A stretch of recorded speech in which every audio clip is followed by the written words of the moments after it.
We are trying this live. We have some of the rain, but we're still going to do this.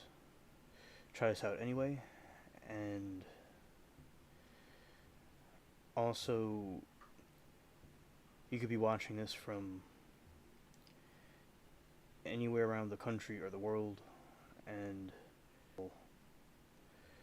coming through and being here. I'm not too sure how this will how this will how this will go, but you do it. Let's see. All right, let's see what happens.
Okay, I accidentally had my microphone off, so that's why nobody could hear me. All right, so basically, hello people that are here. I am glad that you all are here. Just there's a weather problem that's going on right now because it's for severe weather, and the internet has nothing wrong with it. It's just that we were, you know, okay. The internet has nothing wrong with it. The It's just the weather that's causing this problem. And my microphone, want to say that my microphone was accidentally turned off, and that's why nobody could hear me. But I have it on now so you could hear me. So basically, Rich Homie Quan passed away today, and I was in the YSL chat room and watching the other trials too at the same time. So I got to see. I was watching both at once, and that's what I saw. That basically, he, the whole chat was flooded with people saying that Rich Homie passed away, the rapper, and I thought it was probably true, but there's so many hoaxes. That's why I decided to. That's why I did that with what's it called? I want to make sure the sources and stuff came out, and I can see what was going on with the Rich Homie Quan situation. Because I thought he was probably deceased, but I wasn't completely certain. I want to see some more information about it, and waiting for the sources and TMZ and all confirmed it, and there it was. Also, we have hello, Kathy, and everybody here. What was going on, to make clear, I have very bad weather right now, and it's not the Wi-Fi doesn't have any problems. It's just that the weather is very bad, and it was causing the signal to have problems, Kathy. So that's to answer your question. And hello, Sarah. She says, hello, Alien, Mary, Amanda, Kathy. I will be back in an hour. Hope everyone is doing good. And also, basically, hello, Amanda and Kathy. Yeah, I need to get mad at myself because I had myself on mute, and I was just talking to nobody. And I'm probably not going to do the game part because it would be too much. And as I said, I'm not even using the Wi-Fi right now. I'm using something else I have to do this. So, but the Wi-Fi is good. The Wi-Fi has been working great today, and it's not the Wi-Fi's fault. It's just that it's just a lot of wind and rain going on. It's so that causes hindrance to any stream, anybody. If you had it right here in the same room, it would cause a problem. So that doesn't matter. But this is hooked to something else. So basically, and I might be repeating myself a little bit, but so Rich Homie Kwan passed away, and it's very mysterious because they were just talking about him at the YSL trial, and he even reacted to what Woody was saying, and also, he reacted to what Woody was saying, and then what he did was he went and he passed away, and people are thinking that there's foul play. Possibly, it's a conspiracy theory. Which I'm not saying conspiracy theory is necessarily bad, but I'm interested in conspiracy theories and things like that, so I like talking about them. So basically, there could have been foul play with it because people think it's very strange that happened. And one of my friends in Georgia, she was telling me that she heard that he was deleted intentionally. And I remember when I was in 2015, my buddy Albert and I were chilling in the art room, and he was listening to it, and I'm like, oh, who's that? And we watched the music video, and it was pretty cool. So yeah, shout out to Rich Homie.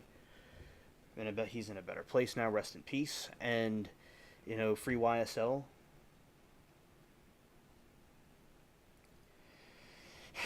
Amanda says that she was trying to watch some of the YSL case, but they weren't even doing anything and changed it.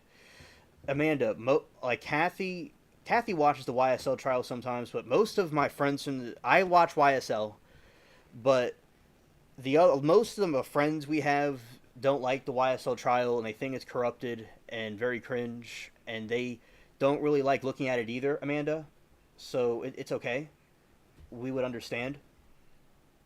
And also shout out to all of you, being patient with me and being here with me. And so what I'm going to be doing is I'm just going to get right into it. I'm not going to get into the game at the moment, but we're just going to be talking about this. And also, basically, what happened was Rich Homie allegedly had an overdose. And also, basically, with Rich Homie, so that's what happened today, and the whole YSL chat was flooded with that. And as I said, I believed it was probably true, but there's a lot of hoaxes. Like, there's a thing about Tim Burton passing away, but it wasn't true. So I had to confirm it. I didn't see anything on Google yet. I was just telling them I wasn't completely certain. Other channels and articles were not too certain either, but yes, it was confirmed by TMZ. And also, now I think with the YSL trial, in my opinion, it's a music group. It's not a gang. So I would disagree with you about that, Amanda. But that's just my opinion. I could be wrong. But from my observation of it, I don't think the state has proven that it's a a RICO case, but it could be. It very well may could be. I just think it's a music group. It doesn't mean that they weren't smoking some stuff or doing different substances, but I don't think they were selling anything. But if you saw something that convinced you of that, I'd like to know.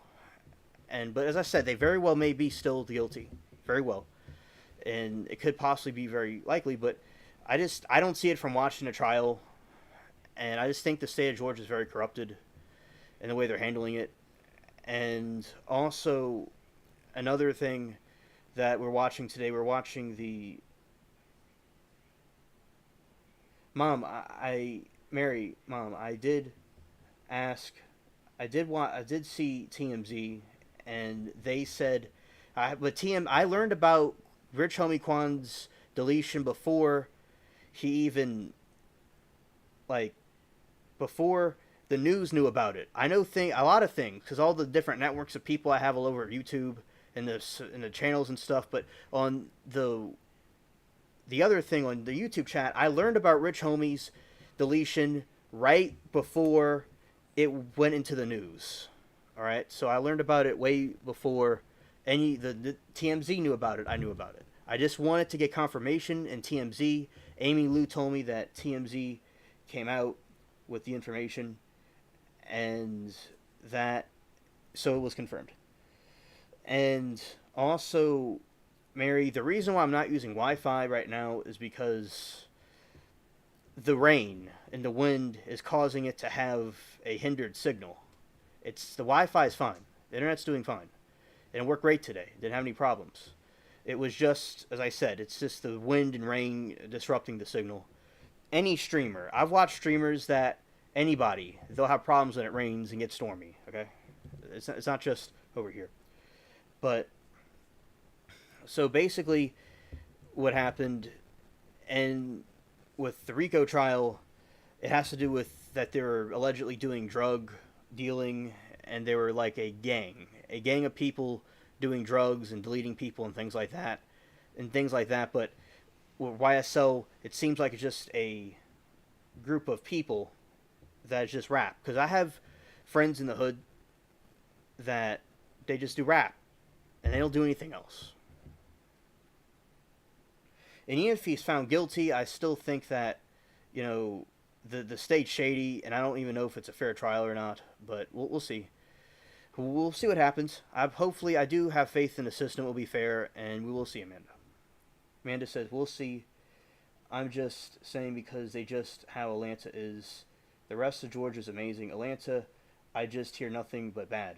Well, Amanda, you're actually onto something because the state of Atlanta is conducting the trial, and you're proving my point in a sense, in my opinion, because there's just rappers rapping in Atlanta, but the state conducting the trial is corrupted. So that's why I feel that they're not guilty, because the state is so corrupted. And so, I agree. Atlanta is bad, and it's shady, and they're going to go after people that didn't necessarily do anything. And also, Fannie Willis is behind the DA, and she has personal issues with YSL because she believes somebody deleted someone she was with, but it may have not even been them. There could be political proxy wars going on. So I do think that the state is corrupted. I mean, the state's corrupted, and also Atlanta is bad, but not necessarily the YSL group. But as I said, there is a lot of, gang activity that could be going on, and you may very well be right. But I just haven't seen convincing evidence myself in the trial by watching it all the time to see any proof that that group did anything gang related. All the witnesses, all the testimony, I don't see it. But I said, I could be wrong, or they were very good at hiding it. And hello, Billy. Oh, Billy, I did not get the link. So you probably did put a link somewhere, but I didn't see it because YouTube may have hid it.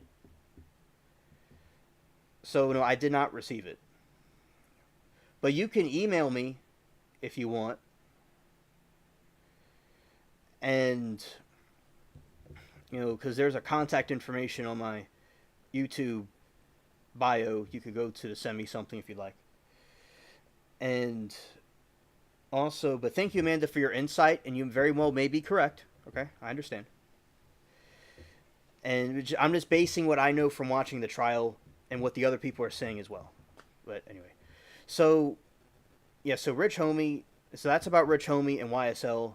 Also, today we were watching the trial about. Thank you, Billy. Thank you. I'm going to save it right now.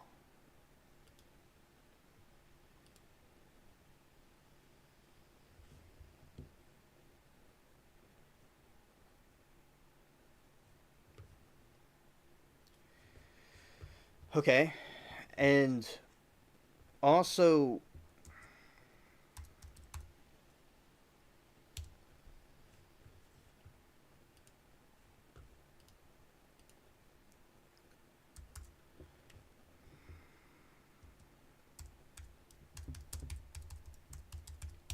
Okay, thanks, Billy. I saved it.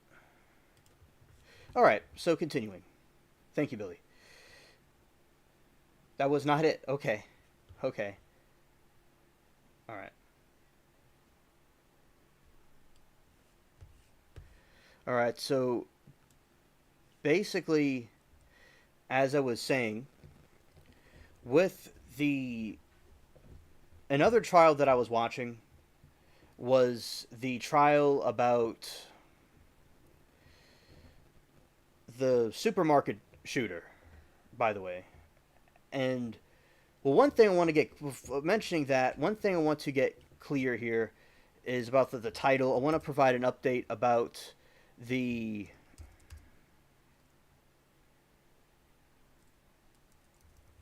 I want to provide an update about the school shooting.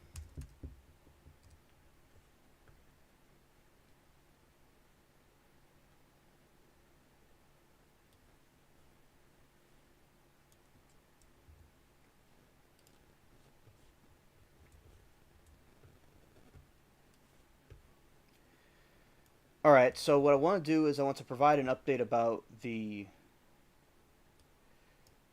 yeah.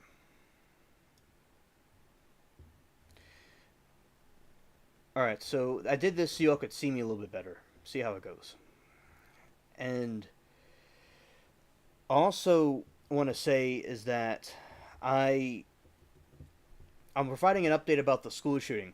So it's been confirmed, and Kathy, this is really ridiculous because we were talking a lot about gun laws and stuff earlier, and also something that I saw that with the school shooting that happened in Atlanta, not Atlanta, but in Georgia, basically they were the father bought the pew pew, which that's a code word for gun, by the way, the pew pew for the school shooter, the 14-year-old, for Christmas. So he gave the kid a birthday present, an AR-15 as a birthday present. And in my opinion, I think people should be a little bit older before doing that stuff. And it's just because I would get a SpongeBob birthday, not a birthday gift, but erase that, a Christmas gift, a Christmas gift. So I'll put that in the chat.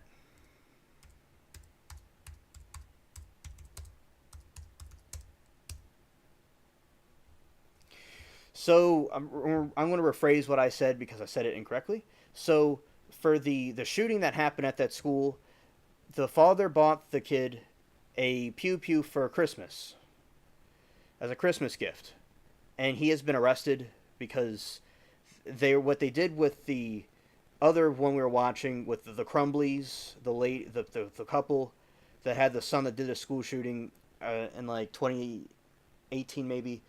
I don't quite remember the year, but there was a school shooting and the Crumbleys, both parents were sentenced. And so basically they were arresting the father for what, because he's the one that gave the kid the gun for Christmas. And, for a Christmas gift, I would get like a SpongeBob thing or something like that. I don't know. I think people should be a little bit older before, be at least adults before considering that. And of course, as we were talking about earlier, is that is that thank you.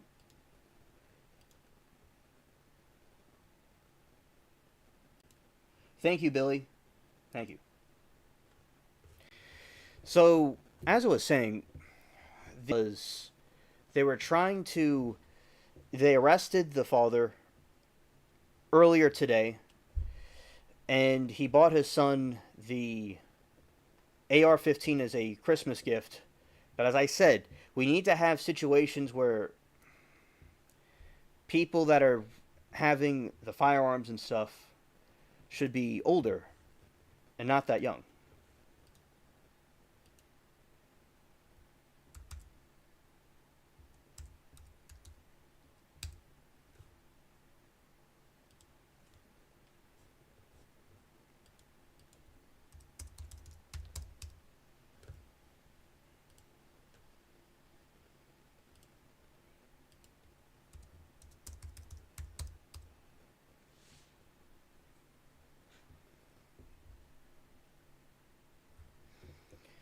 Okay, so I'm back.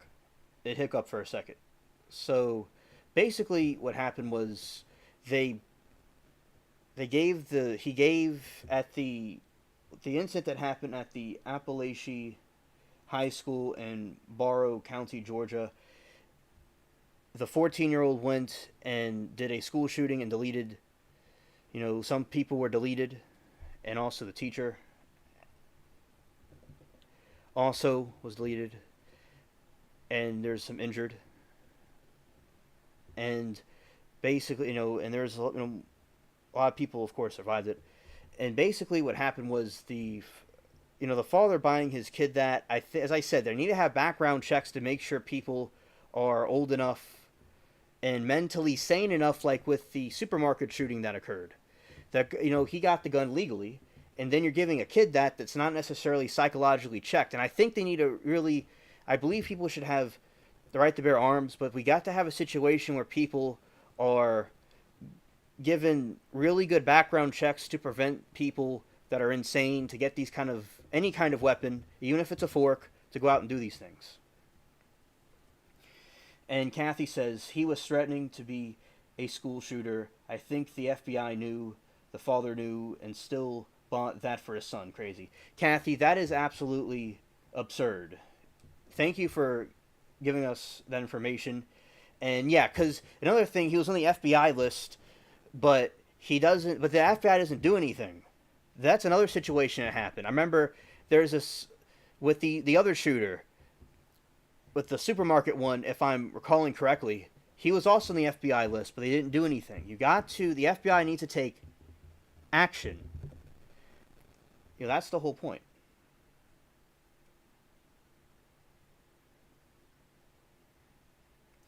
I know, Billy, and I agree with that, but we're in different times now. Obviously, because there weren't a lot of these school incidents, these school shootings that were happening. And no, and as I said, in my opinion, I feel that, especially in this modern times, people need to be checked out, and people need to be, older, like an adult, to do it. But my grandpa, he learned when he was a kid too. But as I said, people seem to be different now, in my opinion. I don't know what it is exactly, but these shootings seems to be occurring more, or at least if they do that, they need to have background checks very closely to see what's going on in the person's head. But Billy, I understand what you're saying. I understand. And I'm glad that you all had fun with that and you all weren't doing anything wrong and there wasn't any problems. I do agree. And also, Amanda says, make sure you guys are on the correct time. I have skip ahead 13 seconds from the buffering. And yeah, sorry, Amanda, to inconvenience you like that. I'm sure that was very harsh for you to go through. But thank you for letting our friends know about what to do in a situation like that. And also, Mary said, love my boombox. I remember feeling so cool when I had a CD player carrying it around the school. Yeah, that sounds really cool. And also, Mary says, 8th grade, I really wanted a boombox and cassette tapes.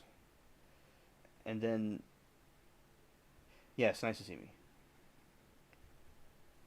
Yeah, I agree. I don't think I agree, Mary. And also, I do think people should have firearms for self-defense.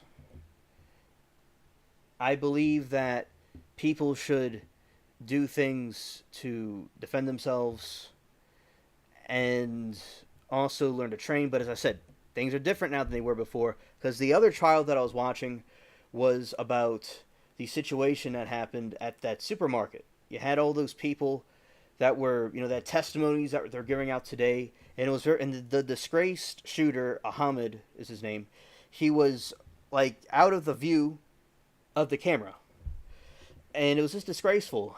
And I could see why people want these guns not around, but as I said, people could get them illegally or they could use something else. But I could see why people are frustrated. I could see both sides why they're frustrated with it, because you need to have these people really really check closely. And also, Amanda says alien criminals will get the pew pew regardless. They obviously don't follow the laws. People still need to have their pew pews protect themselves. Amanda, yes, and I understand it's buffering for you, but I did just say that people will get them illegally, or people will use some other weapon, like I was saying earlier, that people will do stabbings, like in England and Europe. They do a lot of knife attacks. So, no, people will do something else. They'll use something else, or they'll get them illegally, and will leave the law abiding citizens defenseless. I do agree. But I never said to ban all guns, though. Also, basically, what happened is that with this trial, it was very moving to see all the testimonies, and also all the things that these people had to go through in the PTSD, witnessing the supermarket trial today. I think it was a very good discussion with chat. It was a healthy, good discussion about different opinions, and I appreciate the time with my friends that I had there. And Kathy was there. It was nice seeing her there. And also, Mary says, children this day and age do not need guns for any reason, period. There are a million other things to do. We live in an unhinged, gun-happy society. And Billy says, our society has gone to hell if that's actual problem. And also, we have Kathy.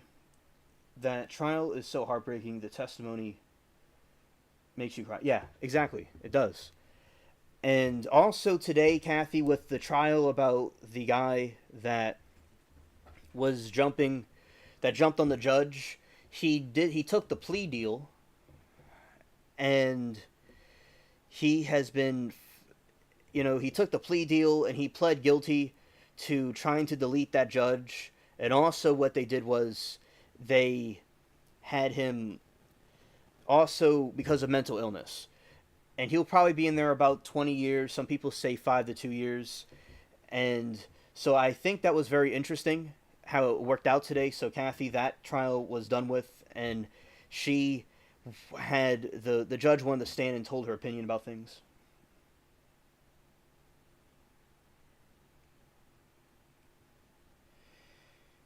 Yes, Mary,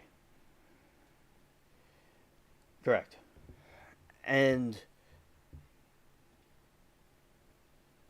also, basically, yeah, yeah, I understand. It sucks when we lose things, especially, it's always good to cherish the memories and everything in the moment. I think it's always good to cherish things while we are in the moment. And because, in the future, this will be seen as the good times, the old days, as they say. So that's why I do think it's good to cherish every moment. And yes, it is unfortunate when we do lose things. And I think that as we watch this trial go along, we will see the different ins and outs of the different statements from the witnesses. We will see how it goes, and hopefully he'll be found guilty for what he did. And also, as I said, the new update about the school shooting over there in Georgia is that they had a situation where the father knew about him wanting to do the school shooting allegedly. The FBI allegedly knew as well, but he got him the pew pew anyway. And they also got, now he got himself arrested. So that is the update about that. And Rich Homie was deleted from an overdose, it seems.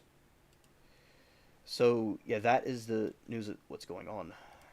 And also we have Rich Homie school update, scary stories. Alrighty, so that is good. We covered what we need to cover. And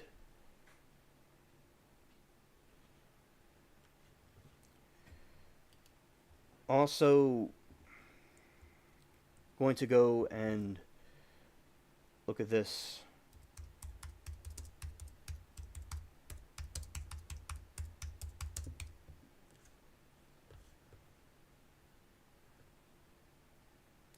Now I wanted to correct myself a little bit. I don't. I did, but I don't know for sure if they did that yet in that trial. And to answer Mary and Kathy, I see now victim impact statement. Yeah, I don't. I thought they did do that, but I don't. I don't quite recall if they did that for certain. So don't quote me on that. I'm not 100% certain about that. So so basically, but as I said, we'll wait and see what goes on with that trial and how everything goes on with that. And just in case if it buffered for a second, I'll say with the she said the impact statement. I believe they did, but I'm not 100% certain.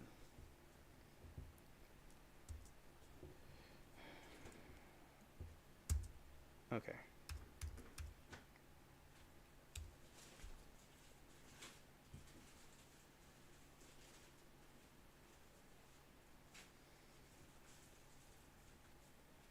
All right.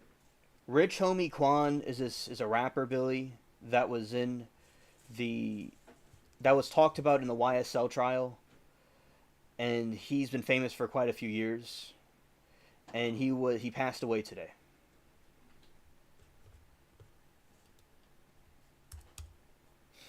Kathy says, Mary, the trial just started. The opening statements by the prosecutor were outstanding.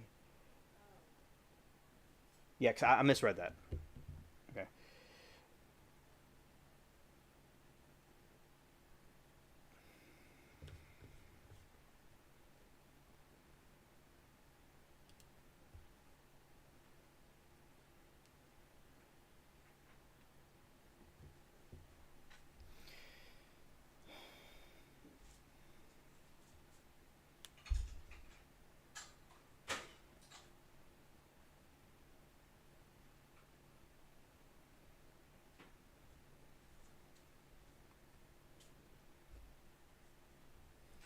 Kathy says, Mary, the trial just started. The opening statements by the prosecutor were outstanding.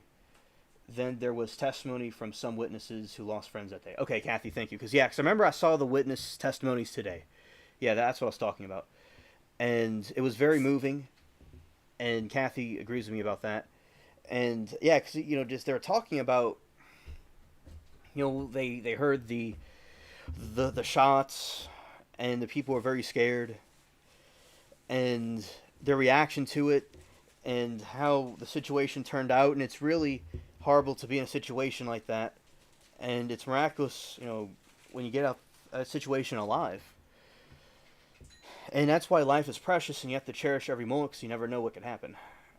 And also, I think that it's good to have those statements so people can know what's going on, and people can know what's going on in those situations, and people can know, the jury can know and the world can know because they broadcast these things live what happened from an insider perspective.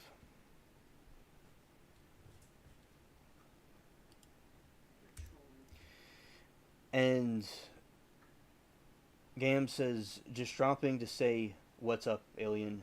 Been a long night. I'm hitting the hay. Have a good stream, brother. Gam, shout out to you, bro.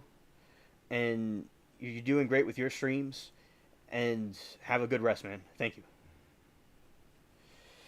And so I remember they had the veteran come up, and he was talking about what his experience about it was,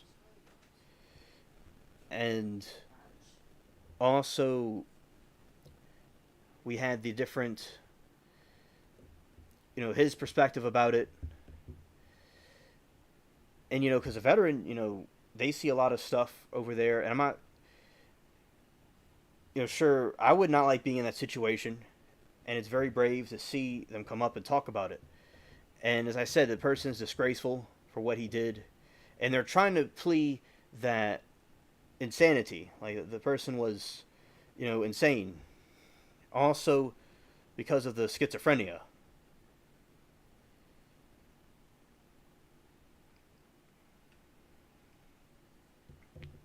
And when they plea insanity, it's like you could say all of them are insane. And you know, when they're all of them are insane, because they all want to do that plea because there's no other excuse for what they did set to play that they're insanity, and they have to know that they're insane. If you know you're insane, you're not insane. Like when you're insane, you don't know you're insane. Like you can see some characters and stuff like the people they're insane. They think they're right, but they're just insane. But when you're manually doing something, you say, "Oh, I was insane." You can't like plea insanity when you're because you know what insane is. If you're insane, you would think you're doing something normal. And he's putting the cart before the horse.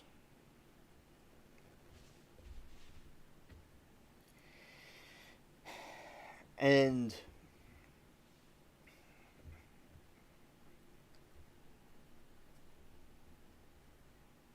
also, basically, I will update you all more about it as it goes along. And I wonder if, as I said, if some shady stuff was going on with Rich Homie, with Rich Homie Quan, in that situation. All right, I'm going to try to put some other stuff on the screen, reminding you all it could buffer a little bit because of the weather and stuff like that. And here we, as I said, this stream's a little bit shorter because of they're not doing the game this time, and we're just getting right through all the stuff. We have a good crowd here, and as I said, it's just because of the weather.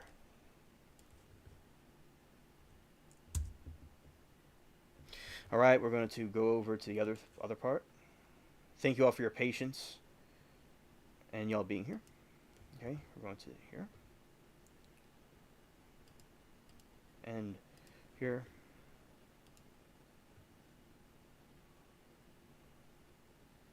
Let's see. I'm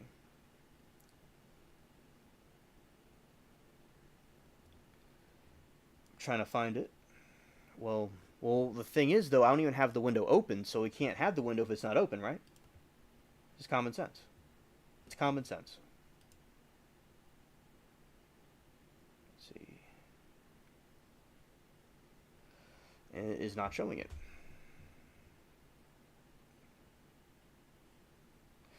Okay, try something here. We're going to go here.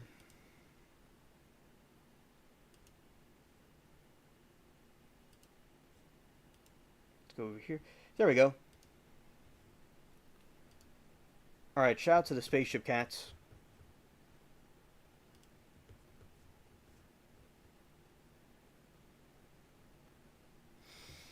Yes, and as Kathy said, it sounded a lot like a victim impact statement because I was confused and I'm still a learner. I'm still learning about this. And it sounded like a victim impact statement, but it wasn't quite a victim impact statement.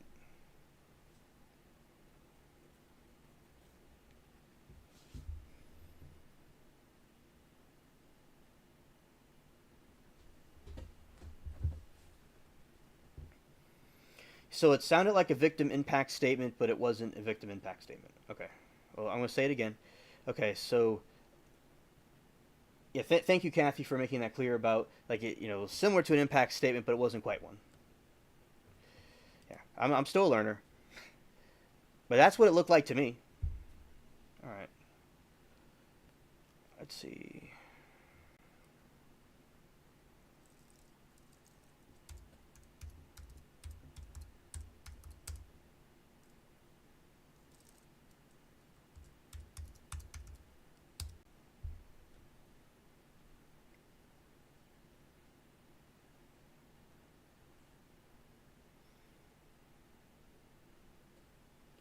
Yes, Kathy. Yes, Kathy, we are. Thank you. And going to try to go here. Okay. And see how this goes.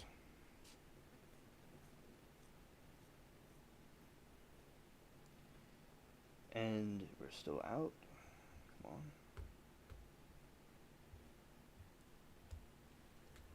Over here.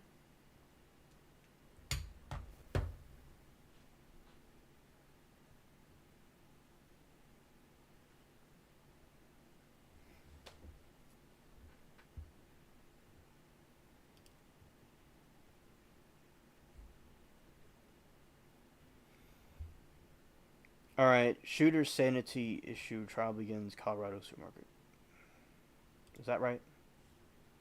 Just making sure. Yep, that was right. Colorado shooters sanity at issue as trial begins in Colorado supermarket mass deletion. All right. A man who gunned down 10 people in a supermarket mass shooting was not insane when he unleashed terror in Colorado.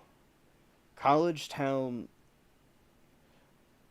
but a calculated deleter who knew what he did was wrong. A prosecutor told jurors Thursday in an opening statement, swiftly disputed by defense attorneys.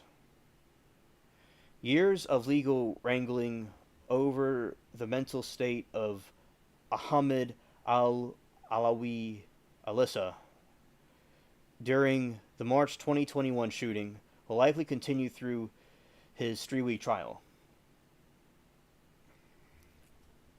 Alissa's attorney argued that his client has been diagnosed with treatment-resistant schizophrenia, suffered from hallucinations, hearing screaming voices, seeing people who weren't there, and believing he was being followed in the run-up to the shooting at the Super's grocery store in Boulder.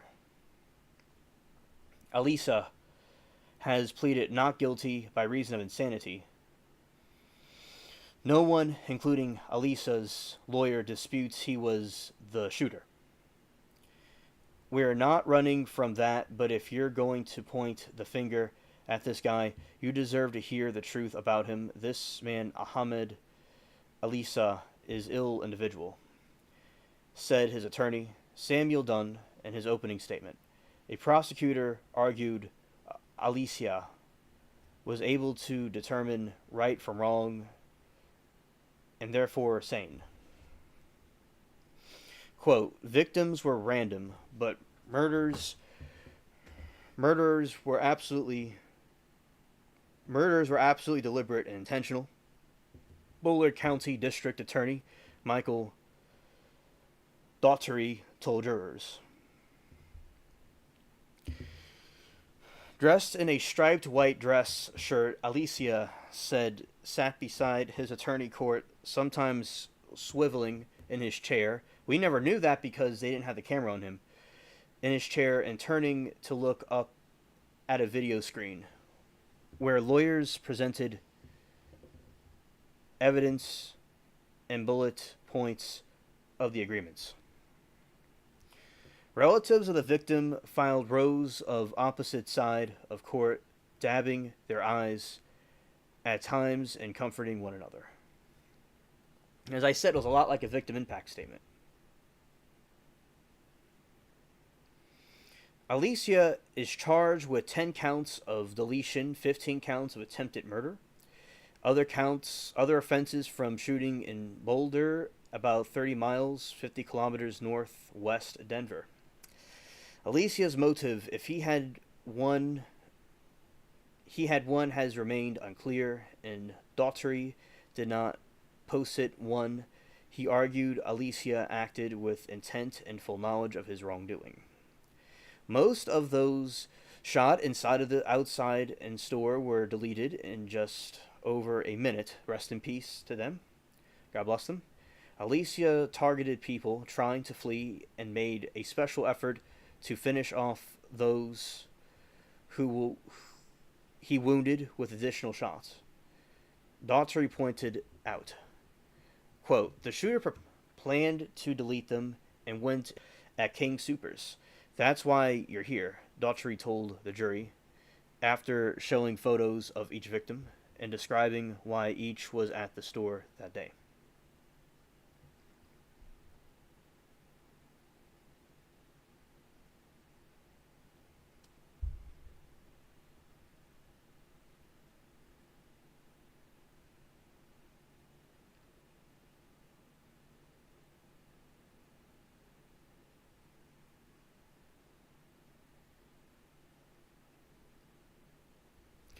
All right.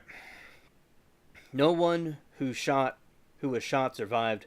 After shooting 8 people, Alicia prowled the store, which had fallen quiet except for the background music still playing over the store speakers, then spotted and deleted Susan Fountain, 59, as she left a hiding spot in another aisle.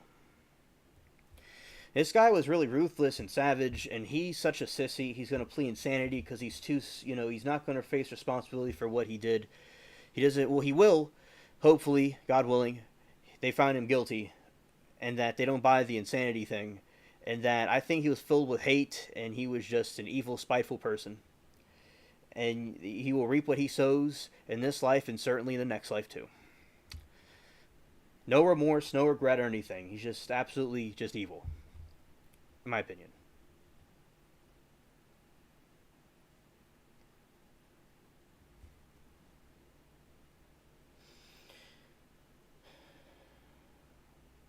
Alicia surrendered.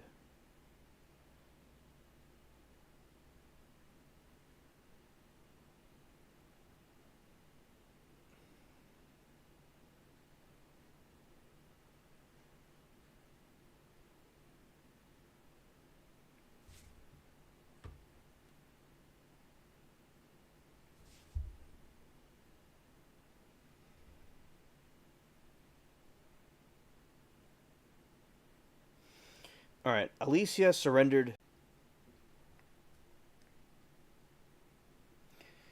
All right, so exactly, Kathy. Kathy says he never went for any kind of mental health assistance prior to this. None. Exactly, Kathy. He wasn't insane or anything. He didn't get any kind of help for anything he didn't have. This is just absolute nonsense. He was full of dung. That's what he was full with. And Kathy said, shout out to Mary Toodles. I know, Mary, you have a kind heart and you feed spaceship possums. Exactly. Shout out to Mary Toodles. She does a lot. She does a lot. And today was very busy for her.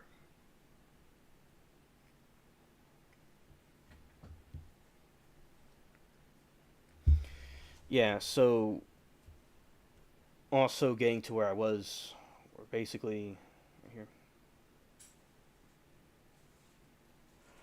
going back to the place because I accidentally switched the pages.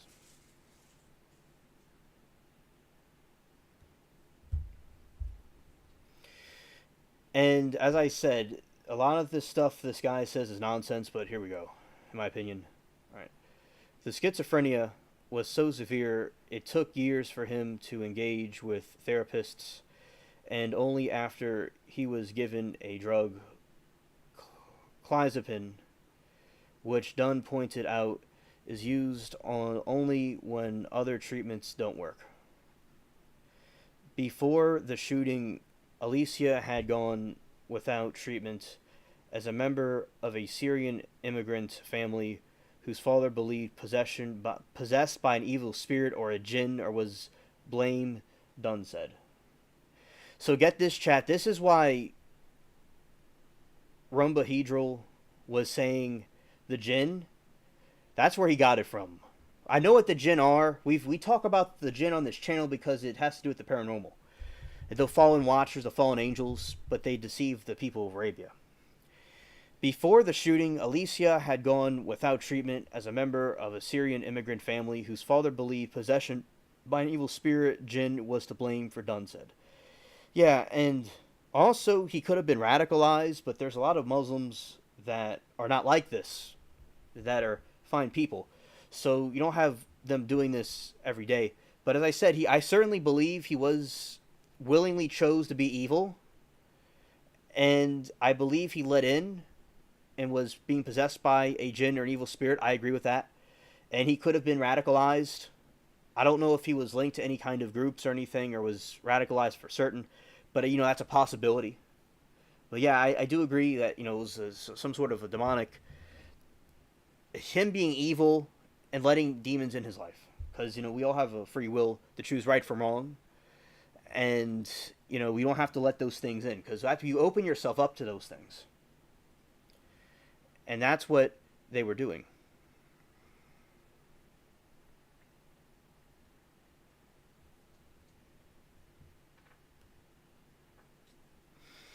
Once Alicia's father awoke at 3 a.m., and his son, who was also awake, asked if he seen a man in the bedroom.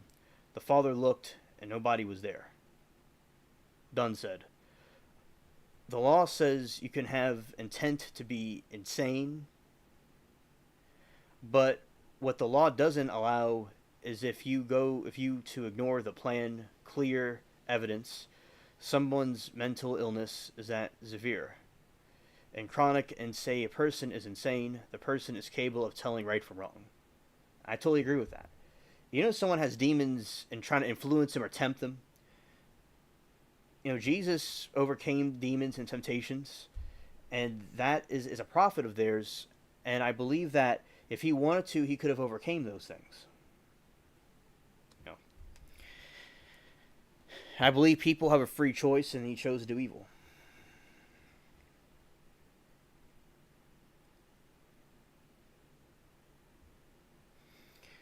He told jurors to come to use common sense, apply law, and find Alicia insane.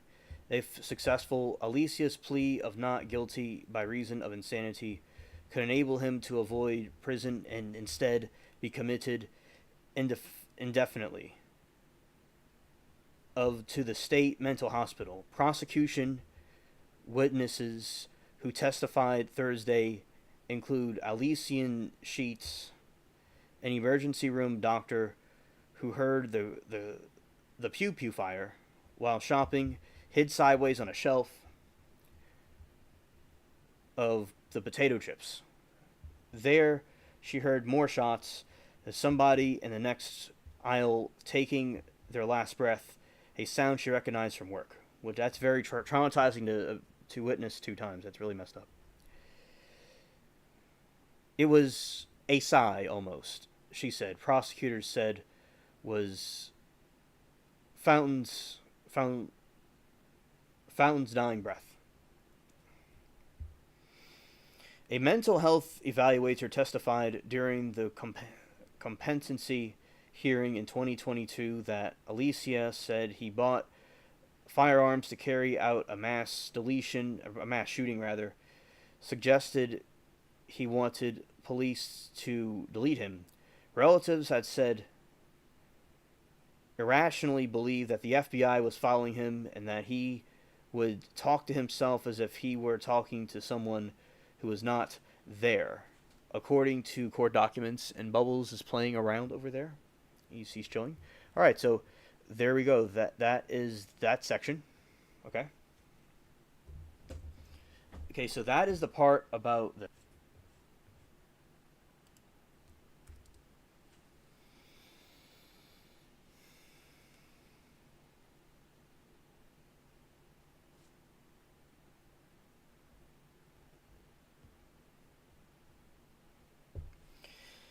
Kathy says, when the police surrounded him, he stopped, stripped down to his underwear so he didn't look like a threat.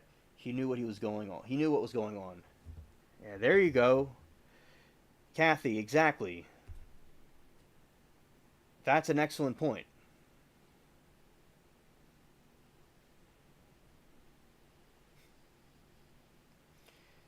Because he knew what he was doing. He was not insane. He knew what he was doing. An insane person wouldn't be like that. I would say like a werewolf from folklore and from the movies, that's something insane. But This person knew what he was doing. This is just ridiculous. All right, so let's go to the rich homie.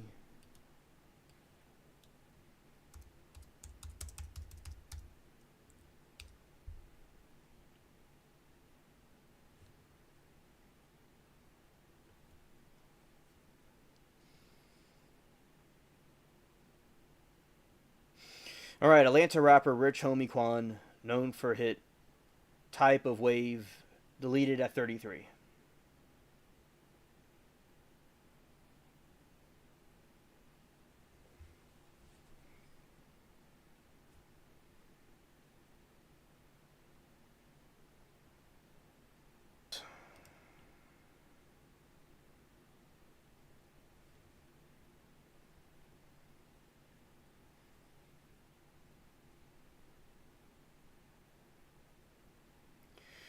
One of Atlanta's bedrock rap artists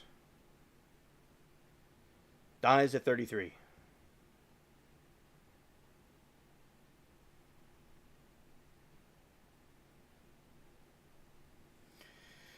Cause of deletion is unknown for Atlanta rapper, best known Flex.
All right, so Atlanta rap artist Rich Homie Quan, known for Type Way and Flex, was deleted Thursday in Atlanta.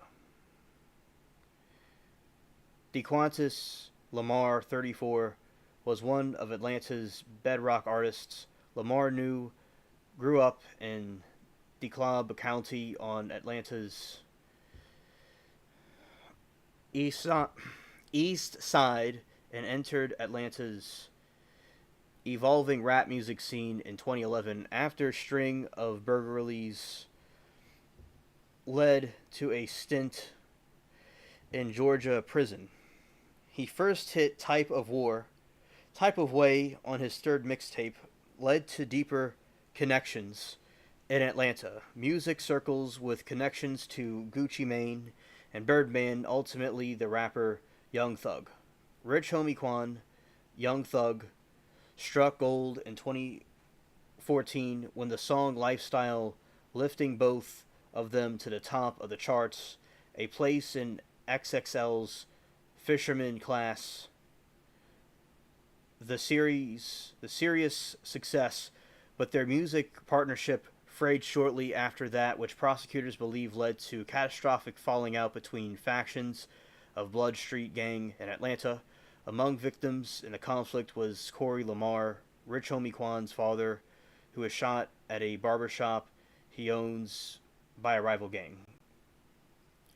So you got like, and Amanda, in the YSL trial, you have situations where you, like Rich Homie Quan and what's his name, Woody, they were involved in stuff with gang stuff, but not necessarily the YSL rappers, but hey, they could have been, and like they were friends and stuff, but in my opinion, I don't think that that specific music group did, but this guy did, and it seems, and also Woody, the famous snitch. Prosecutors charged Jeffrey Williams, Young Thug, in an expansive racketeering and gang case of YSL Street Gang in 2022, a trial that has become the longest criminal case in Georgia history. Rich Homie Quan, Birdman, and other rappers were named as potential witnesses in the trial. You see, they're going to be witnesses in the trial, but they're not there anymore. Rich Homie Quan's not there anymore. It's very strange. Rich Homie Quan was notable for his distinct style, a melodic approach that acknowledged the trap sensibilities of Atlanta rap. Without surrendering them, he was an ardent opponent of rap's increasing lyrical focus on such life, crime, and violence. So that's good. He didn't like all that other stuff that made rap, that made it more violent.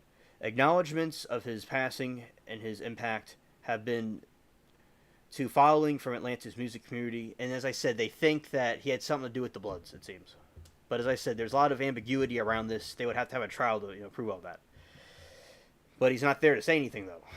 Quote, "Damn, little brother, we just spoke about a shooting a video. Atlanta rapper 2 Chainz said on Instagram, special prayer for you and your family, and pray for any and everybody that's dealing with something. My condolences, bro." And he even reacted to Woody's statements, to the things that Woody was saying. And it looks like in this situation, that is, what happened. Like, rest in peace to him. And he was a very influential rapper in the community. And, rest in peace to him. Right. Also, let's talk about that school.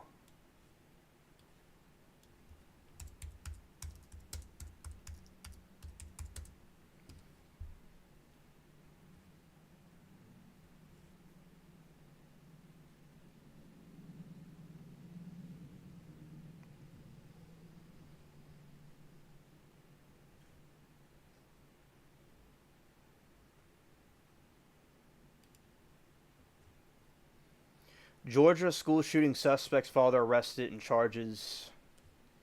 And we're going to put that window out. Fair use, everybody. Okay, fair use, everybody. Okay. What to know so far about the shooting? What we know so far. 2 students and 2 teachers were deleted in the shooting yesterday.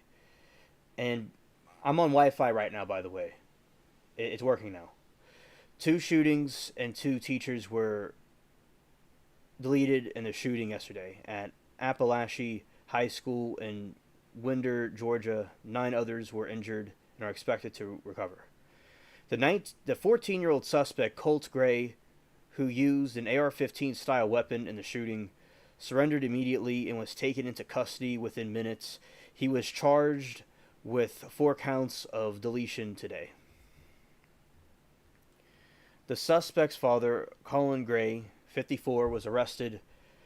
4 counts of involuntary manslaughter, 2 counts of second-degree deletion, and 8 counts of cruelty to children, the Georgia Bureau of Investigation said today. Colin Gray gave his son an AR-15 style rifle as a gift. Law enforcement sources said it's unclear when he gave the gift, but it was after authorities interviewed the father and son last year in connection with threats to carry out a school deletion. The suspect was a new student at Appalachia High, having only been there for a partial day. The day of the shooting was his first full day of school. Barrow County Sheriff Jude Smith said the Georgia Bureau of Investigation identified the victims deleted as Manson Schermerhorn and 14 Christian Angulio, Christina Ermi, and Richard Aspinwall.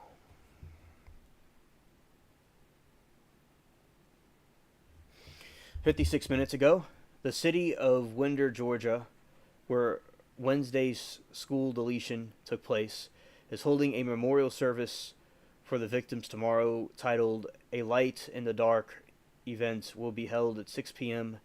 at Jung Tavern Park, which also the park where a vigil was held Wednesday evening. Quote, this event will pay respect to with memorial service for those who lost their loved ones and for families affected. City announcement.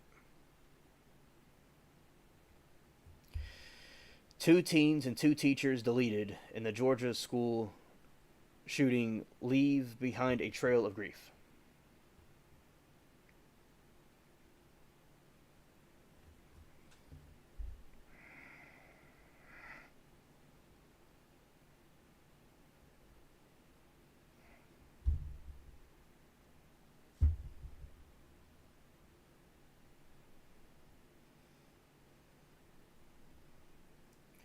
The four victims of the latest mass shooting at a U.S. school were two teenage students and two teachers.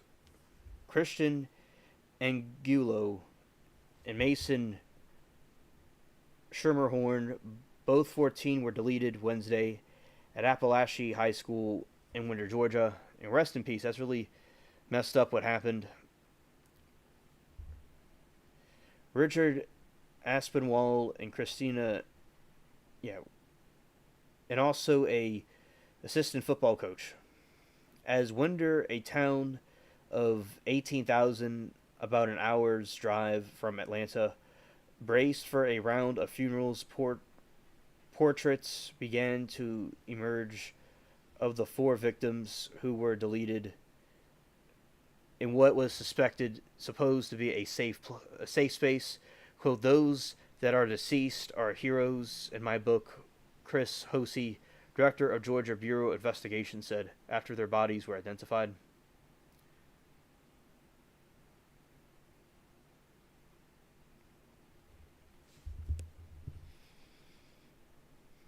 The mother of the shooting suspect had been arrested on family violence count last year. The mother of the 14-year-old suspect in Wednesday's shooting was arrested last year on a charge that involved family violence. Court records show Marcy Gray pleaded guilty in December to one count of second-degree criminal damage property.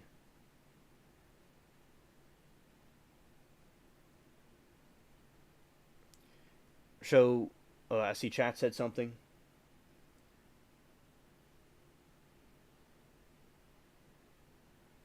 Okay, Amanda, thank you. And Mary says Patrick Star. Yeah. Mary says, are you talking? I may need to go out and come back in. Okay. And I hear you now, meow. All right. And Kathy says, he was too young. I agree. Kathy. Absolutely. And my grandpa, he had a pew at 10, 12. He didn't do anything. And a lot of people in his time had them. And Billy said his story. And also Tom Farrell, our friend Kathy, said the same thing. But Tom Farrell was saying that people just may be different now than they were back then. That's something he said. But I just, I've never heard of this. I mean, I know about, I knew school shootings obviously happened, before when I was a little baby, of course, and before I was born. But it's just the frequency of this to happen like this is just absurd. And there is a problem here, and it's good to get to the root of the problem. To fix the situation, it's just really evil. And, I do think, parents should be watching their kids. And, I feel that the Crumbleys neglected that kid. He was asking for help. This situation looks like neglect to me, in my opinion. I'm not saying hypothetically in every single situation they would be responsible, but basically, the Columbine parents of those two, they weren't arrested, but basically, parents need to watch what their kids are thinking and doing, and they need to maybe not give them a firearm, especially if they seem like they're having some violent, issues upstairs. This needs to be reviewed, and something needs to be done with this. And as I said, I believe in right to bear arms. People, including those kids, possibly get them illegally. For instance, the Columbine shooters, they got the guns illegally, from Dylan's my girlfriend or date or whatever. So as I said, they will be there could be situations where these people that are going to do this will find some other way to get it, or they'll do a stabbing, or they'll use a fork, or they'll use, you know, a space blaster or something. In my opinion, or they'll throw a chair at somebody. So they're going to find something. So as I said, the Columbine, Dylan and Eric, they didn't buy it themselves. But as I said, those parents didn't get them the pew-pews, though. It looks like in these two situations, with Crumbly and this, the parents, or one parent here, but the other parent, the two parents got the Crumbly kid one in this situation. They got that one at pew-pew. But as I said, this doesn't mean the millions of other ones that have pew-pews do this, or people with these pew-pews do this, okay? You just hear about these certain circumstances.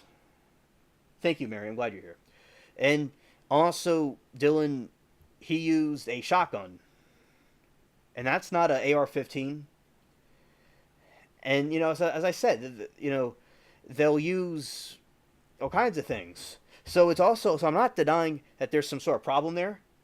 But I'm saying that it's good to find the root of this problem to prevent these people from doing this, and seeing what's causing these people to do this kind of stuff. If there could be anything found at all, or at least try to see what's going on here. And I believe with enough research and time, I believe we could see what's going on with these people.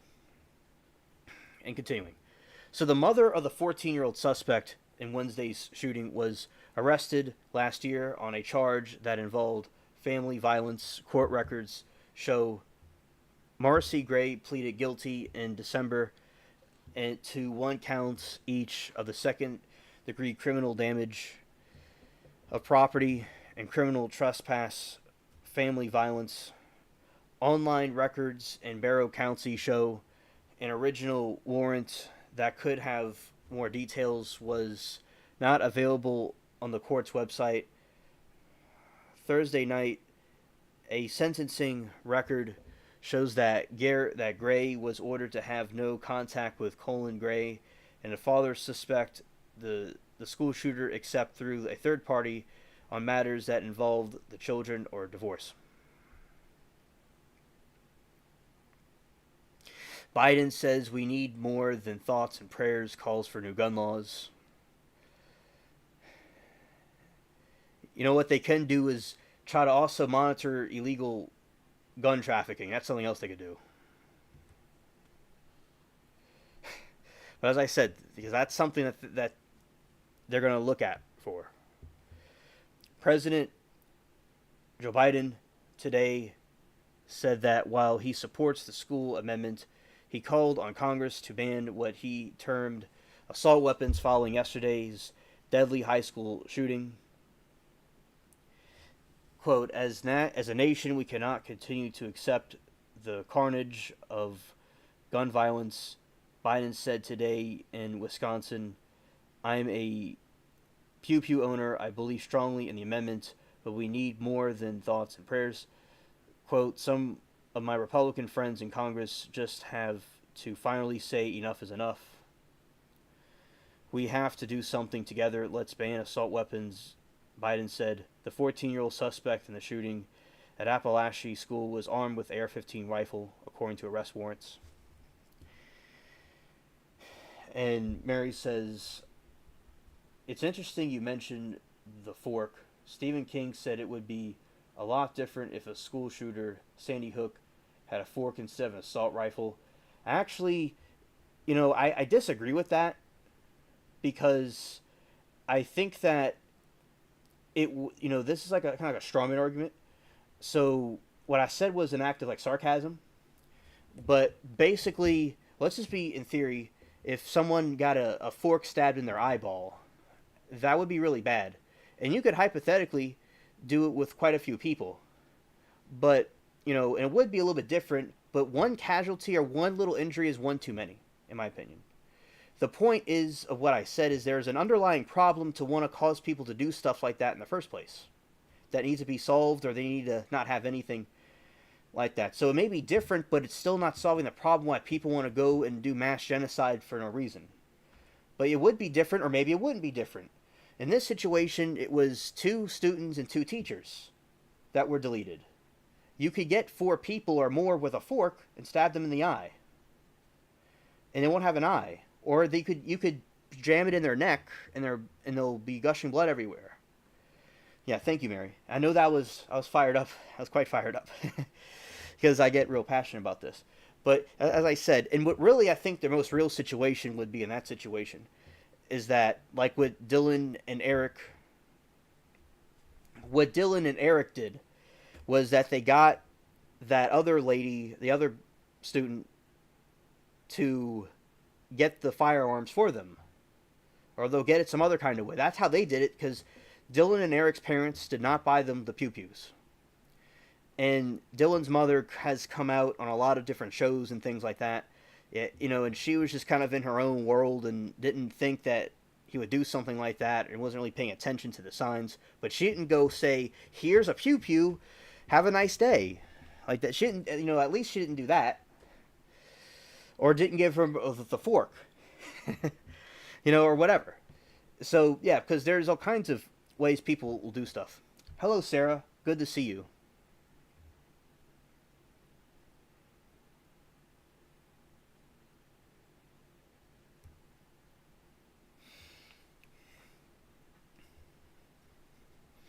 Right, exactly, Amanda. Yes.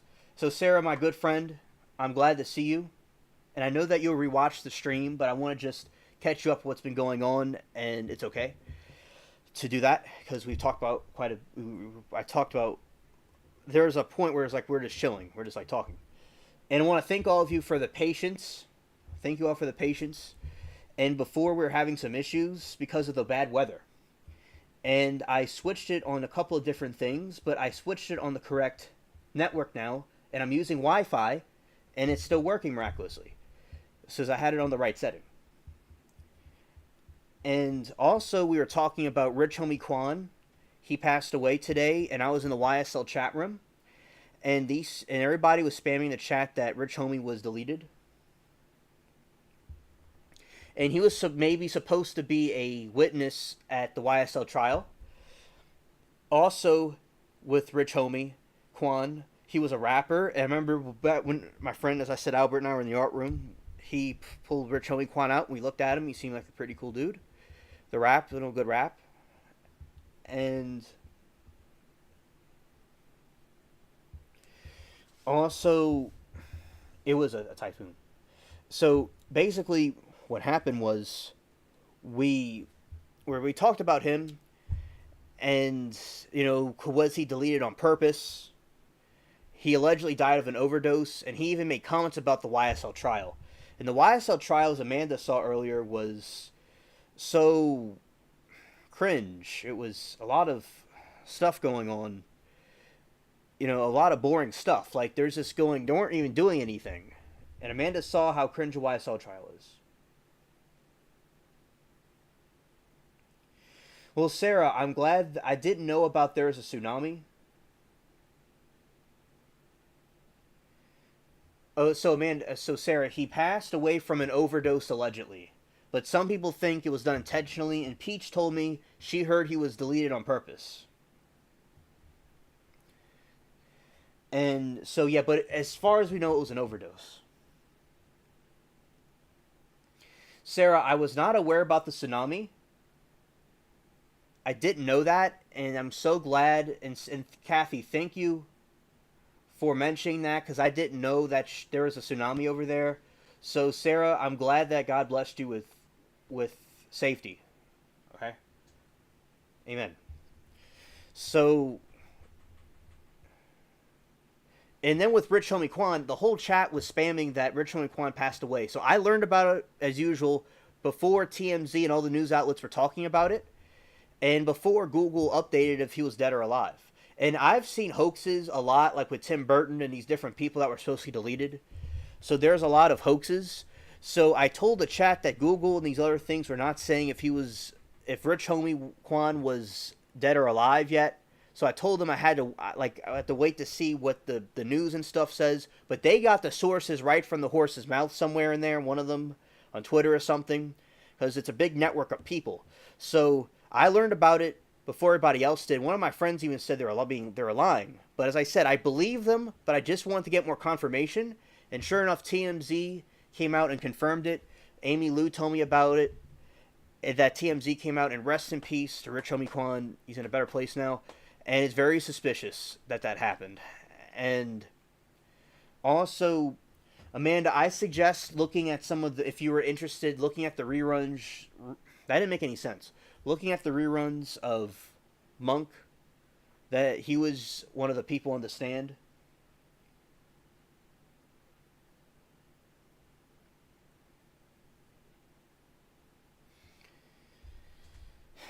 And amen, Sarah, amen, Sarah.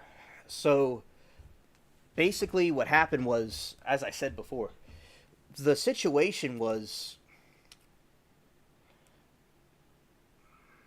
yeah, with Rich Homie Quan. I had to get more confirmation, and then they gave me, as I said, the news and these people of all these different sources, and Daily Mail and all these different places. So I confirmed and I accepted that Rich Homie Quan was deleted.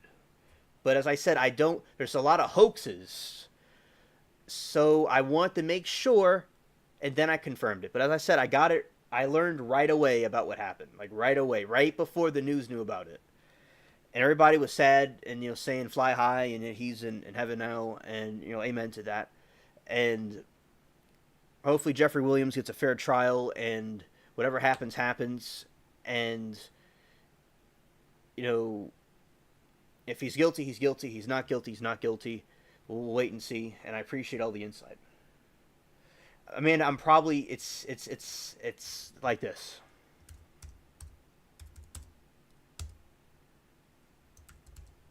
It's not Monk, but I'm saying it like that. That's what it sounded like to me. But his name's this. That was okay. It's not a YouTube channel. That person is one of the people, the new person on the stand. So an update about Woody is that he was in the stand and he was snitching and doing his thing. And then he was still under subpoena, but he was off for now. And then they had this new guy that came up, Monk. It sounds like Monk, but it's spelled another way. And he was one of the YSL people. And he would talk about, like, he put the green heart, and the snake emoji because that's what their rap group was called. And they will show a picture of them, like, doing the different, as a joke, if I do these signs, somebody might fly a pew pew through my window if you put the wrong signs up. But so hopefully I'll be all right for what I just did. But as I said, they're throwing up their hand signals and things like that. But when you have a picture of people just chilling with their just rappers doing their hand signals, it doesn't necessarily mean they're in a gang necessarily. But like with YSL, the guy was saying that it was just a record label, but they weren't involved with that. The YSL group was not the same thing. But as I said, when you just show pictures or you show people, like Amanda, they'll show people over at a gas station walking around. Like, how does that have to do with people being in a RICO case? Like, where is the piles of cocaine and weed and stuff and all the the different things? In my opinion, like what I mean by that is, like, where's all this them actually doing it, and why do you have to have all these witnesses and all these different people? It leads to nothing. It's just a bunch of nonsense. If they really are guilty, I will see the evidence and accept it. But as I said, maybe they're good at hiding it. But as I said, I do think there's some bias. Not with the judge, but with the state. All my opinion from watching the trial. But Amanda very well may be correct, okay, about it. About if she thinks he's guilty, maybe so. But we'll have to wait and see. Yeah, no pew-pews allowed. Alright, I'm going to read some of the comments because I was ranting. Alright. The tsunami was in another area. That typhoon, though. Amen, alien. Sarah, sorry. Her brain fell asleep. Kathy, it's been a long day. It's been a long day. Sarah says, how did he pass? Alright, thank you. Alright, and we were just talking about that, and I missed it. And watch out for Bubbles, alien. You're wearing the wrong colors. Watch out, alien. I'm wearing the wrong colors. Amanda, you're a comedian. You're a comedian, Amanda. That was great. That was great.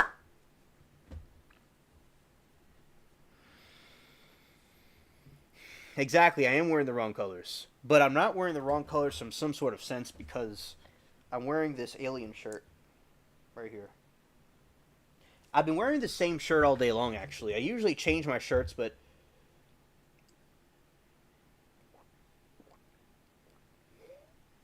thank you, Amanda. I'm glad you enjoy my rants. But I'm wearing the alien shirt. I'm wearing the same outfit. I brush my hair and brush my hair and you know, I shaved it a little bit. I had a little bit of hair, but I shaved it for the stream. Although I sometimes do wear beards in the stream. I haven't had that style lately, but I will as time goes on. I go back and forth between the beard style and the clean shaven style. But yeah, I did that. But as I said, this is pretty much what I look like all day. I've just been wearing the same outfit the whole day. And also, yeah, a shout out to Amanda for that. That was a good one.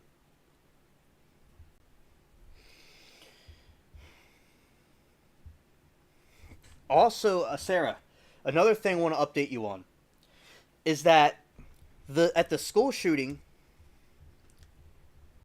the father bought him the pew pew, the AR-15, and he seems like he knew about that his son wanted to do bad things, and the FBI did too, but he bought it anyway, and he bought it as a Christmas gift.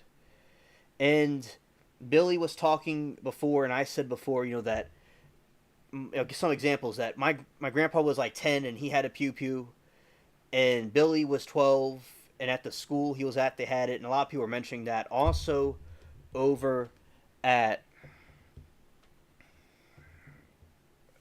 the Tom Farrell, a friend of Kathy and I, he was saying that he was in Boy Scouts and stuff, and there was pew pews, but he said he guesses he was like, I guess people are different now.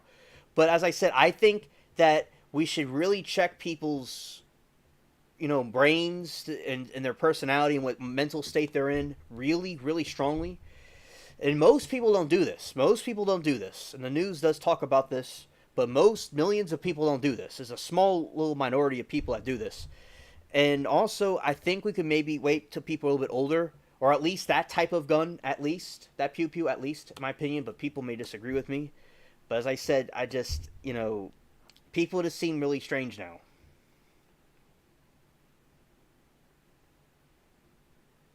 Yeah, Sarah, right. Right. We love you too, Amanda. Cool people.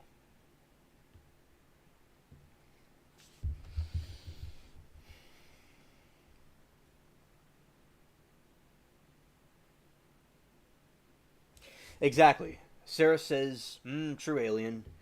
And nowadays, with radical teaching, a different mindset. Yes, yeah, right on. And also, there's people on both, like, some religions are radicalized. Some people there that are racist get radicalized. Some people that are, well, as I said, racism is a term you could against either race.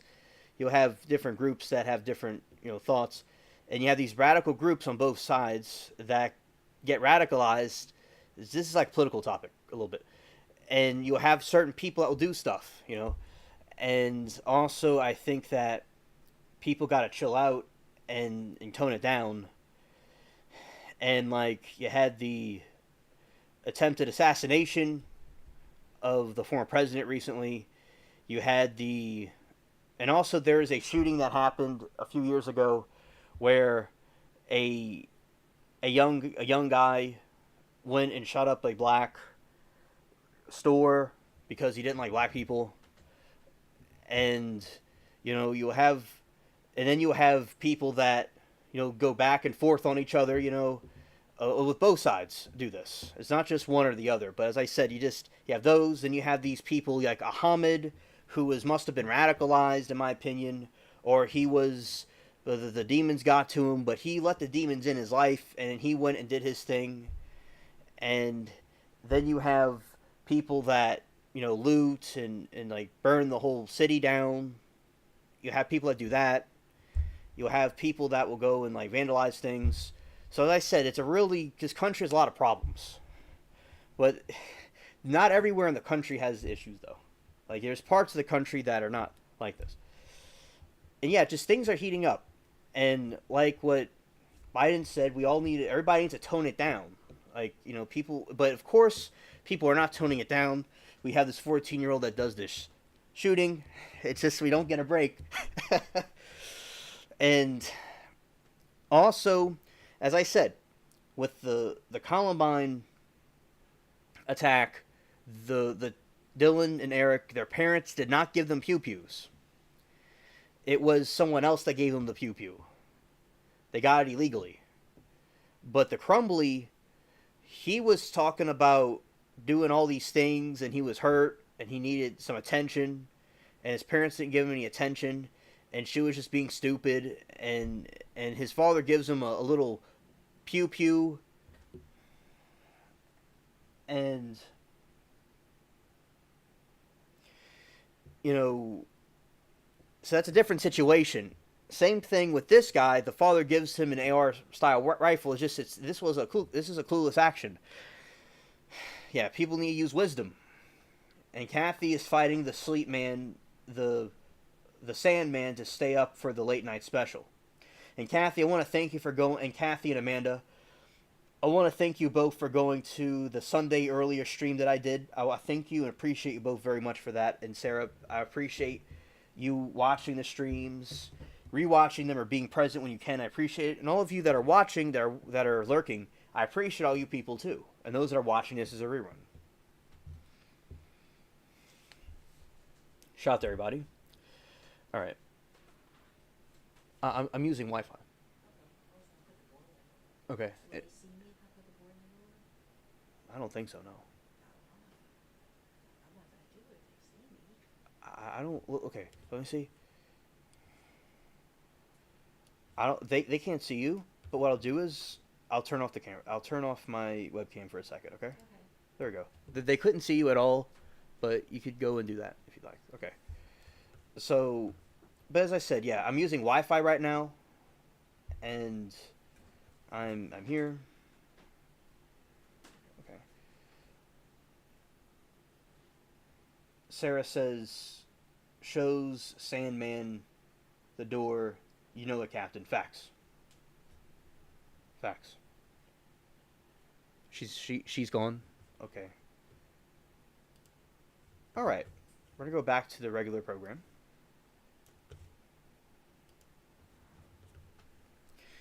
All right, so shout out to the Wi-Fi. As I said, shout out to the Wi-Fi. I had it on the wrong setting before. And for a moment, I was using the cellular for a second earlier, and then I flipped it back on here, and here we are. Amen. We got a new Wi-Fi system recently, and I have to remember how I did it before. And now, because it's that one, I didn't put it on the right one. So, as I said, right now it's storming right now. So we're doing this in spite of bad weather. All right. And also, Sarah, there is a situation that happened that Kathy and I were watching the...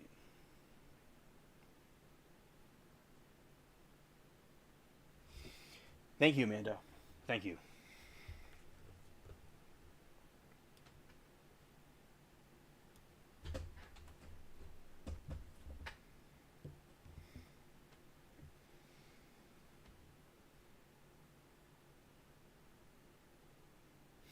Sarah said that it's happening more often. This is happening more often. Neglected child becomes shooter. Where does this road lead? It's happening more often. I know parents need to take care of their kids more and need to be in their life more.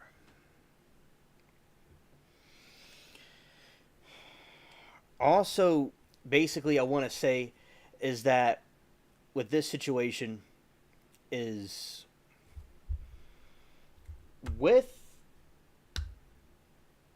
so Sarah, there was this situation that occurred at the supermarket where this guy Ahmed went and shot up a supermarket and deleted some people, and a lot of people survived and saw people get deleted, and it was traumatizing. And they were saying it was similar to a victim impact statement. And he was talking. There had these different witnesses that came up. One of them was a veteran, and they're talking about their traumatic experience. And the disgraced defendant Ahmed was hiding behind the camera, so we couldn't see him. And he's pleading insanity because of schizophrenia. And with the schizophrenia thing, it's like you can't really, you could say that they're all crazy, but it's not true. Like, the person did it intentionally, and as Kathy said, that the person tried to take down their underwear because they're trying to look less threatening. And when you're insane, you don't know you're insane. You just act like a werewolf. But this person knew and calculated and planned it out, so he knew what he was doing. And schizophrenia is a really serious thing. And that is what he was experiencing.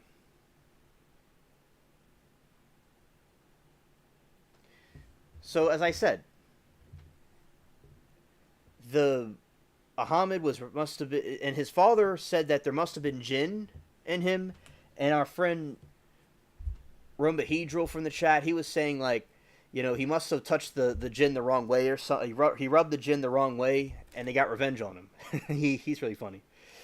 And also, we were talking about the jinn, because the father of this person was suggesting that, not this person right here on the screen, but with Ahmed, the shooter at the supermarket, was possessed by a jinn. And I do believe that he was possessed by a demon, but you see, the person lets that in. You let that in. You accept those evil spirits in you to do those things. Because, with Ahmed's religion, he should, like Jesus, for instance, the prophet overcame all those things, and he should seek God more and not do shootings. Or if he was radicalized, there's Muslims that don't do that, so maybe they could, figure out something different. But I think people would just do these kind of things anyway, but they find out, oh, this thing told me to do this, or, oh, yeah, okay, I'm going to go look at here and see something violent so I can do something. So as I said, I think that with the grocery store, the supermarket attacker, that was cringe. Also, Sarah, I'm going to give you all a bonus rant.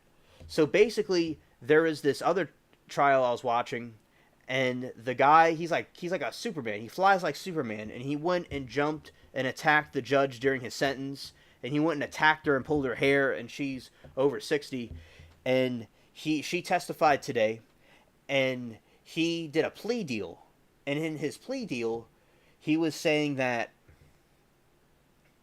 he was guilty, but also mental illness, and he'll probably serve about 20 years or less.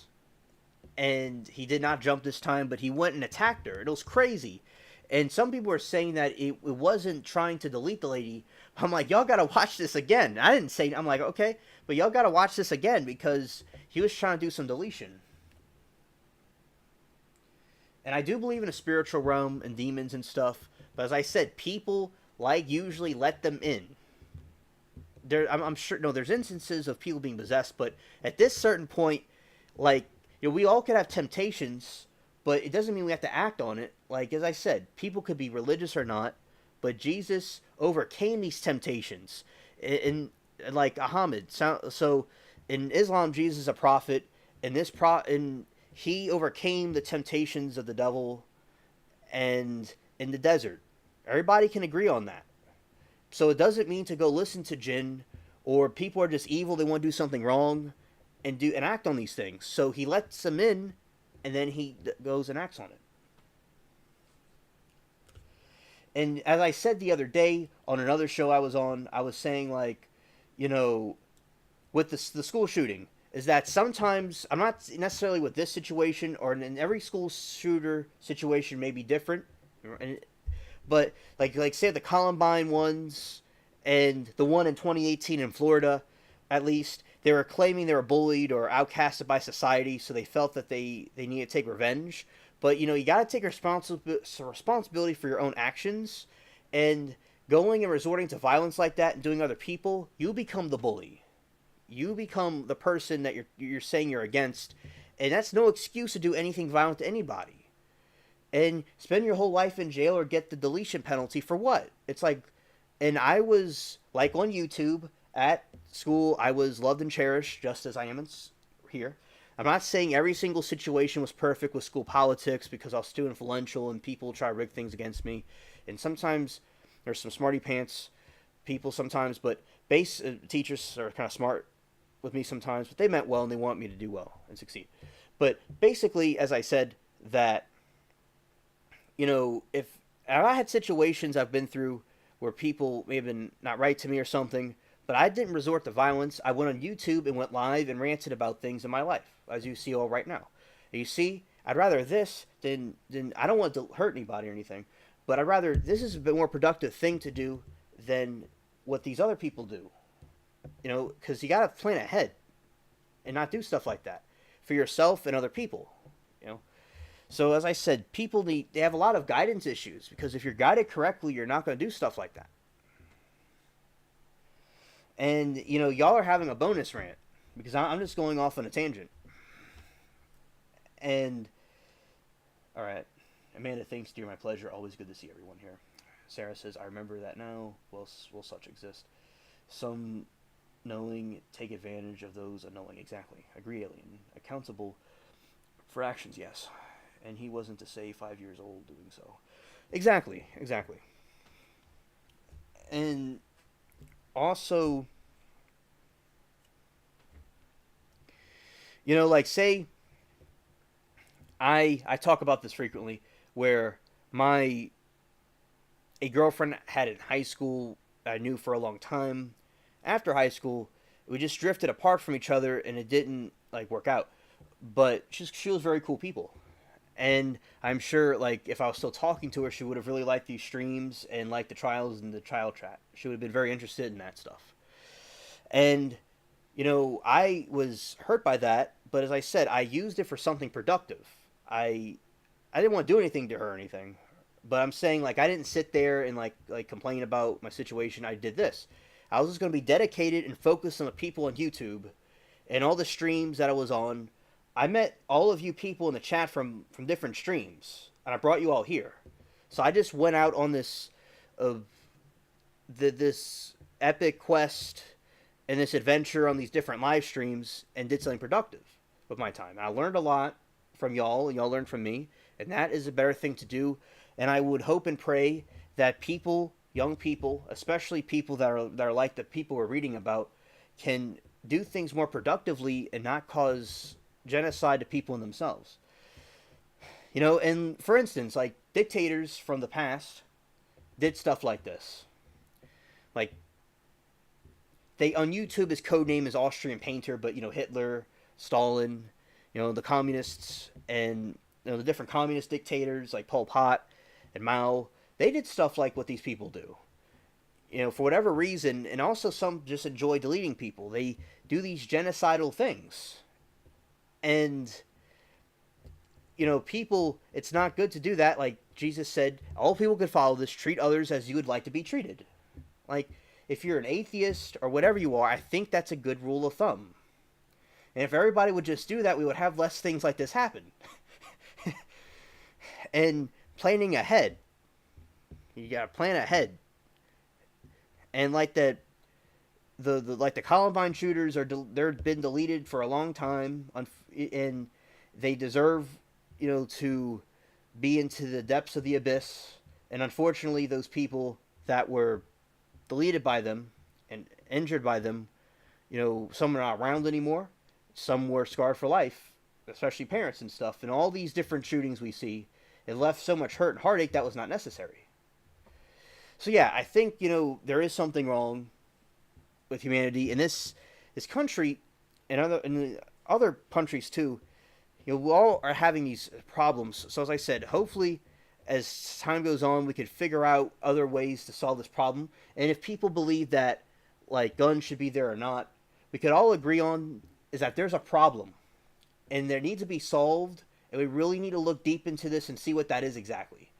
We all could agree on that. We all want to have a good, peaceful society. All right. So that is what the goal we should all focus on. And it's good to bounce off different ideas and come to different agreements and compromises to see what's going on and not be so divided. Yeah, so that is some of my opinions about the situation. All right. Father's arrest follows first ever prosecution of parents in Michigan school shooting. Colin Gray's arrest comes months after just what I was talking about.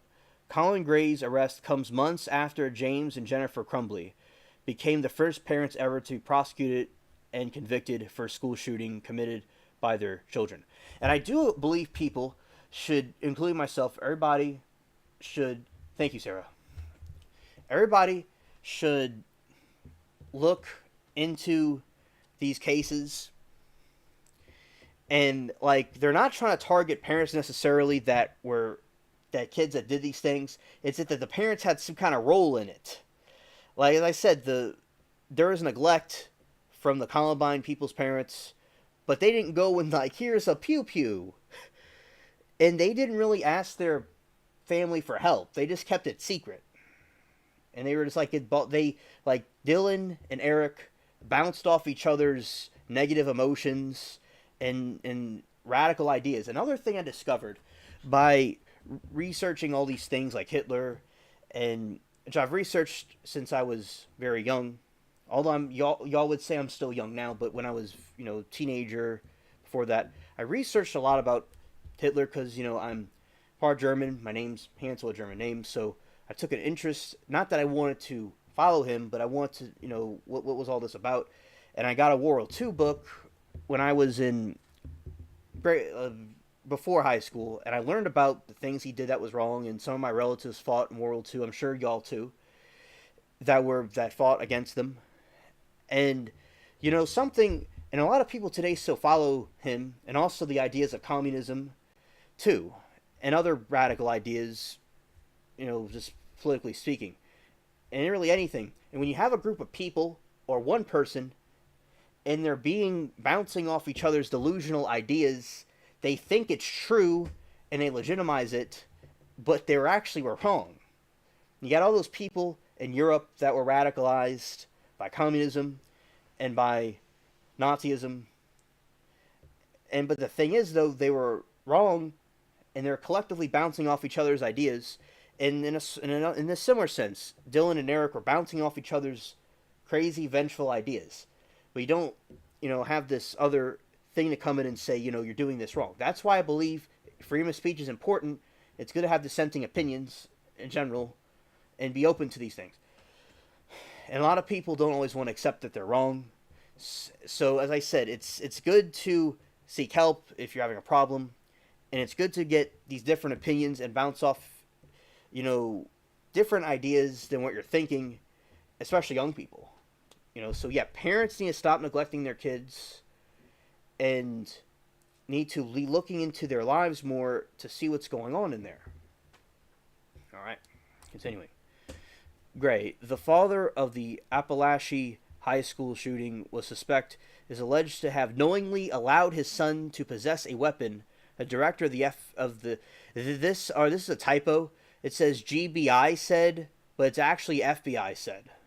In the Crumbley's case, the parents were convicted of involuntary manslaughter and other counts of school shooting carried out by their then 15-year-old son, Ethan. And and the reason why they do this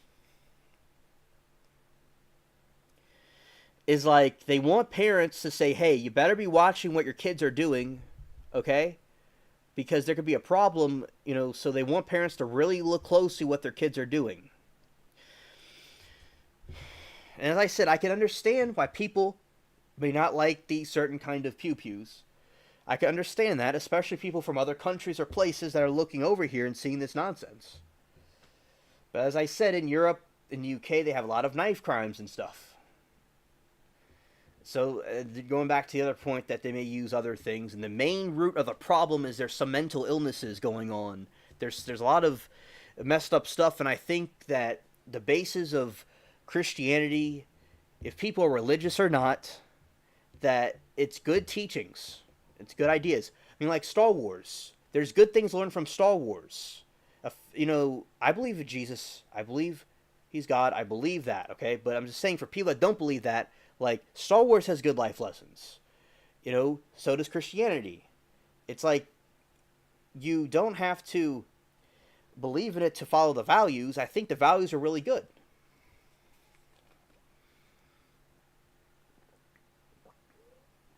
But I would suggest people look into that and follow the values and follow Christianity. I think it's a great religion. But as I said, for people that would not believe in it, I think that loving your neighbor as yourself is not a bad idea. And avoiding temptations to do things that are wrong. I think that's the golden rule for everybody. All right. Anyway, Sarah says, back then Colorado was not so political. Like in recent years, pew pews still equates to hurting, in my humble opinion, a former Coloradian. Yeah, that's right, Sarah. You were over there. And right, exactly. Thank you. Sarah says, I seen on video men with GB for G. Yeah, I don't know what that means, Sarah. Yeah. And Sarah says, oops, above meant equated past tense. Okay. Sarah says, the Force idea, a kind of stepping stone of God. I agree, Sarah. I agree.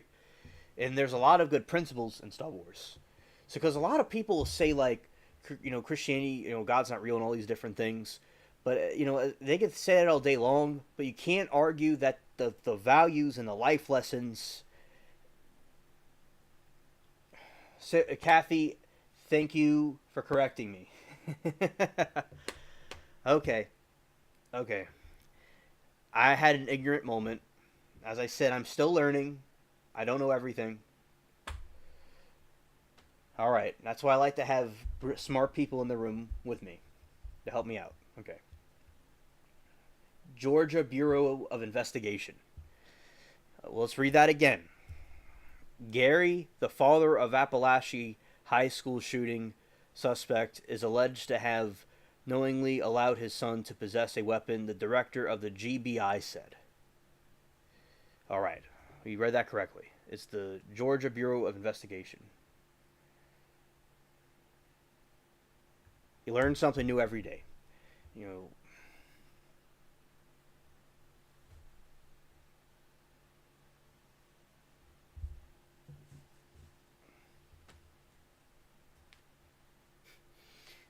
Thank you, Sarah. Thank you.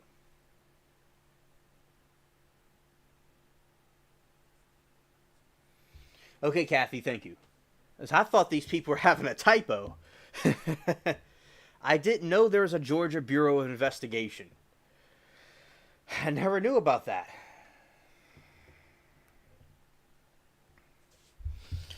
Charges against father directly connected with the actions of his son, GBI director said.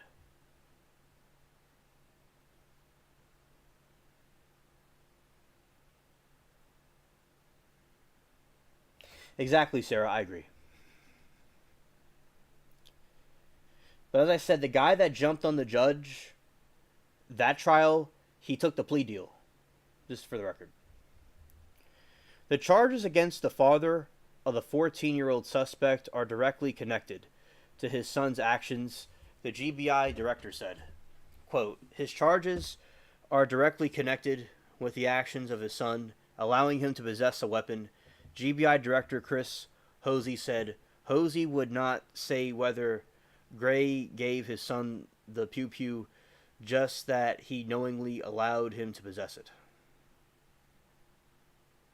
Yeah, I guess so. I'll have to look into that. I didn't know that. Is there a Louisiana one and a Texas one? I never knew this. The suspect was armed with an AR-15 style semi-automatic rifle. Areas warrants for 14-year-olds say.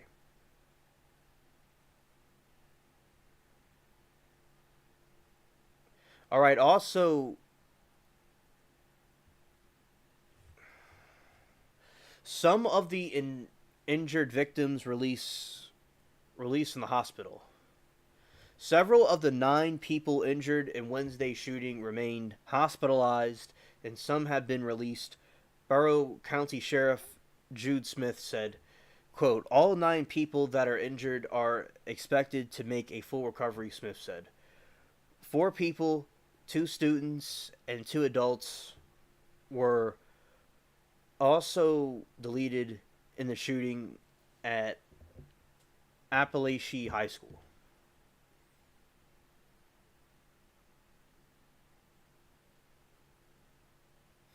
Mary, I didn't know this, everybody.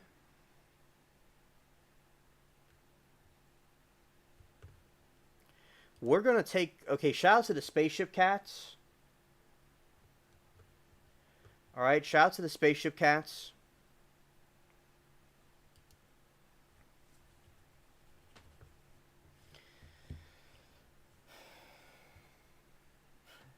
Yeah, Bose knows everything in the Catverse.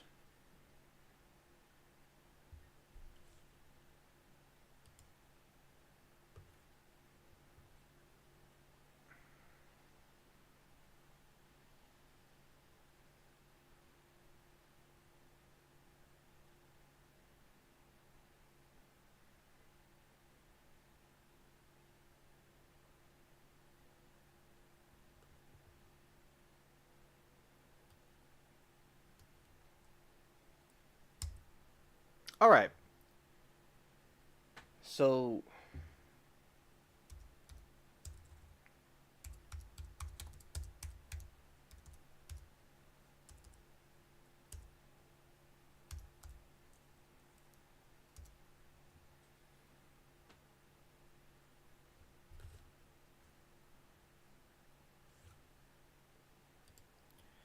Alright, we're going to look this up right now about Bureau Investigation.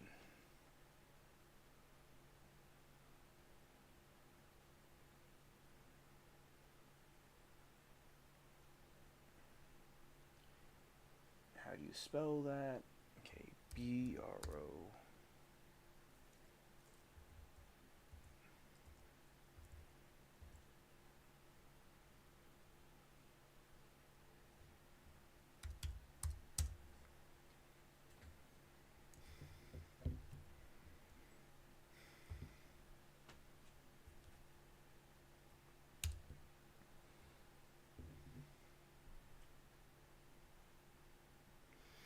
Alright, we're taking a detour here.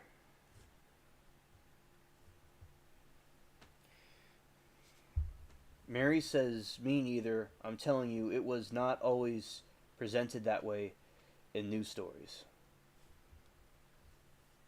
Right, okay, thank you. Okay, now shout out to Bubbles.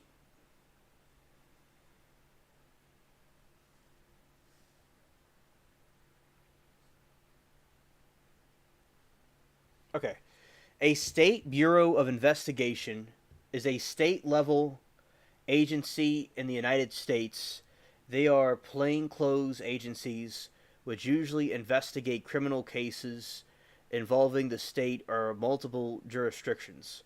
They also typically provide technical support to local agencies in the form of laboratory and or record services or to directly assist the investigation of cases to the local agency's request.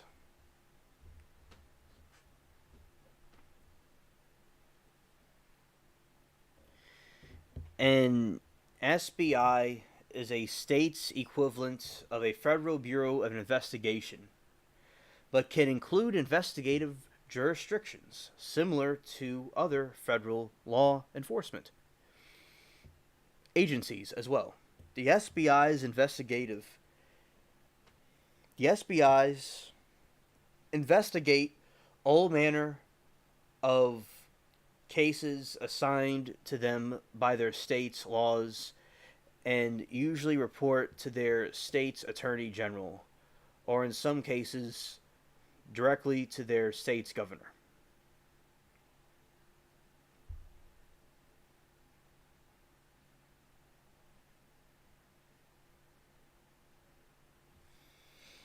Kathy says, honestly, I think I first learned about GBI in a novel I read.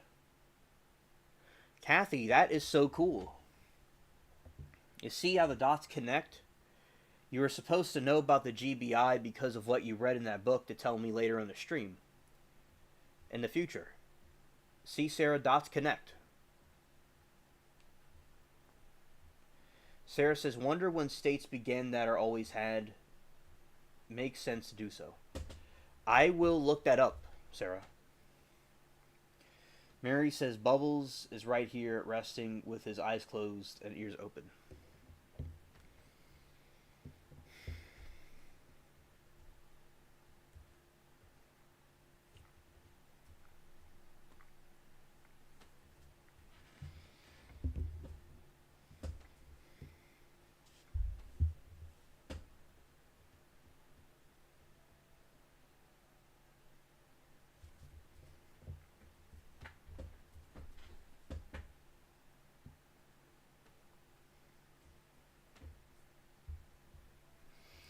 SBIs can also exist either independently or without a State Department of Public Safety Department of Justice. Agency coordinating or controlling the various state level law enforcement agencies are a state police force, which is generally law enforcement agency. Well, yeah, so that is the answer to all this.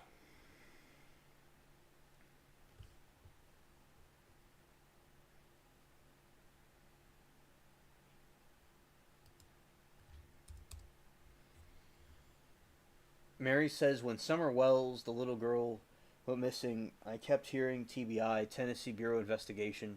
I never hear Louisiana Bureau of Investigation, any media here.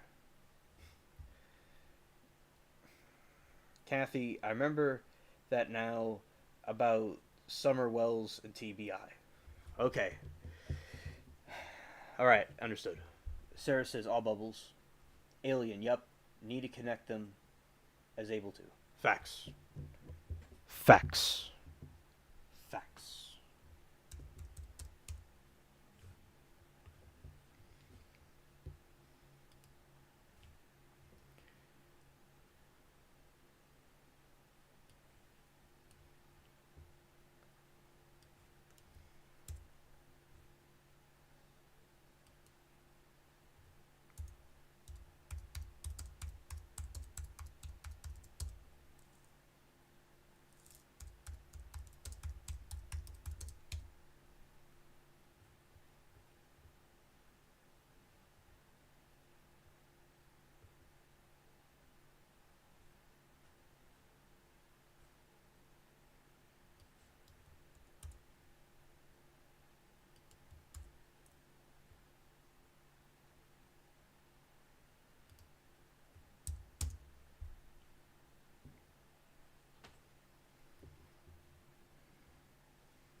I'm trying to find this answer.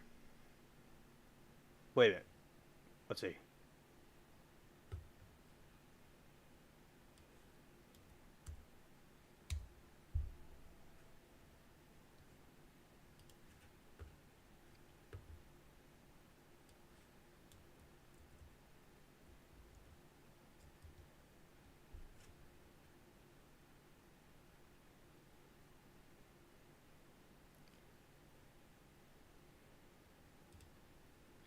The California Department of Justice Bureau of Investigation.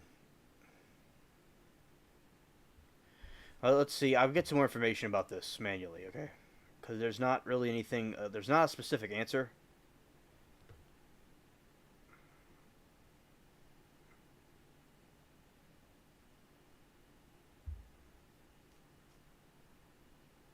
Okay, so I got some information for you, Sarah.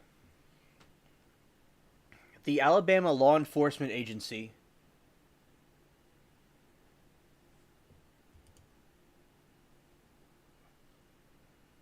is a law enforcement agency serving the U.S. state of Alabama. It exists with a branch of the state government to coordinate public safety in Alabama. It was formed on the 1st of January 2015 by merger of 12 state law enforcement agencies. its secretary executive chief appointed by by and serves pleasure of governor of Alabama. Aliyah is divided into functional divisions: the Department of Public Safety and the State Bureau of Investigations. Secretary of Aliyah is responsible for appointing a director of both divisions after consulting with the governor.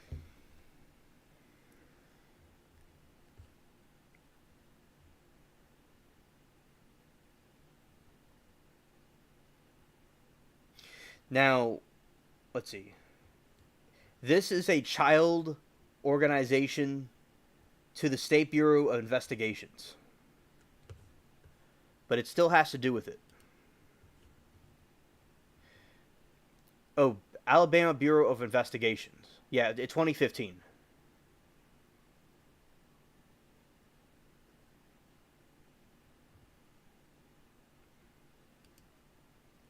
California Bureau of Investigation. It was created in 1850.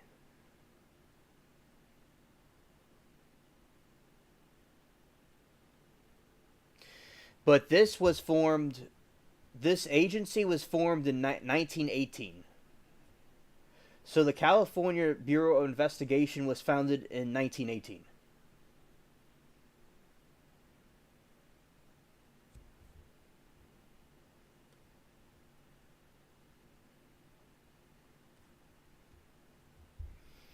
The California Office of the Attorney General was created in 1850. However, permanent law enforcement and criminal investigation elements California were not established until early 20th century. Despite this, CA law enforcement personnel can trace part of their roots back to the original California Rangers, the first statewide criminal investigation and law enforcement agencies created in May 17, 1853.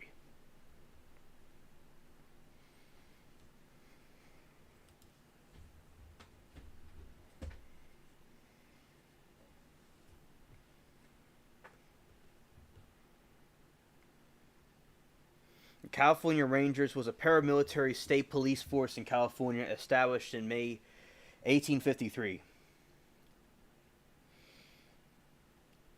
Established in August of the same year, it was the first statewide law enforcement agency in California and was founded by Governor of California John Bigler and commanded by Harry Love specifically. So the California Rangers remind me of like us on YouTube patrolling trolls, watching out for trolls and getting the trolls. We're like the Wild West of the internet. So like the internet's like in its 1800s.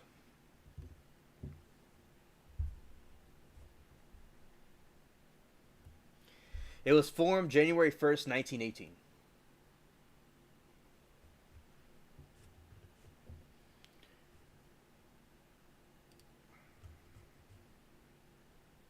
Bureau of Firearms. Bureau of Gambling Control. Colorado Bureau of Investigations.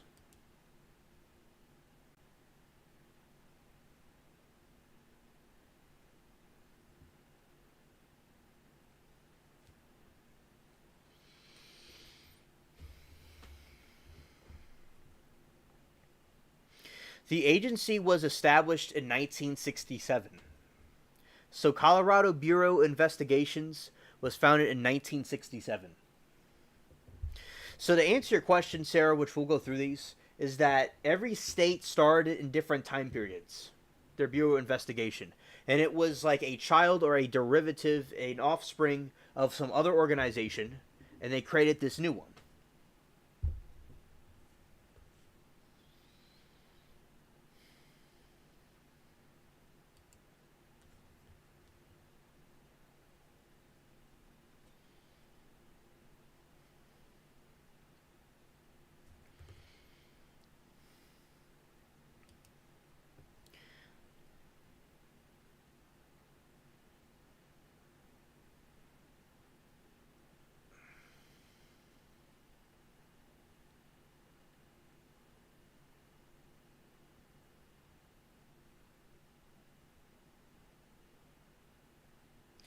Kathy, God bless. Good night to you, and thank you for being a guest on this late night stream.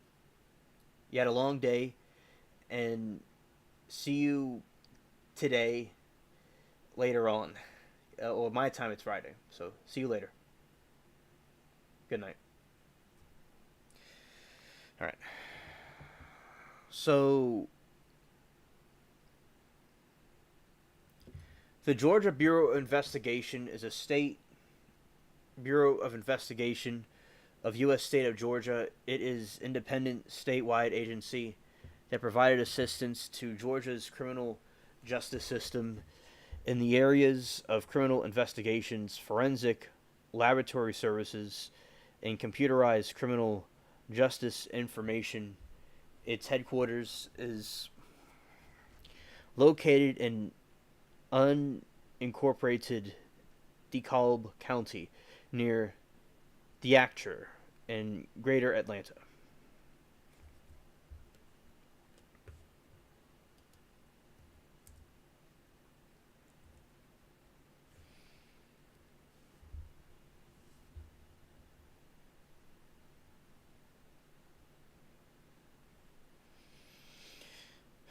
All right, this Georgia's Bureau of Investigation was formed in 1937, 87 years ago.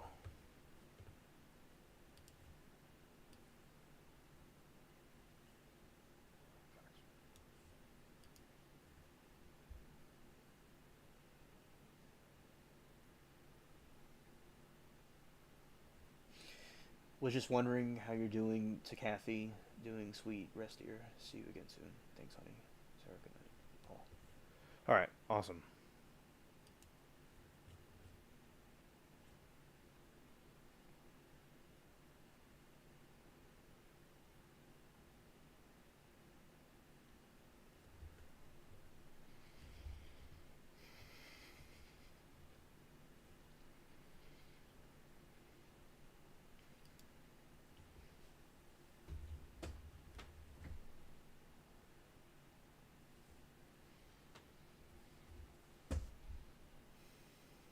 Sarah says, Amanda, political history is interesting, helps with perspectives.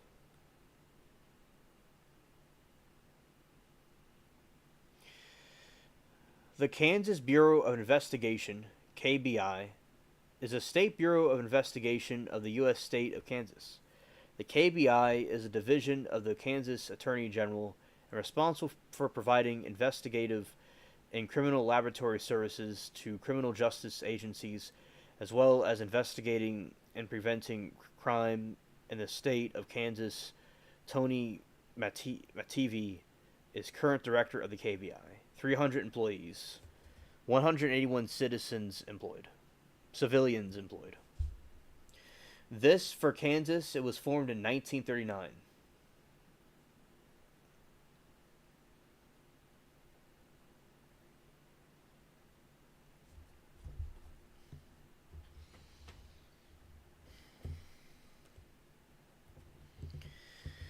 The Kansas Bureau of Investigation is dedicated to providing professional investigative, laboratory, and criminal justice information services to criminal justice agencies for the purpose of promoting public safety and preventing crime in Kansas.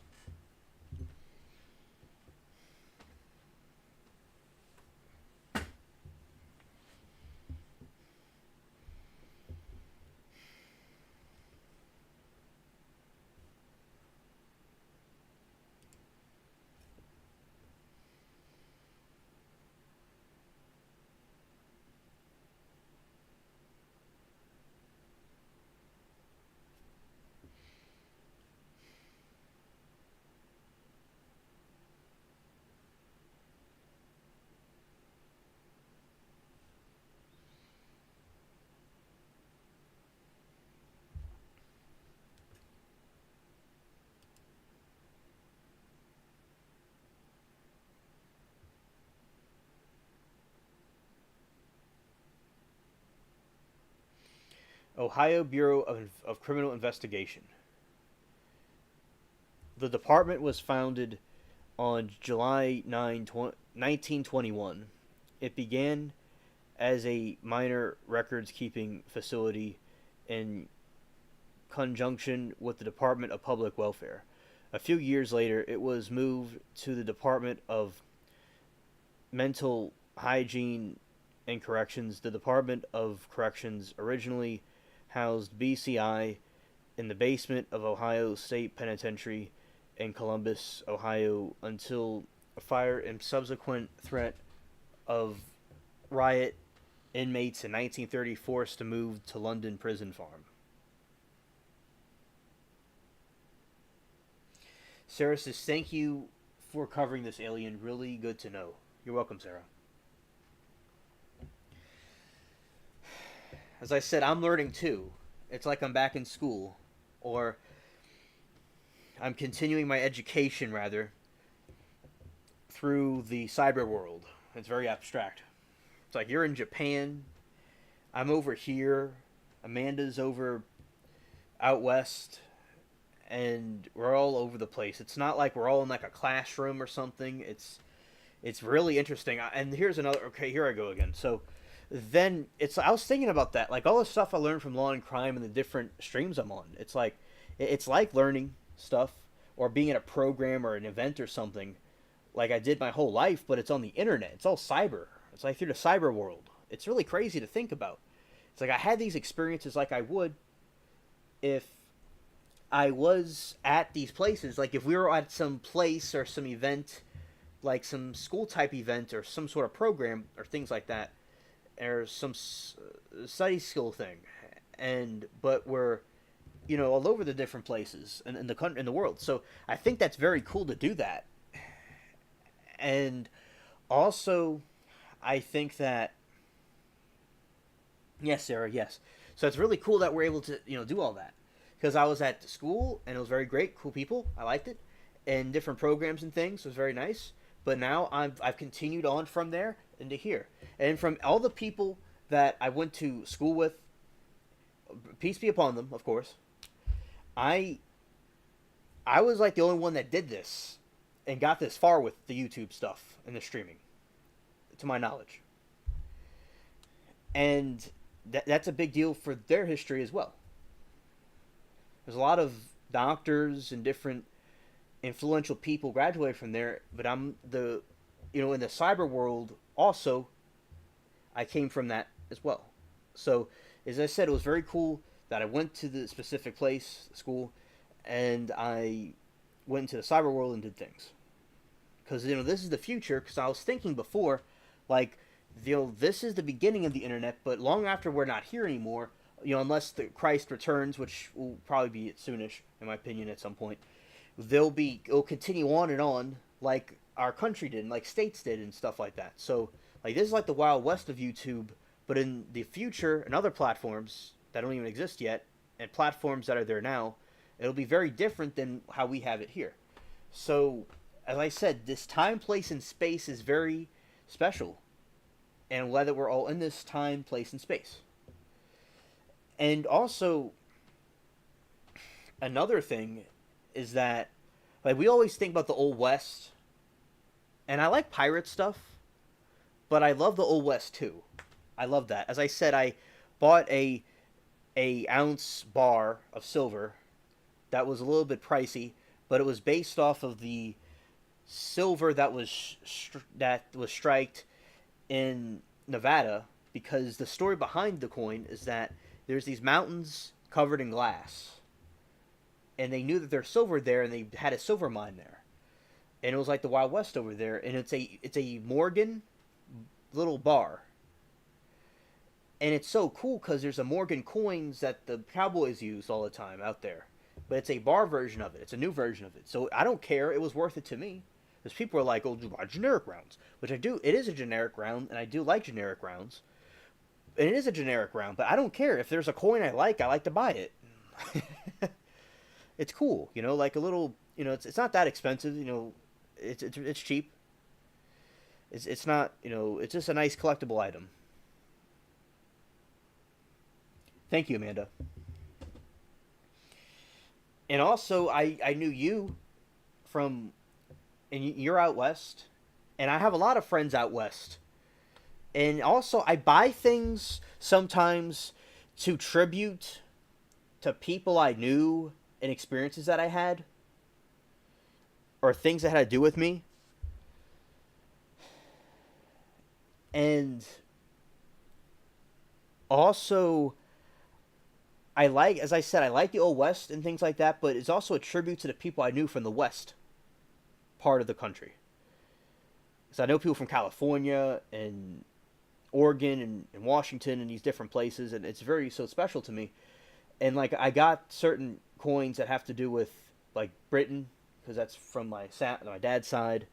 I have some eagles and different things that just remind me of different landmarks in my life. And like I like the maple, the Canadian maple. That's the one I have to add to the collection because I know some people from Canada now. And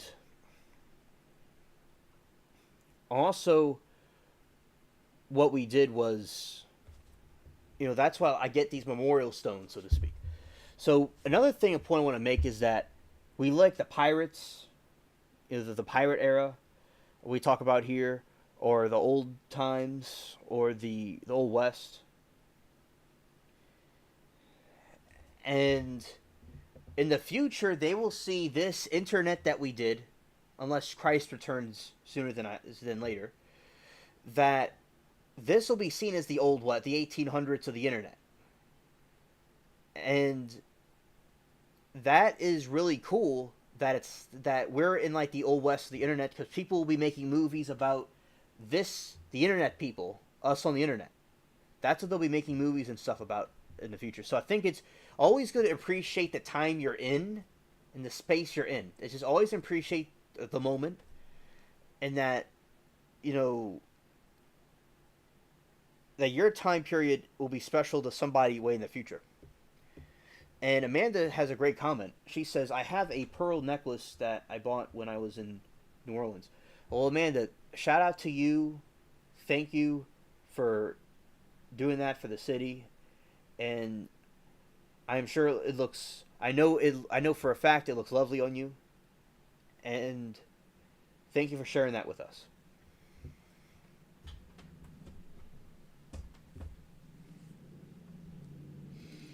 Yeah, so the Bureau investigation of Ohio was started in 1921.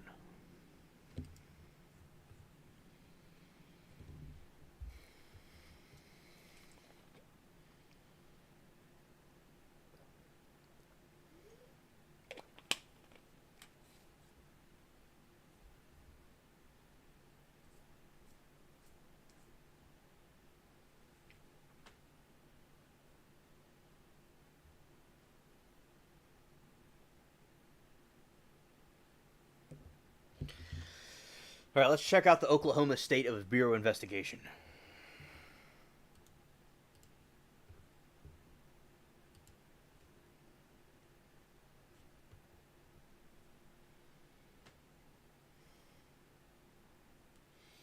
Thank you, Sarah, about the silver comment.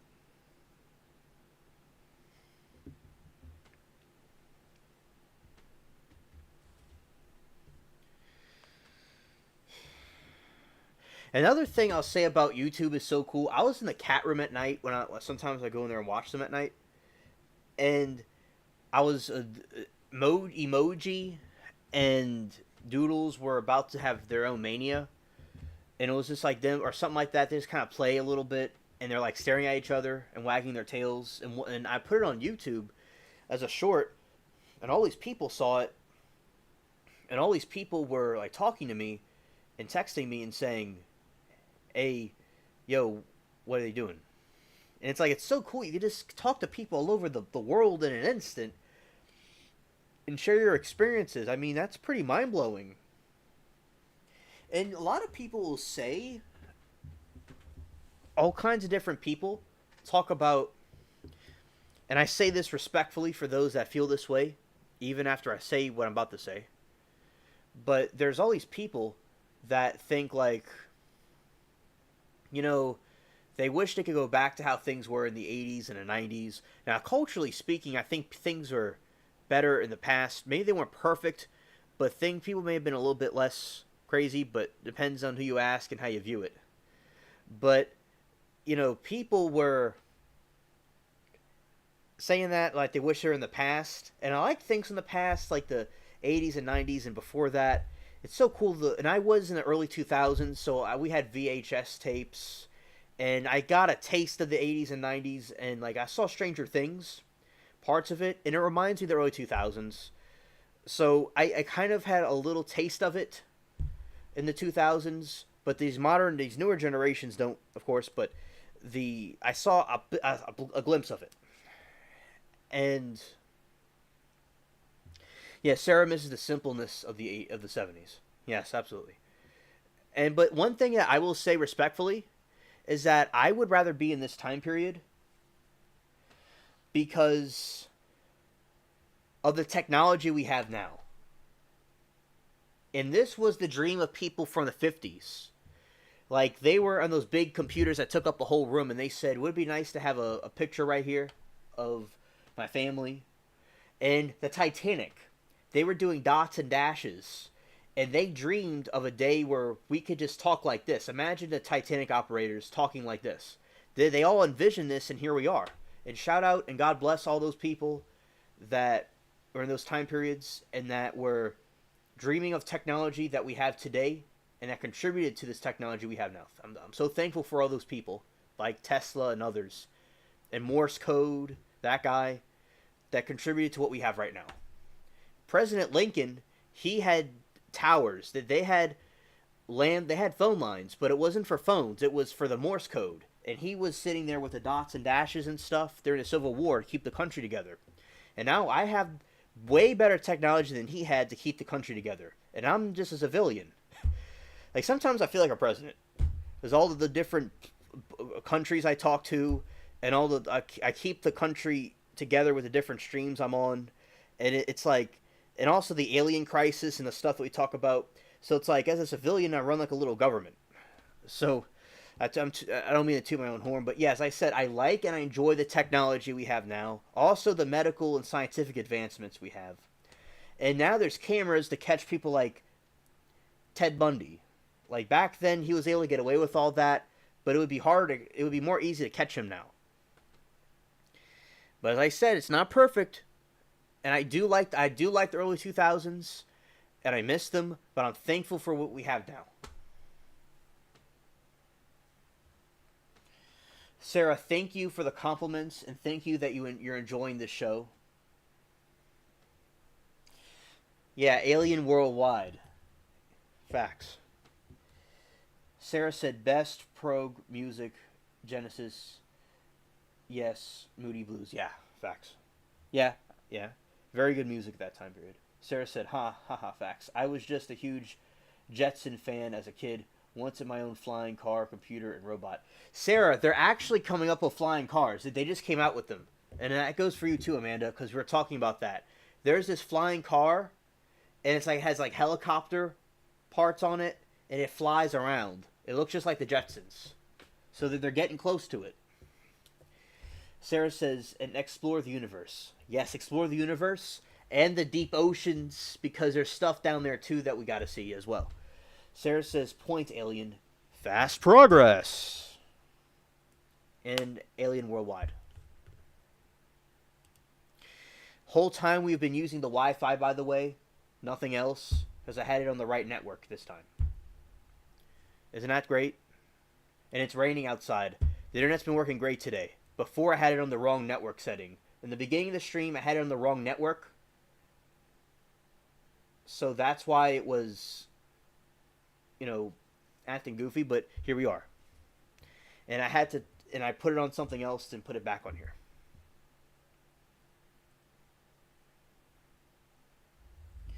Okay, Sarah, and as I said, to answer your question about the Bureau investigations, we looked at some of them. In the Bureau, which we're going to look at this more, we're going to look at the Bureau of Investigations more. Okay? But with the Bureau of Investigations... Thank you, Amanda. Thank you. With the Bureau of Investigations, we have this... To answer your question, Sarah, They were created in all kinds of different time periods a long time ago, some recently, some not, but we're going to go through all of them, and we're going to be talking about more of this. And also, I will answer your question about the solid donut shape in the ground. Okay.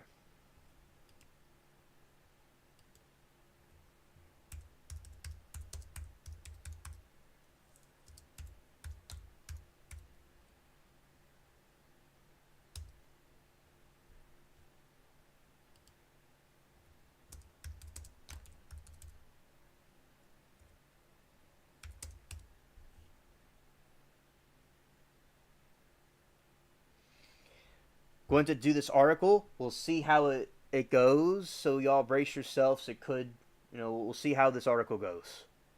All right.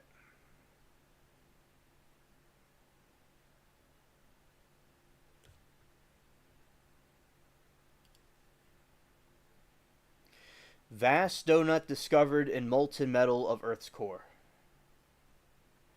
All right, Sarah, here we go.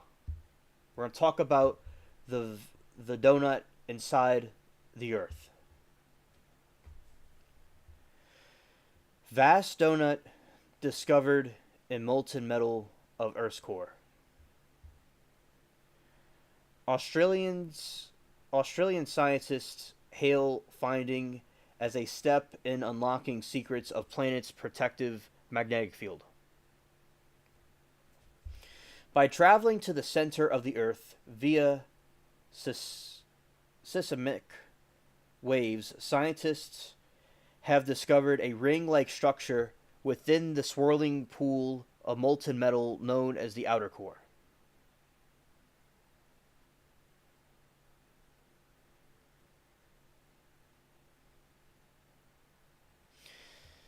Research published in the Journal of Science Advances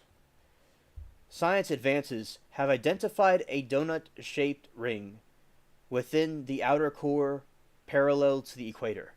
A study co-author Australian National University geophysicist Proof Eclectic said because scientists could not reach the core with current technology, the team had analyzed the forms of seismic waves generated by large earthquakes as they traveled through it.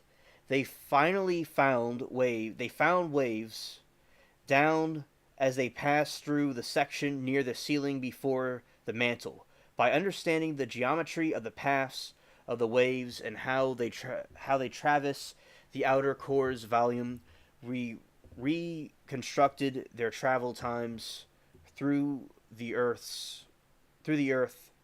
Tralick said, quote, "We realized the seismic waves slow down in the zone that mathematically is called torus.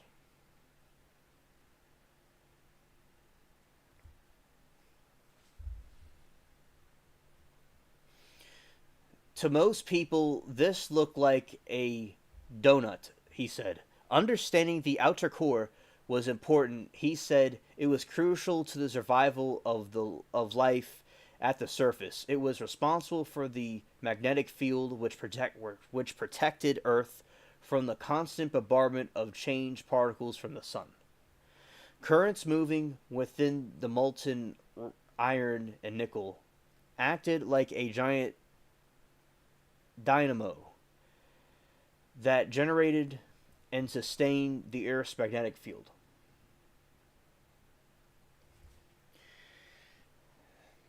Takalik said scientists did not yet know why the Earth had this activity. Dynamo when many of the planets did not. It's fair to say we understand the surface of other planets in more detail than our own planet's interior. Earth's interior, a solid center containing the inner core encapsulated by a liquid outer core, and then the mantle was just immense, he said. Overall, the core was slightly larger than Mars. Quote, we think of it as a planet within our own planet, Takalik said. He said, quote, we don't know exactly the thickness of the drought of the donuts, but we infer that it reaches a few hundred kilometers beneath the core mantle boundary. The structure buoyancy suggests the presence of lighter chemical elements such as silicon, sulfur, oxygen, and hydrogen or carbon. What makes this field really fascinating is that pretty much everything we do know is that it is an interference based on the data that we have on the surface, he said. Co author Xiaong Ma said the discovery of new structures within the outer core lifted a veil on the dynamics of Earth's magnetic field, yet there were still mysteries about Earth's outer core that are yet to be solved. End quote. All right, so that's the information on the vast donut in Earth.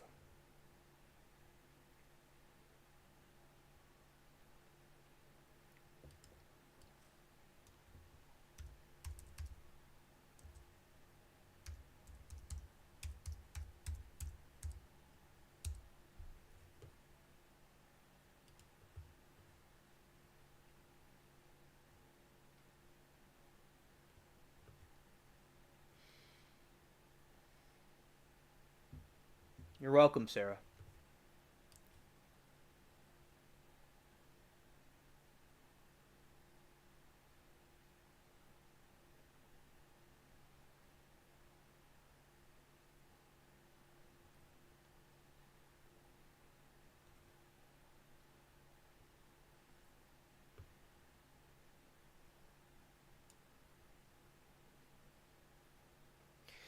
Kathy, I guess the Kathy, Amanda, and Sarah are now a trinity of people now. Because I get Kathy and Sarah mixed up now. You're welcome, Amanda.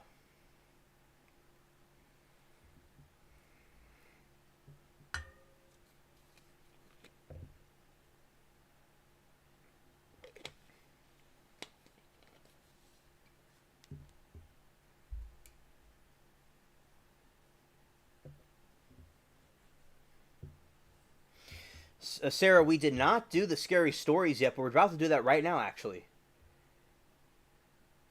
And then it would be over with.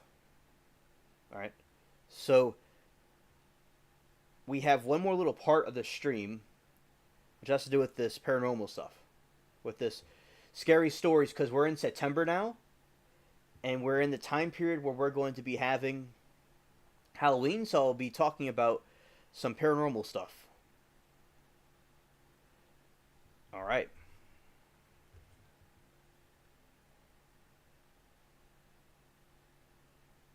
Okay.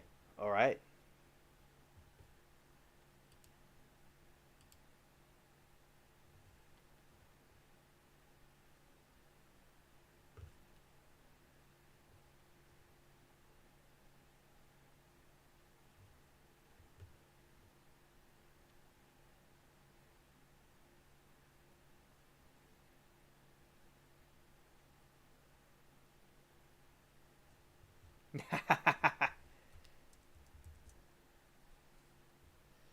A man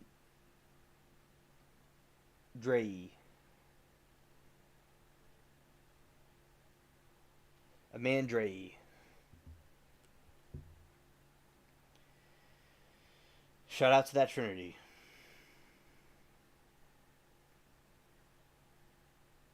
All right. So we'll be doing this for a little bit.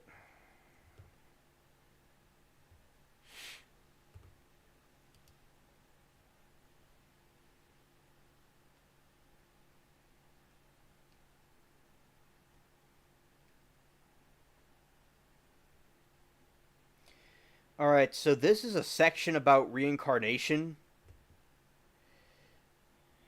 And this is about some New Age occultist, and Sarah would be interested in this because it has to do with the she had when she was in the 70s. She said there's a lot of these people in these New Age cults, and here so we'll get right into it. I'm just gonna go randomly talk about different things. This is gonna be very eclectic, my favorite word. And we'll just bounce around these different paranormal things. So without further ado, here we go.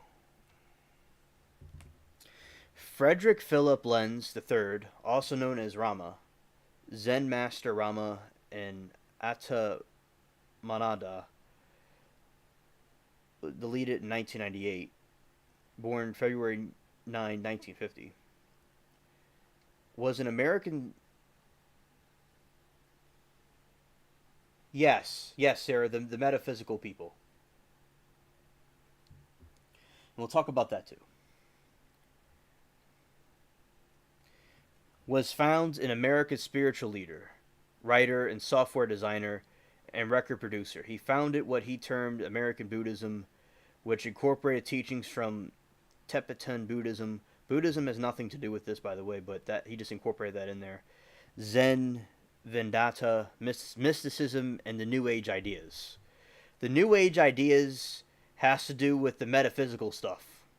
And I'll give you all an example of what I'm talking about. New Age is a range of spiritual or religious practices and beliefs which rapidly grew in the Western society during the early 1970s. It's highly eclectic. Did I read that right? Eclectic. Look at that, everybody. I can't believe it. We got synchronicity. Dots connecting. I can't believe what I'm seeing. It's highly eclectic. An unsystematic structure makes a precise definition difficult, although many scholars consider it a religious movement. And it happened in the 70s, and that's the metaphysical things that Sarah had to deal with. Wow. Meat, as they say. Wow. After studying with Sri Chinami, which that was an Indian spiritual leader who taught meditation in the United States after moving to New York City in 1996, and he had 7,000 students. Yeah, thanks, Amanda. Who gave him the name Atamanada. Lenz lectured and taught classes in meditation before forming his own school and assuming the name Rama. His teaching centered around enlightenment in the modern world through the integration of Eastern religious principles into everyday life. He wrote several books in meditation and Buddhist philosophy, including 2 novels depicting young American snowboarders encountering with a Tibetan Buddhist master in the Himalayas, which, according to Lenz, loosely based on his own experiences in Nepal. And Buddhism is not bad, but the New Age people, I'm a little skeptical. Not every Buddhist person is like bad, but the New Age metaphysical stuff, I'm not a big fan of. But basically, and I'm not saying everybody in these different groups, but this person was in the spooky. This guy was in the spooky section. Okay, this guy's in the spooky section, so that's why I picked him. I don't even know him from Adam. Okay. And I know 2 Adams. Though a Buddhist, Lenz eschewed asceticism, lived in a lavish lifestyle, and encouraged students to focus on a financial independence and success. Sounds like not all online gurus are bad. A lot of them have good advice, but it sounds like it's some sort of a scam. Encourage students to financially independence and success. That's a good thing, but I wonder, like, if there's some things in there that he was using for gain. Nothing wrong with financial independence and success. That's like how I'm here talking to you, was because of doing things like that, but I don't know what his motives were completely all the way. Some former students accused him of a cult like activity, including financial, like I just said, and inappropriate exploitation, sexual, exploitation. So he was doing reproduction exploitation, like prostitution. Lenz denied the accusations. No civil or criminal proceedings were ever brought against him. Lenz was deleted in an apparent suicide in 1998 after his death. 23 million his 23 million estate became the subject of dispute, ultimately leading to the creation of the Frederick P. Lenz Foundation of American Buddhism, which has made significant grants to various American Buddhist organizations since 2003. Frederick Lenz was born in San Diego, California, to Frederick Lenz Jr., a marketing executive, and Dorothy Gumer Lenz, a housewife and student of astrology. As we said, astrology could have truths in it, but it's from the fallen angels. So it's like a source that's kind of sketchy. Sarah says 23M, no small beans. Yeah, exactly. And Sarah, especially in that time period, it would be way more now with inflation. Lenz stated that he had his first experience of samadhi in Hinduism and Buddhism, Jainism, and yogic schools is a state of meditative consciousness. In many Indian religious institutions, the cultivation of samadhi through various meditation methods is essential for attainment of spiritual liberation. And there's things in Buddhism that are good as a Christian, but the thing that I have a problem with is that a lot of these new age groups were focused on these things without putting Jesus in it and Christianity in it. Because when you have this new age thing, like metaphysical stuff, you have to do with fallen angels and stuff like that. So Buddhism is like a gray thing. It's a good thing. He was probably a prophet to those people, but you got to have the Jesus part in there. Or at least if not have the metaphysical new age stuff in there. Because it seems like those things go downhill. Steve Jobs was into Buddhism, but he wasn't like these kind of things. But Steve Jobs later seems like he went back to Christianity later on. It seems. So he went back to it, to Christianity. But Christianity, the Buddhist teachings are really cool, but you have to have the Jesus part too, in my opinion. Sarah said, right, God set stars up as signs to him. Exactly. Sarah says, it falls short of God and his holiness. Yes, and that's what a sin is. It's falling short. Billy says, food prices are crazy over there like they are here, Sarah.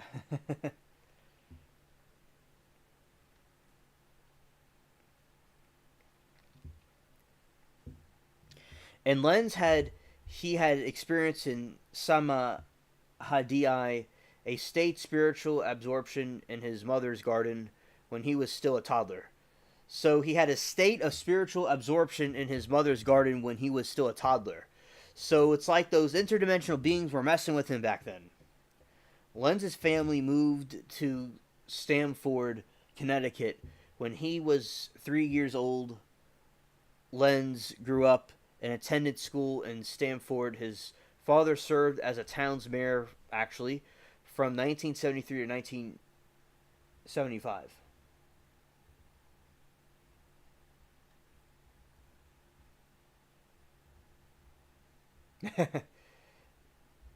Not the kind of eclectic.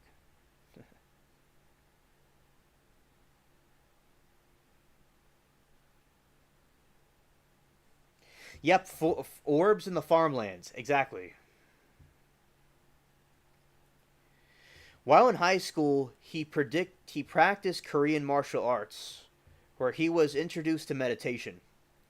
After high school, Lenz was incarcerated in a minimum security camp near San Diego for possession of marijuana, a misdemeanor offense which was later removed from the court records by way of dismissal. According to his own accounts, he then traveled to Kathmandu and encountered a Tibetan Buddhist monk who informed him that in the future he would help millions of people and carry the teachings of a lineage that had almost disappeared.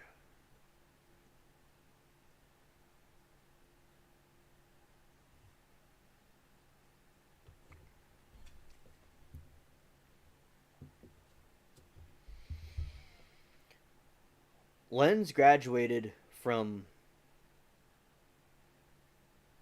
Ripawam High School in 1967. He later attended the University of Connecticut, where he majored in English and minored in physiology. He was inducted as a member of the Phi Beta Kappa, an honor society in 1973, and graduated magna cum laude as well.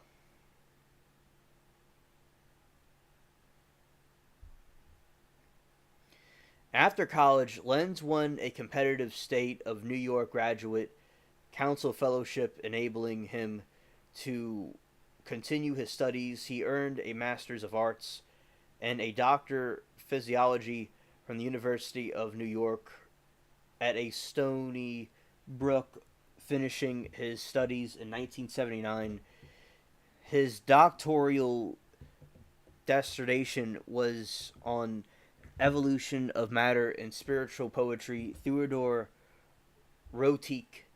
While completing his graduate degree, Lenz worked as a lecturer in the English New School for Social Research. That's a picture of him on the side of the stream, on the side of the screen, meditating. You could tell by all how old the picture is with the quality of it. I mean, it's a cool quality, but it looks like something from the 70s.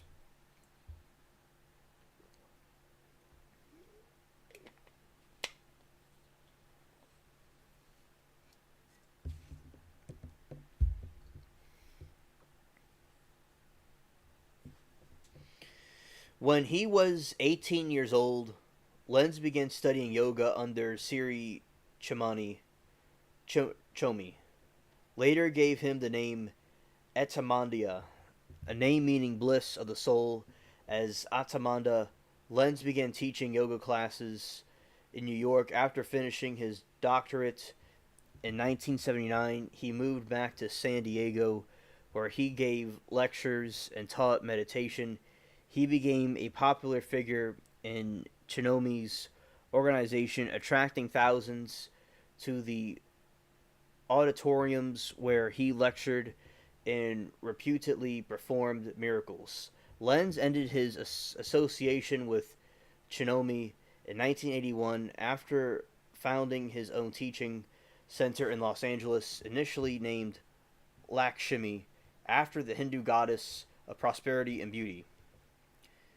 You see, Sarah.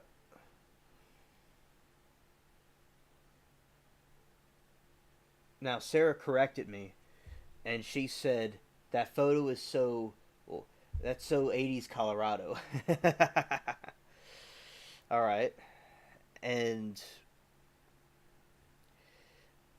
we have that right there, and basically we have this situation where yeah, he's meditating and he's 80s Colorado. Yeah, it's the same type of style. Yeah, thank you, Sarah.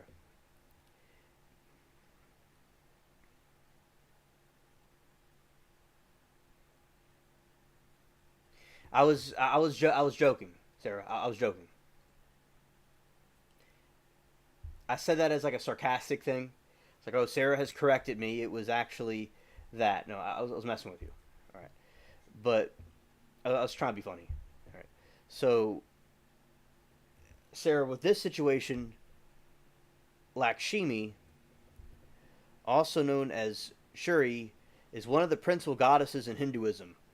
So you see, he named it after this Hindu goddess, and the Hindu goddess is a fallen angel.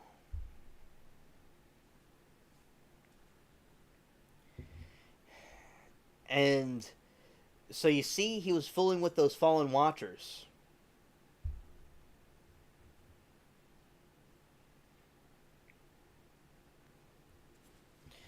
At the end of 1982, Lenz adopted the teachings of Rama.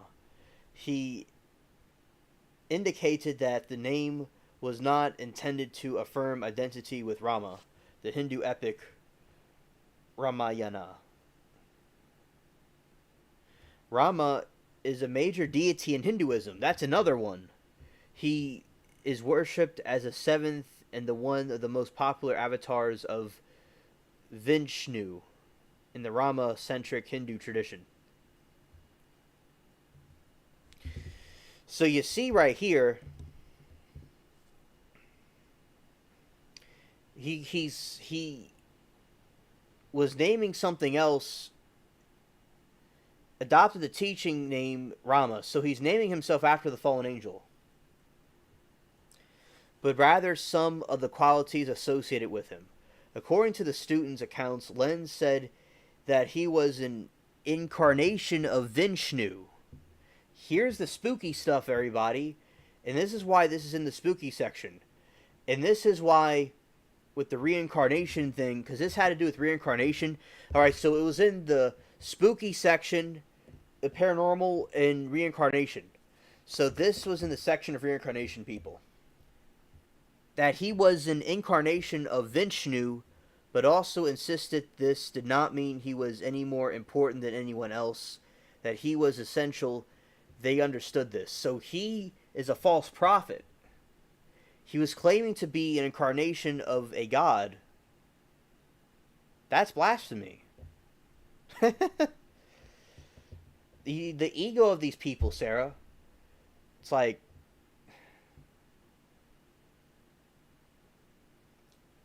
exactly, they wouldn't agree with that either. In their religion, he's a false prophet too.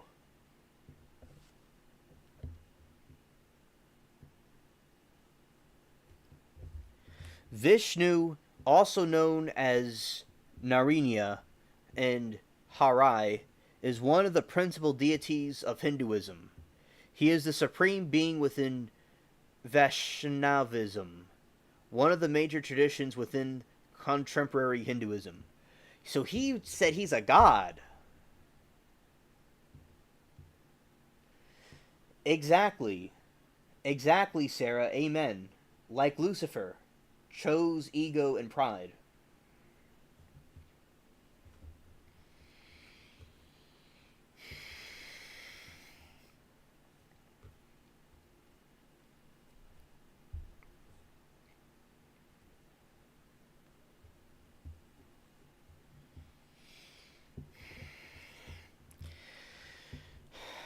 Lenz said that he remembered...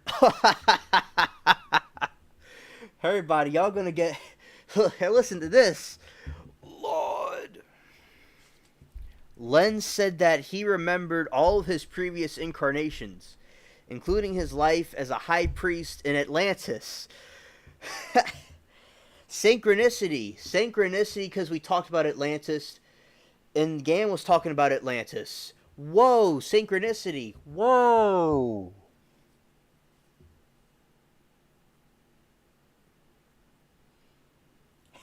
Yeah, Billy said it right. Well said, Billy. Little gods. He remembered his incarnations, including his life as a high priest in Atlantis, and his 4 lives as a teachers of India, Japan. So, Sarah, you got to watch out because he's also an ancient teacher of Japan and Tibet. During the 16th through early 20th centuries, his first book, published in 1979, was on the subject of reincarnation. You see, I don't know who goes through what, but this guy was given the fallen angels gave him information and put memories of in his head of other people. And I'm sure there was a priest on in Atlantis at some point, but they gave him false memories. So he as I said, he got an ego to him. You know, if any of us thought we had an ego, think differently. I mean, this guy really has an ego to him, man. He thought he was a god, reincarnated. But it's like he can't be a god in his current form, so he had to reincarnate as a god.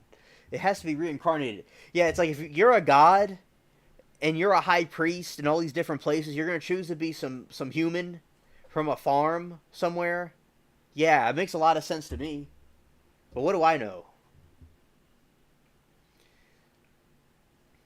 Oh, and you know the little the smart arse remark he makes? He's like, but this doesn't mean that I'm better than everybody else.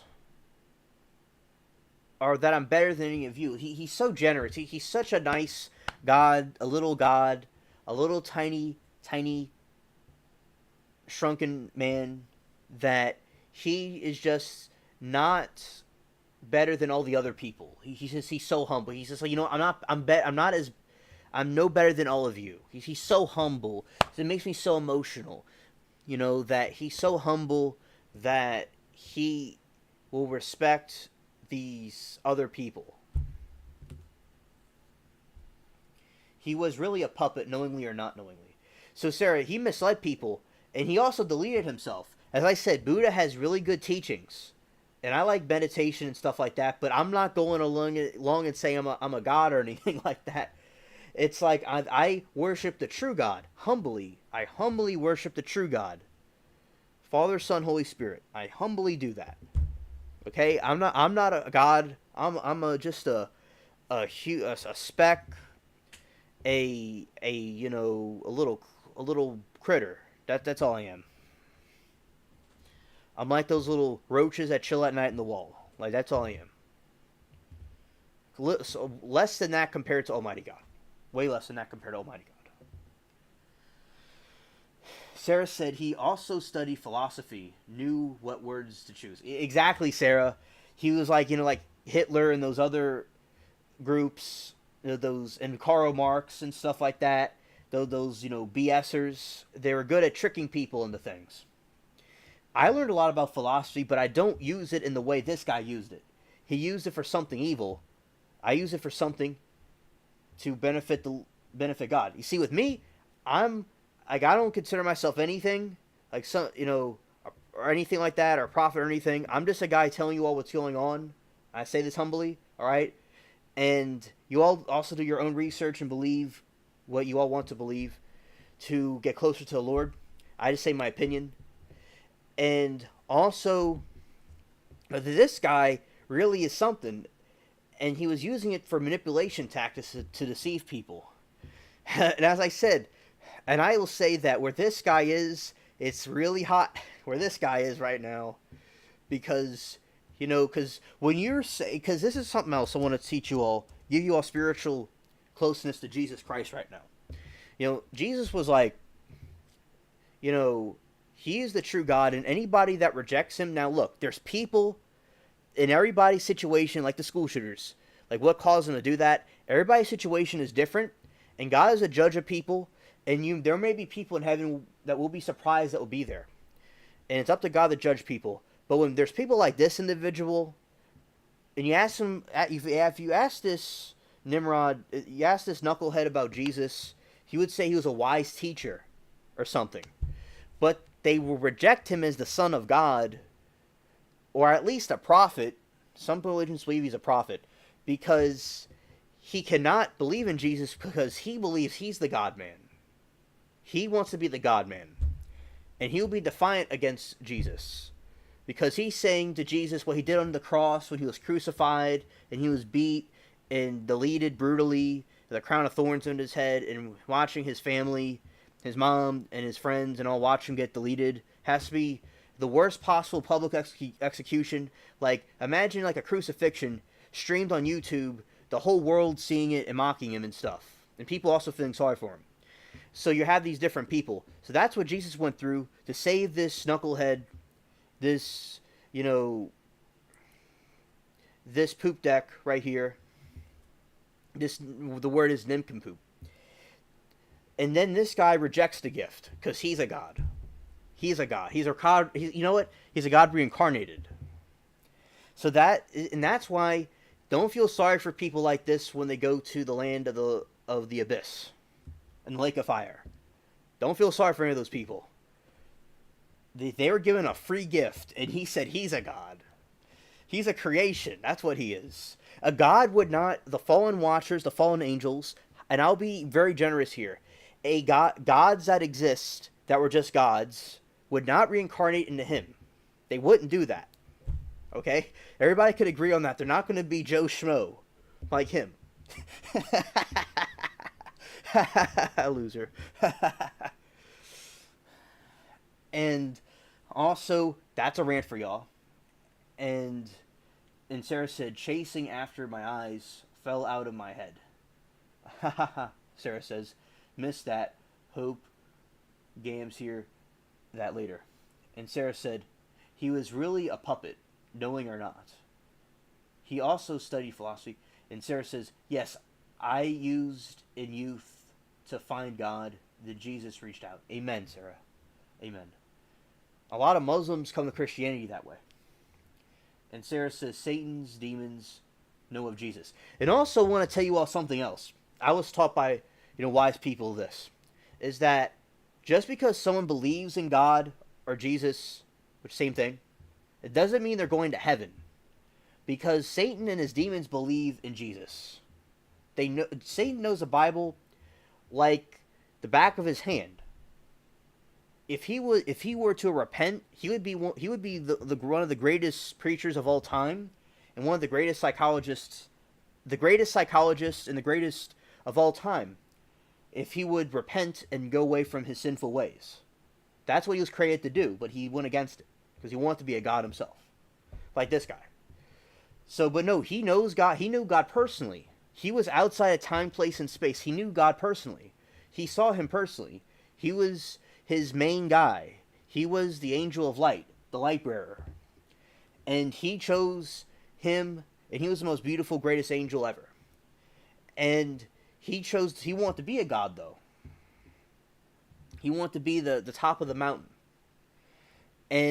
But he knows God. He believes in Jesus. He believes in Scripture. He knows the Bible very well. But he's not going to heaven because of what he did and all the evil stuff that he does. And he doesn't want to repent either. So that's why Satan, they believe in God too. The Watchers believe in God. The gray aliens believe in God. They all believe in God, but they're not going in a good place because of what they did. And they can't be, forgiven. And also, I'll add this. They don't want to be forgiven either. They're in a state where they just don't care. Like, this guy's a perfect example. He never repented. He didn't care. And he was just set in his ways. That's how those fallen angels and Watchers and Satan is. They don't want to be saved. And Sarah says, oh yes, I follow an ex-Muslim now Christian channel. Such amazing and heartbreaking testimonies. Amen, Sarah. And I see testimonies of Muslims that were in ISIS, that were in these terror organizations, and they convert in that. Yeah, there was a short that I saw of a terrorist, and he was in prison. He was in prison, and he was praying to God, and Jesus put his hand in his shoulder. And the guy got really emotional, and that it was Jesus. That was the true God. And he was saved.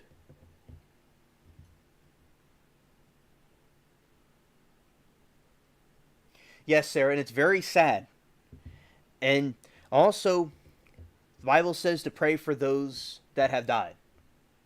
So it also is good to pray for those that are deleted. Scripture says to pray for those that have been deleted. And so pray for those that have been deleted. of course. But yeah, they just gave themselves over. It's very sad. Also, something I remember my friend that I talked about. You saw that too, Sarah. Yeah, I remember what I saw. My friend that I talked about aliens with from school, he gave me a gift, a Bible as a gift, and I read it and studied it very closely. And this was back in like 2019 or 20. This is back 2019 or 18. And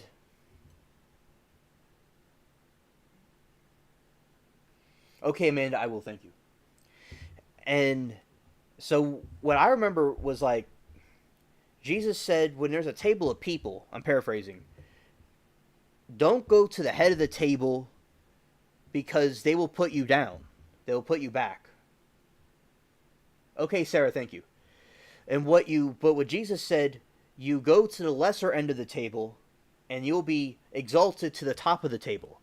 So those that boast and act all prideful will get the lowest position, but those that humble themselves will be exalted. So Jesus was saying, be humble and be at the lower end of the table. You'll be exalted to the higher end of the table. This is a concept that Satan never understood, which led to all this chaos that happened.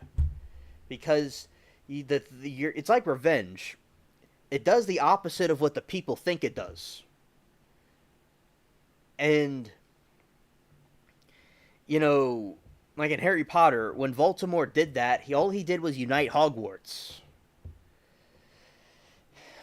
And those specific shooters that thought they were getting revenge, all they did was become the biggest evil bully that could have ever been in existence.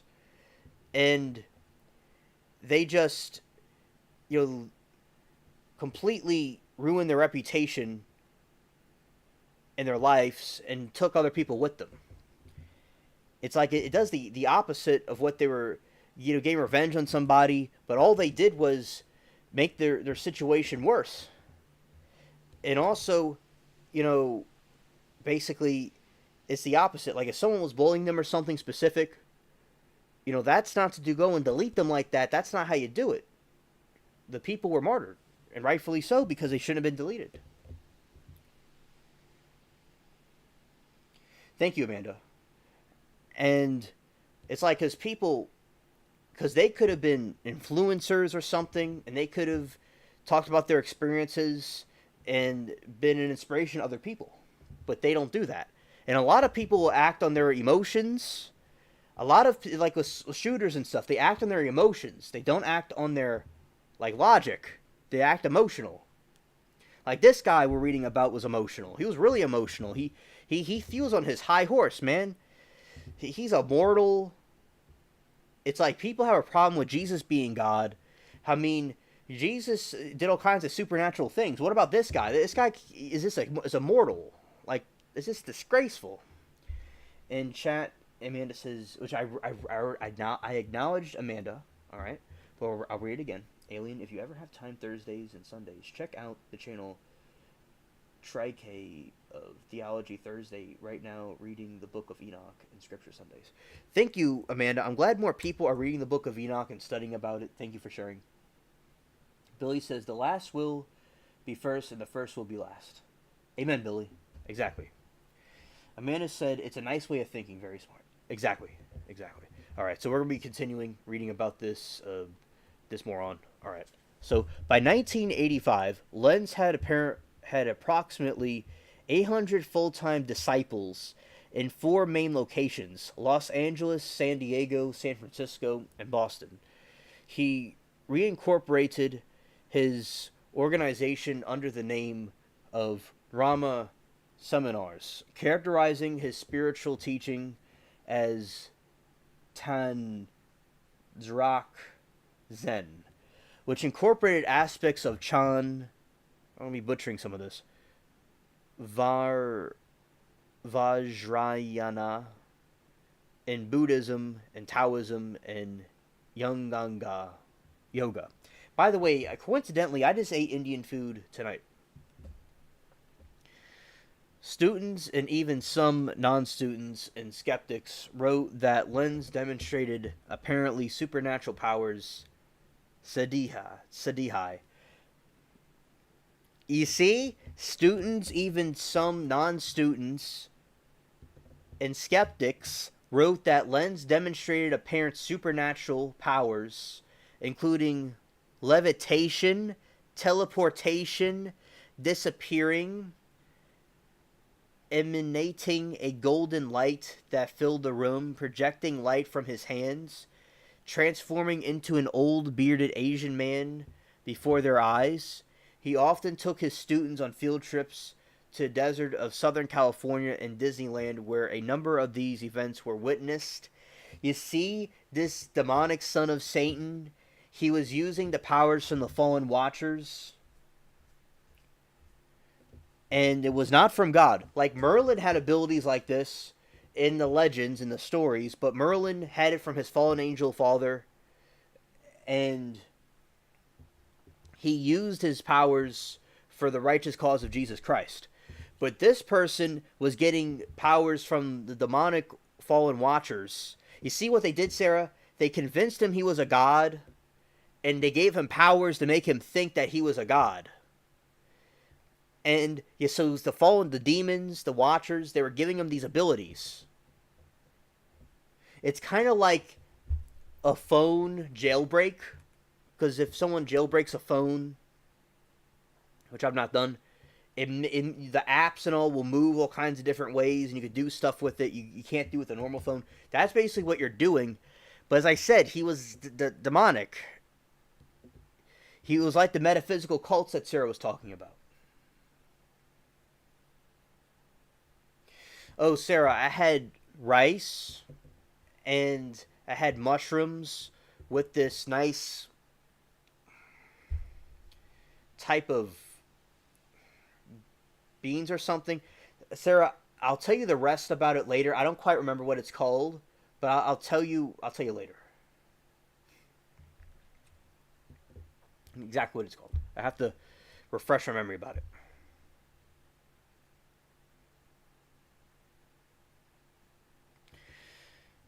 Len spoke of the world as being full of demons, ironically, which he described as entities and negative spiritual forces that were capable of attacking people. You see how they do this stuff? It's controlled opposition. He's talking about demons and things like that, but he was influenced by them too, because I'll tell you all, Scripture says that you could appear as an angel of light. Satan can appear as an angel of light. He said that such forces operated in the subtile planes, and that ordinary people, including his students, often unconsciously engaged in such attacks on each other.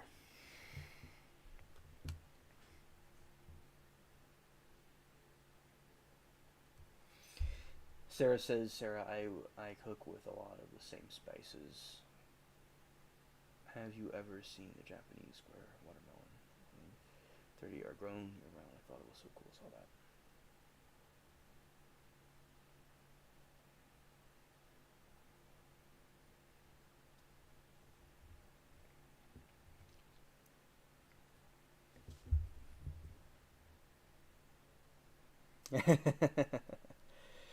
On the last stream that I did, the Sunday stream, I talked about food. Yeah, I just make everybody hungry. I'm hungry too. According to Zoe Nicholson, the central principle of Rama's teachings is self-discovery. That, quote, the principle is simple, that inside of each woman and man is a self-nirvana entity. It has been covered with layers of conditioning, lifetimes of tendencies, and fear of the unknown. Through the practice of self-discovery, all these layers are peeled back, eventually revealing one's true nature, perfect, pure light. End quote.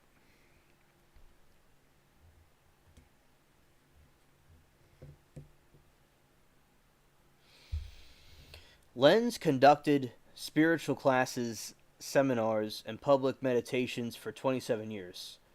All those students completed college style and applications. He accepted students based on his intuition and his sense of what each student needs.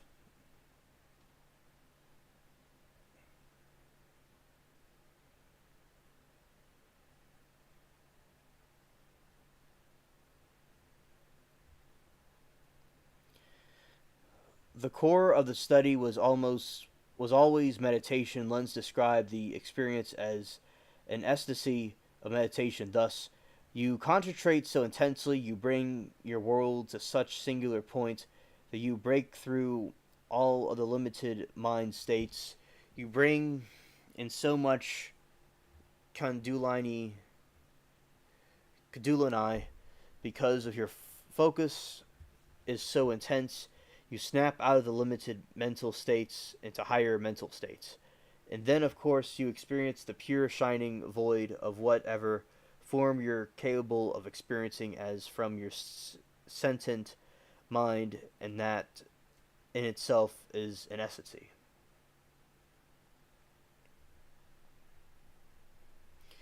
Putting the practice in wider perspective, he said, meditation and realize that when you meditate, no matter how high you get, no matter how deeply you perceive that you're only touching the bare surface of infinity, just hold in mind that the fact that beyond your perception is an essency, not far beyond, just with the stoppage of thought, there is an essency power, understanding, and limitless amounts, and no matter how far you go, you can never experience all of it. And if you dissolve the self completely, it doesn't end.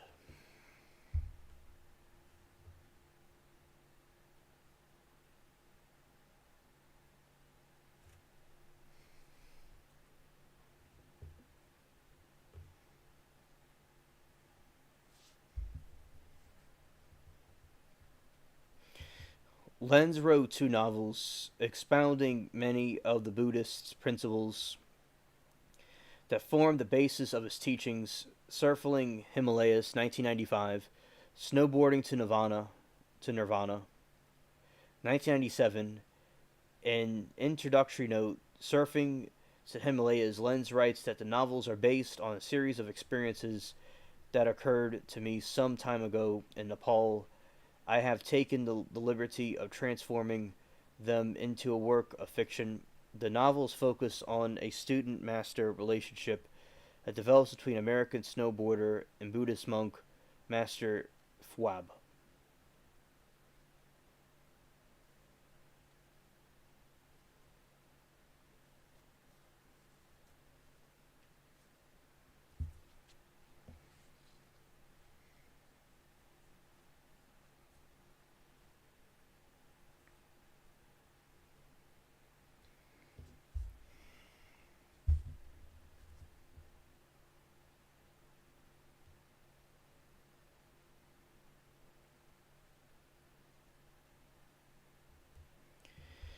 Software designer. Lenz encouraged his students to purpose computer sciences because of the mental challenge, diverse career opportunities, and high rates of pay. Many students became skilled programmers and went on to form their own software companies, with Lenz acting as a co designer and advisor. These companies include AutoSys, 1995, Sold to Platinum Technology, Vantage Point, ValueWeb, and Eagle Ray Project.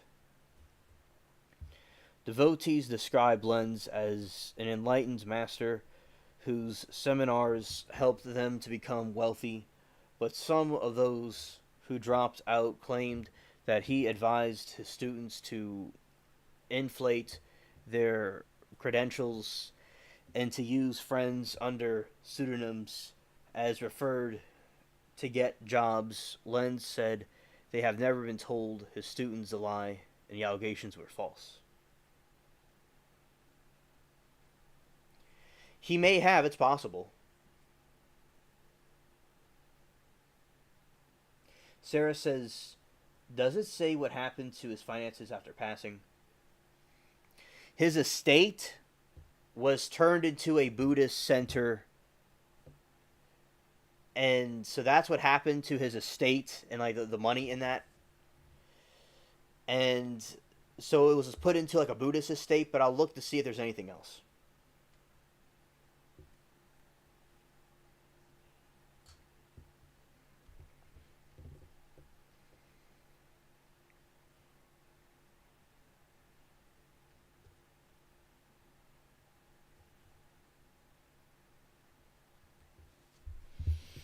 Music career. Lenz was a producer of the rock band Zan Zazane. When he produced 31 albums in 13 years, the group also released several music videos. Lenz was also co-composer of Ecology, credited under Rama, and soundtrack for 704 Hauser.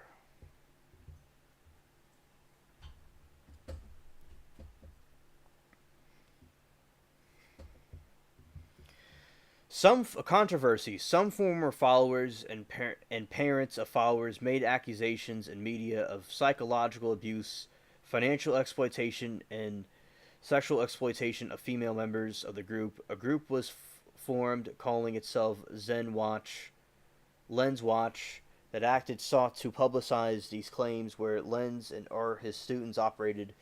In interviews, Lenz always seriously denied allegations of sexual or financial exploitation. No legal action in either a civil or criminal court was ever taken against him relating any of these kind of abuse.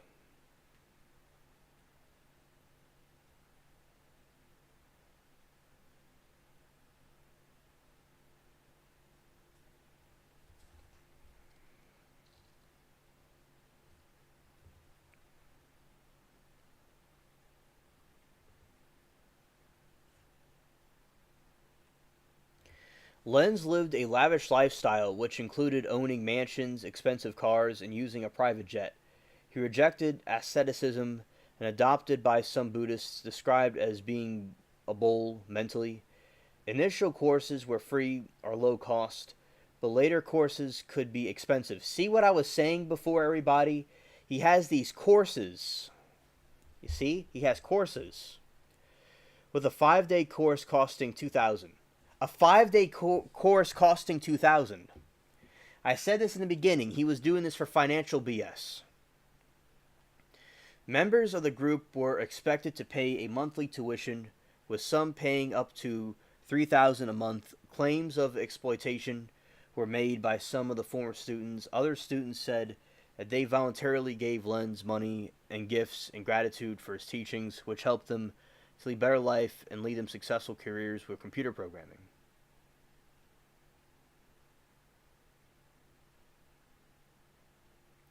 Exactly, Sarah. It's spiritual control. The soul ties. It's a spiritual control. Exactly. I totally agree with that.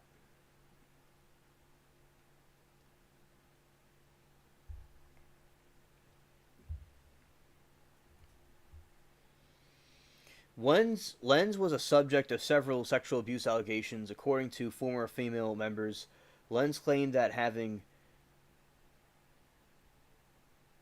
sex with him would increase their chance. Synchronicity, Sarah.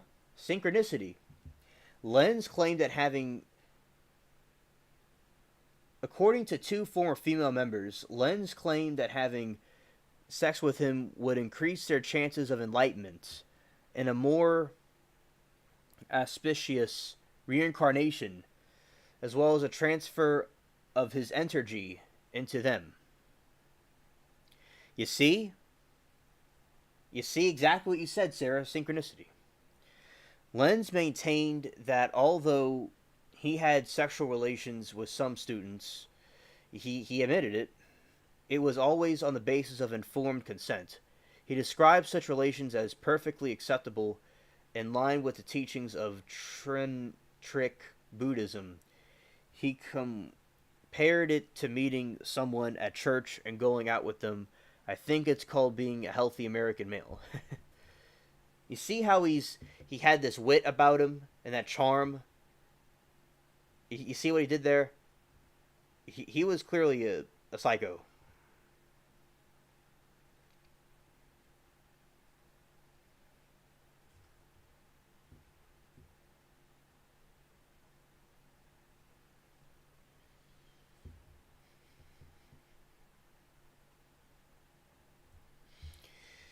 In his teachings, Lenz discouraged male students from making sexual advances towards female students. Telling them that a man working towards spiritual liberation can help women by not projecting sexual energy toward them. Because he wanted to do it himself. He advised women seeking enlightenment that since for most men sexuality is conflated with violence. This guy's a BSer, man. It's full of bull. It is better to detach themselves from men until they are stronger. He reminds me of the fallen angels because they wanted to take all the women on Earth for themselves and not have the Earth people have anything. Yeah, facts, Sarah. Oh, here we go. Some more stuff. One of the former followers accused Lenz of giving them antipsychotic drugs after they had attempted to leave the group. While some said he gave them LSD, other students said the allegedly allegations of drug abuse. I'll say it again correctly. Other students said that allegations of drug abuse were unfounded and that Lenz reportedly warned students about the dangers of taking drugs. This guy sounds a lot like Charles Manson.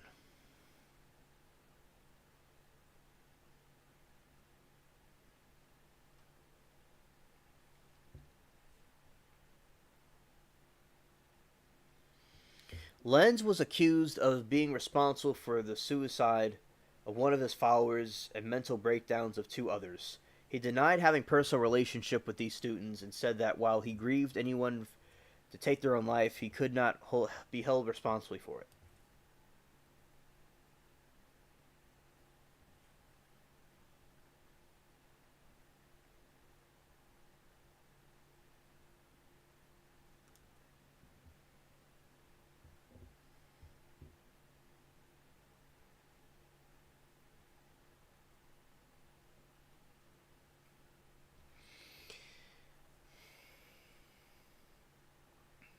And that's real expensive, Sarah.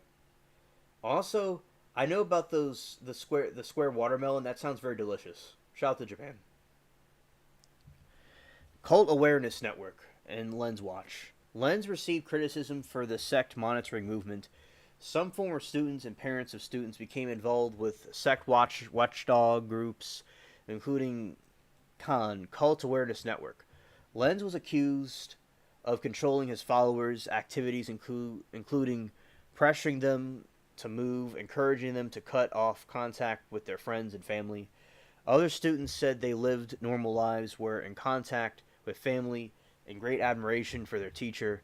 Several disgruntled parents formed a group, Lens Watch, and kept tabs on Lens because they considered him a danger to society.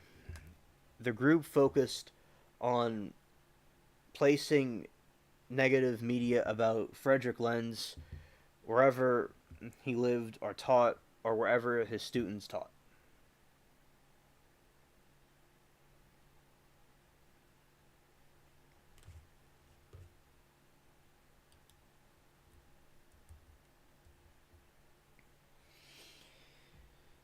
Sarah said he realized his wrongs and couldn't or didn't know to see Jesus.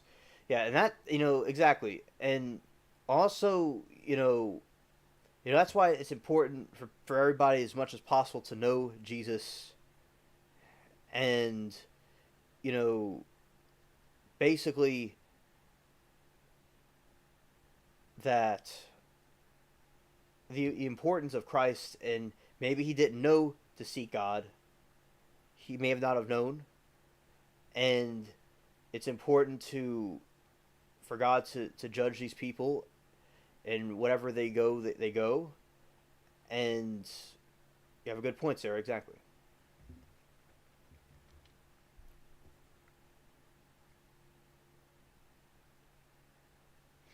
All right, Sarah. We're about to go to his like what happened to his estate and all.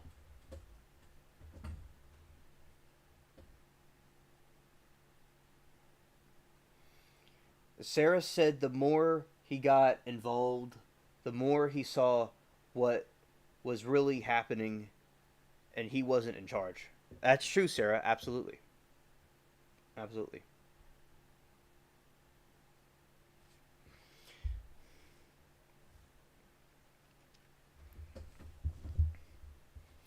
Some parents from Len's watch paid kidnappers deprogram their adult children. According to one of the abductees, Jennifer Jacobs, the kidnapping involved being held captive at a roadhouse where she was repeatedly subjected to physical, verbal, and emotional abuse. In a legal declaration, Jacobs said that the abuse was only stopped after 11 days when she pretended to be cured, though she was nevertheless forcibly detained in several more weeks. According to Jacobs, the kidnappers told her the parents had instigate the kidnapping on the advice of the Cult Awareness Network.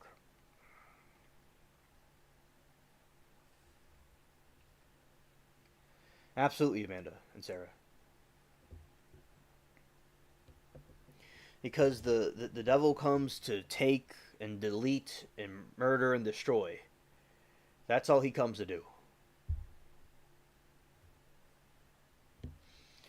Deprogrammers were hired by the parents of Karen Lever, a 33-year-old president of computer consulting company who had attended some of Lenz's seminars. As she was loading luggage into her car at Seattle Airport, Lever was seized and shoved into a van by three men. One man sat on me and clamped his hand over my mouth to prevent me from screaming.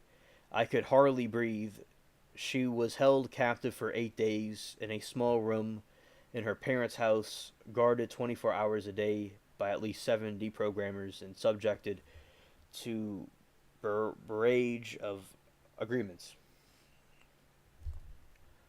Whoa, I didn't even know the time. Wow. We've been here a while. Good grief.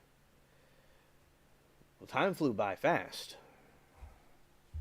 The deprogrammers eventually returned her to her car at Seattle Airport. She called the police and was told she had grounds to press charges for kidnapping and false imprisonment.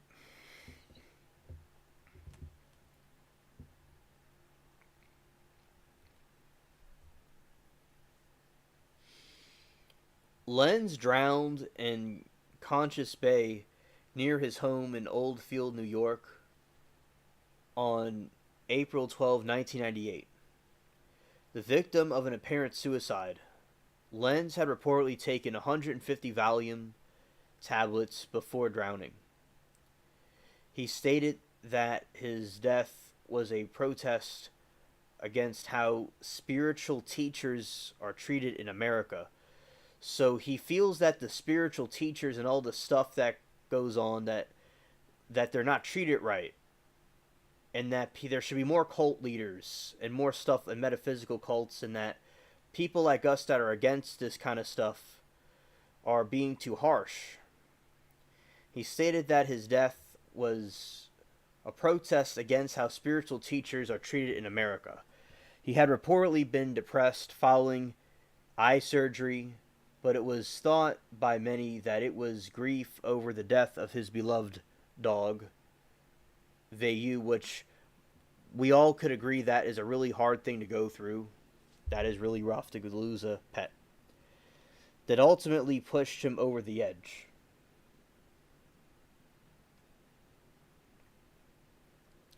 Former students have said that Lenz believed that his followers wanted him deleted.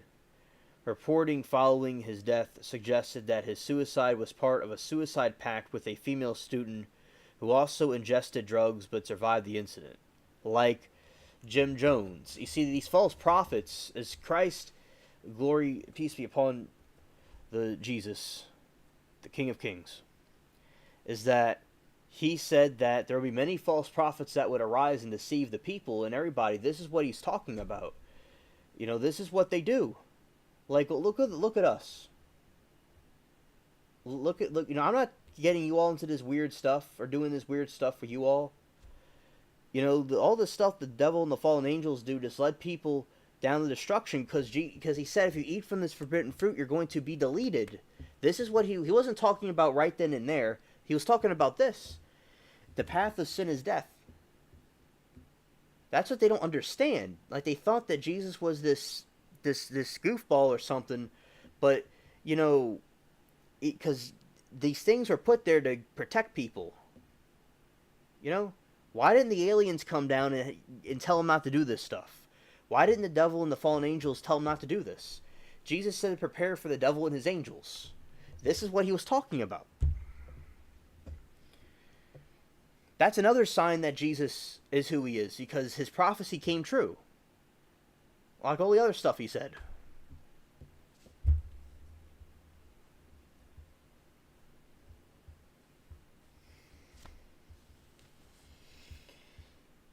Yeah, Sarah, he probably was trying to avoid legal charges. I think that's as well.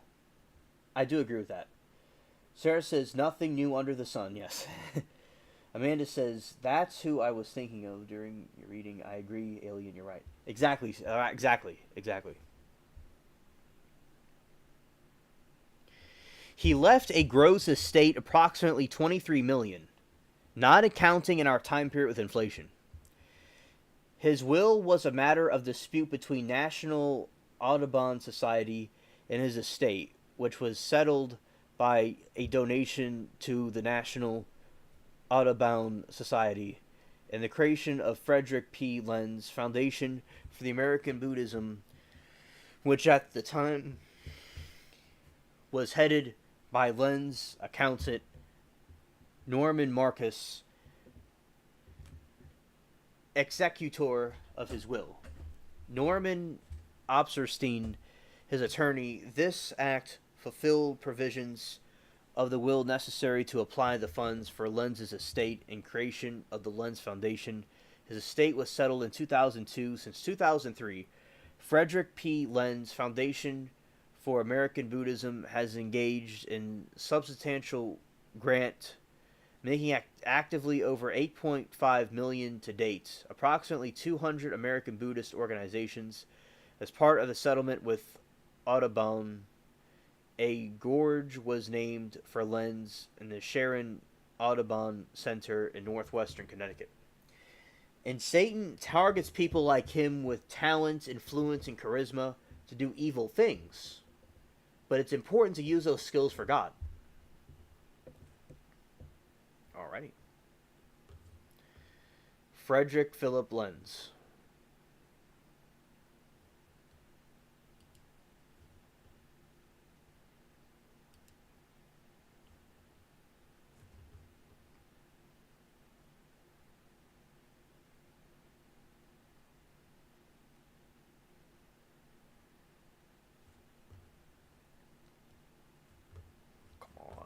Come on. It's all good. Come on, dude.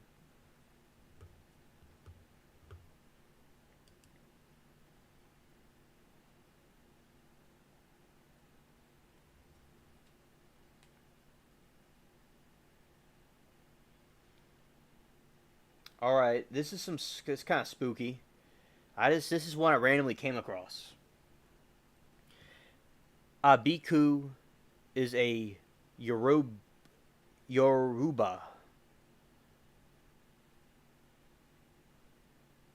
It's from Africa. Word that can be translated as a predestined to death or deletion, and refers to the spirit of a child who was deleted young.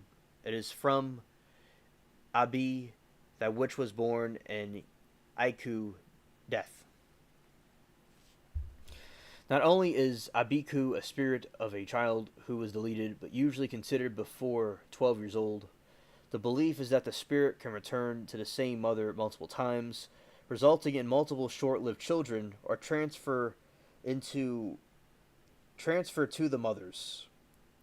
It is the belief that the spirit does not ever plan to stay put in life, so it is indifferent to the plight of its mother and her grief. When not residing in a person, the spirits are believed to live in trees, especially in Iruko baobab and silk cotton species. They are seen as dangerous, capable of murder, and especially likely to target children in their 13th birthday. They also, through some, though rarely, eventually reach adulthood. Seen through the lens of contemporary biomedicine, the ABIQ phenomenon could have been a way of understanding sickle cell anemia.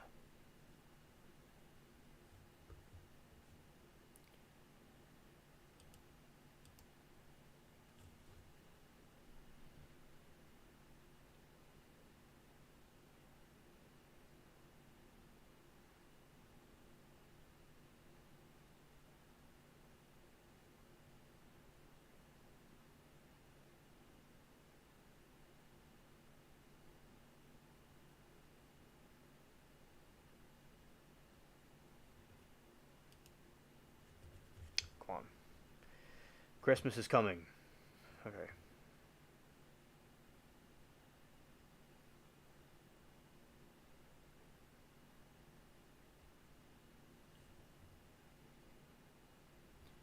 All right, on the menu, we got something else. A little bit different. I feel like I'm like a restaurant serving all stuff. Chinese spear possession. And Sarah, if you're in chat, maybe you could help me with some of these words if I get it wrong, but if not, that's okay.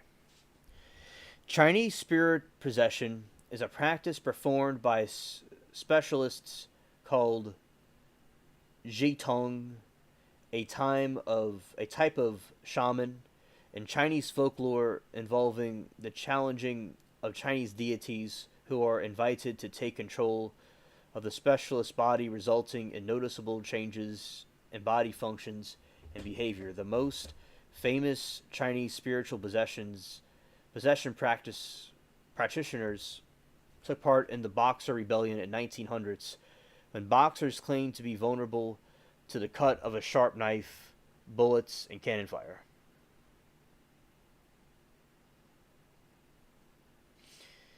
In the Boxer Rebellion, the Boxer Uprising is insurrection was an anti-foreign, anti-imperialist, and anti-Christian uprising in northern China between 1899 and 1901 towards the end of the Qing dynasty by the Society of the Righteous Harmonious First.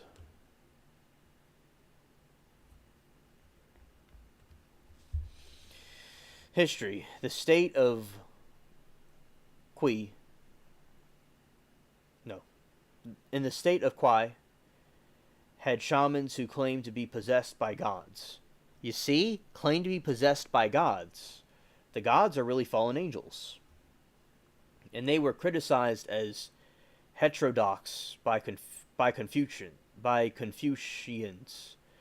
Movements by shamans practicing spiritual possession often led peasant rebellions against ruling dynasty during the Chinese history. The Boxer Rebellion was one of the many peasant movements led by shamans who claimed to be possessed by spirits. For the Boxers during the Boxer Rebellion, spirit possession was used for protective purposes. Larry Clinton Thomas, in his book William Scott's Ament and Boxer Rebellion, Heroism in Herbis was the ideal missionary, has depictions of the spirit possession practice by Chinese boxers.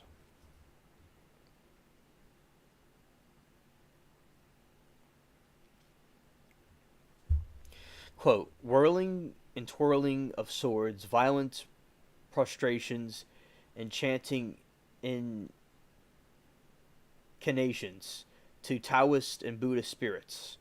When the spirit possession had been achieved, the boxer would obtain invulnerability and superhuman skills with swords and lance. Spiritual possession practitioners during the Boxer Rebellion and 20th century warfare claimed that once these incarnations were chanted, Chinese deities would descend to offer protection to the cannon fire or gunshots would not harm the human body.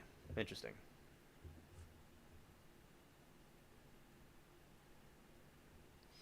This is like some voodoo.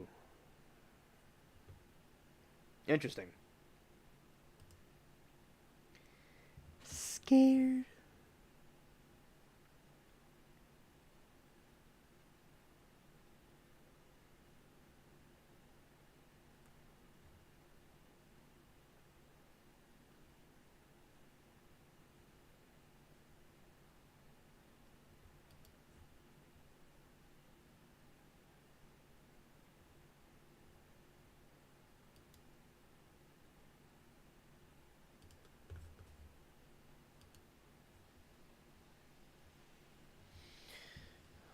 Vadarger, also known as Vardivil and Vardiger, is a spirit predecessor of the Scandinavian folklore.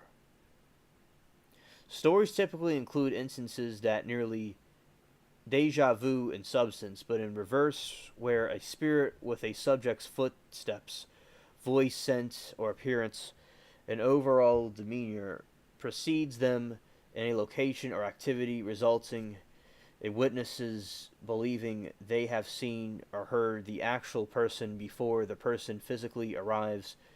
This bears a substantial difference from Doppelganger, with less sinister connotations. It has been likened to being a phantom, double, or form a biolocation of Finnish folklore. The concept is known as Italian.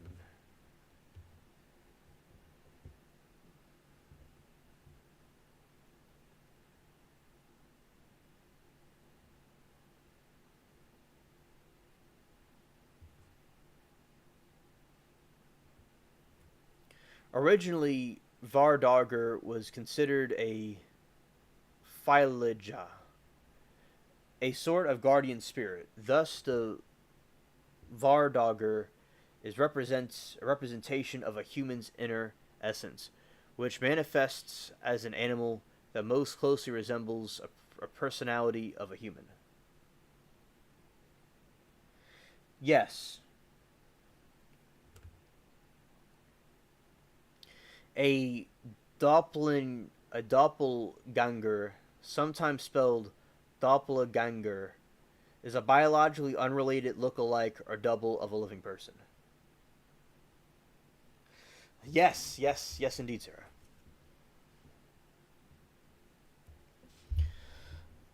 Vardogger is a Norwegian word defined as per monitory sound or sight of a person before he arrives. It can also be interpreted as a harbinger, word Varadogger from Old Norse var aingi, consisting of elements of varo, guard, watchman, akin to warden, mind or soul. So it's a type of like a spirit.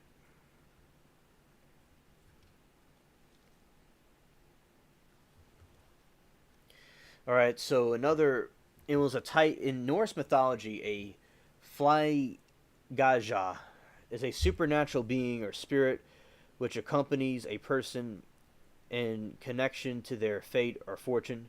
They can appear to a person in one sleep or dream woman or appear while awake, often as a disembodied spiritual form of an enemy.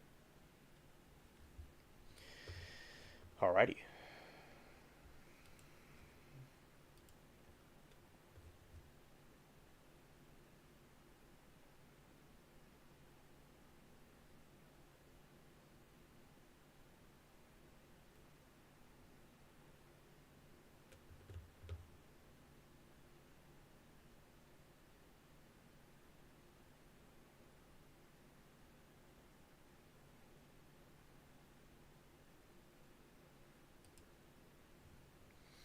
All right, we got some spooky stuff here, right here. Wow, that's really freaky looking right there. Whoa, this is some spooky stuff, everybody. Wow. Whoa. I'll make sure y'all can see this. This is like messed up. Like, all right.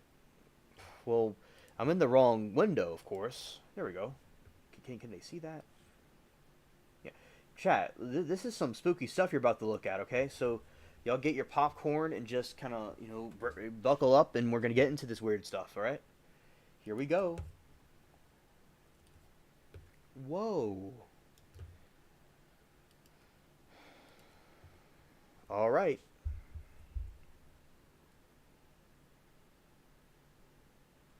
Oh, thank you, Sarah. I didn't know that. Thank you, synchronicity. Amen.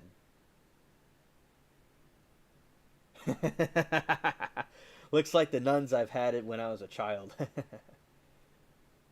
All right.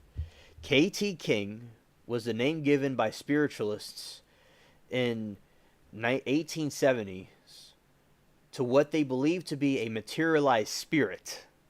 The question of whether the spirit was real or a fraud was notable public controversy over the controversy of the mid 1870s. The spirit was said to have appeared first between 1871 and 1874 in Ciensis. Ciensis is an attempt to communicate with spirits, the cult, like the cultic stuff, the like metaphysical stuff. To communicate with spirits, the word science comes from the French word season, from the old French word sieur, to sit, and the French words meaning quite general mundane. All right. Yeah, huddles with Amanda. Yeah. Conducted by Florence Cook in London. At the later in 1874 and 1875 in New York, in Ciensis, held by mediums Jenny Holmes and her husband Nelson Holmes. Sherlock Holmes would have a problem with his relatives. Katie King was believed by spiritualists to be the daughter of John King, a spirit control over the 1850s through the 1870s that appeared in many seances involving materialized spirits.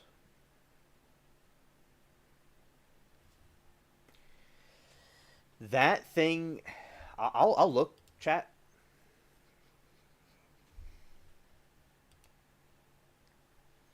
Well, that didn't really help, but it doesn't look like it's holding anything.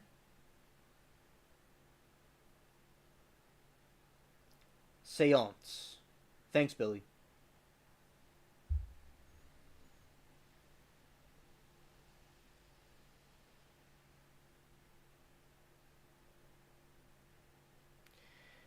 It's just kind of like a person in a coffin, like a vampire in a coffin. I don't think it's holding anything, but I can't really tell.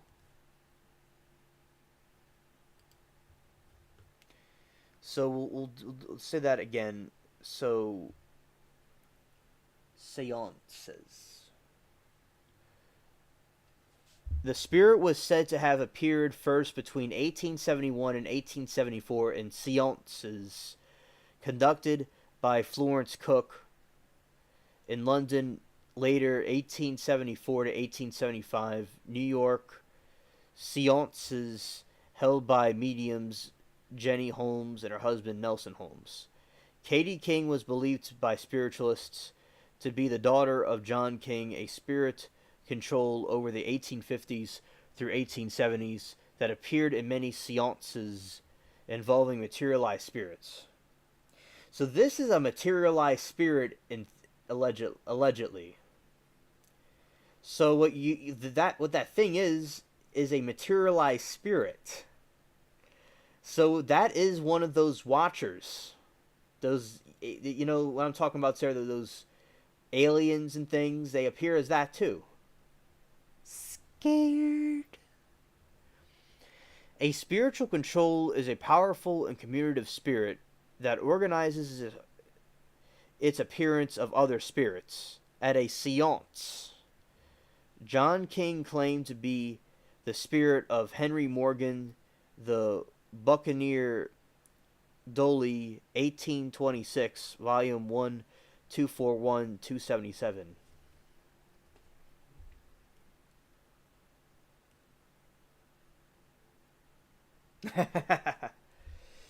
Billy said, I didn't know they had Photoshop back in the 1870s.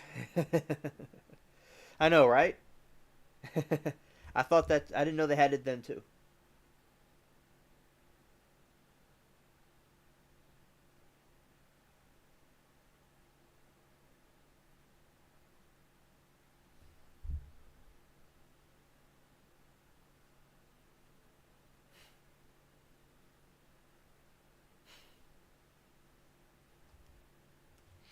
Yeah, and actually, like, I don't really talk like there is an accent, but I don't really like, I just talk regular. But some people might think I have an accent, I think. But I don't have like the Yat accent. I think that's what it's called.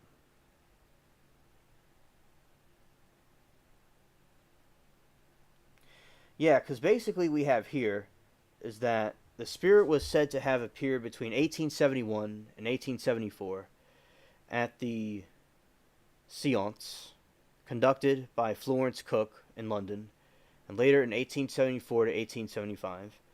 In New York, the seance held by the mediums Jenny Holmes and her husband Nelson Holmes.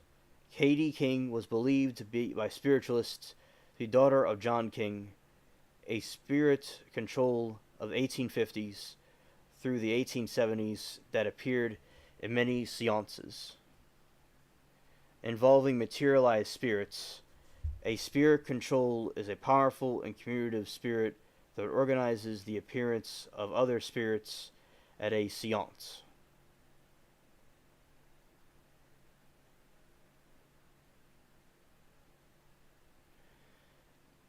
And communicate spirit that organizes the appearance of other spirits at a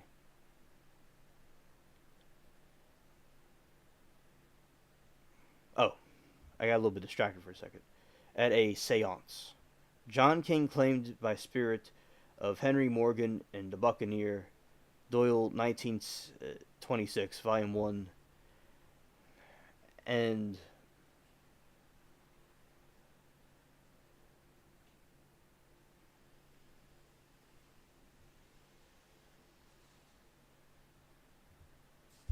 right, Billy, right.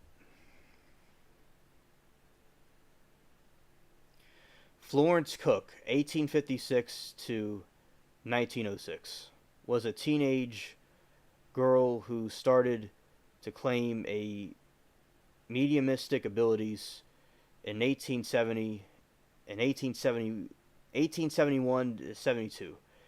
She developed her abilities under the established mediums Frank Henry and Charles Williams. Henry was associated with the spirit John King, and Florence became associated with Katie King, stated to be John King's daughter. Henry was exposed as a fraud in 1875. Katie King developed from appearing as a disembodied face to a fully physical materialization. Yeah, because like New Orleans, like the accents, like people don't have accents here in New Orleans or in Metairie and Kenner, but there's some groups of people that have certain accents, but like the regular people don't like talk like that.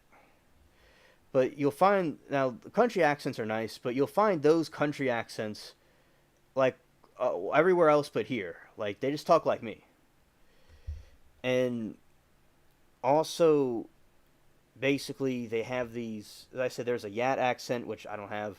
I'm not from that group of people, and but everybody just like talks like how I talk, pretty much. At Hackney on 9 December 1873, lawyer William Volkman attended a seance held by Florence Cook, during which Katie King materialized and was customary held the hands of the participants. Suspicious of the spirit's similarity with Cook, Volkman seized the spirit's handed and waist, accusing it of being the medium masquerading of her ghost. The spirit was wrestled from the Volkman's grasp by other participants and returned to a cabinet with Cook emerged some minutes later. So he's like a magician. Volkman published his opinion that the spirit was masqueraded by Cook.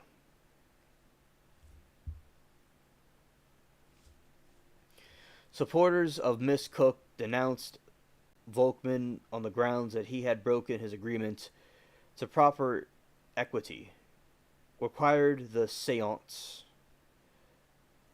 thus negating his credibility as an investigator.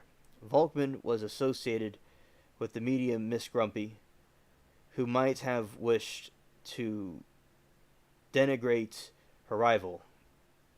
Moreover, it was argued that since spirits borrowed energy from the matter from their medium, it was not surprising that Katie King resembled Cook, despite the defense of other position. Cook and her supporters were hurt by this incident. Newspaper were referring to it as an exposure and sought for the further support for their position. To this end, they turned Crooks, who was prominent in the a respected scientist.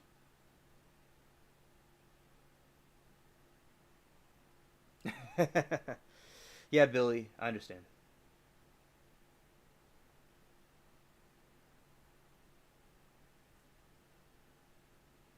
Okay, Billy, thank you.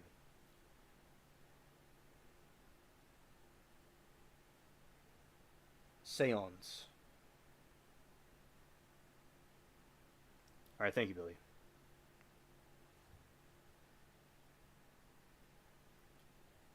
Between 1871 and 18 and Sarah, that was funny. I think it was funny, Sarah, what you said. Thank you.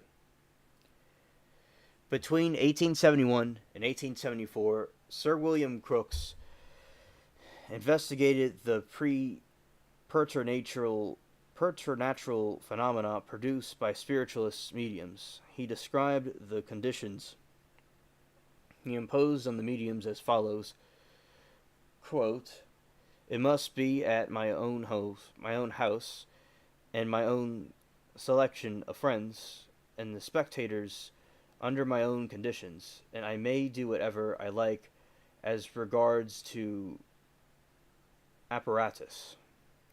A 15-year-old cook, alone in Crookey's house, with Crookey's family, and family as witnesses, was said to have materialized the spirit of Katie King, who walked about and talked aloud to herself, beweighed and measured, and even held the family's baby. It's like a mannequin and something animating it. That's what it seems like to me. On one occasion, at a joint seance in Crookes' home in March 1874, Katie King was seen in company with Florence Maple, a spirit materialized by medium Many Showers, who was exposed as a fraud shortly thereafter. The seasons were held with medium secluded in the dark because spiritualists believed that materialization required very dim surroundings for it to succeed, though occasionally the spirits materialized in the light and some photographs were taken. As apparently typical of materialized spirits, Katie's exact height and weight varied through Katie was always taller than Florence Cook, with a larger face and different hair and skin. According to those present, the two were both visible at the same moments, so that Florence could not have assumed the role of the spirit.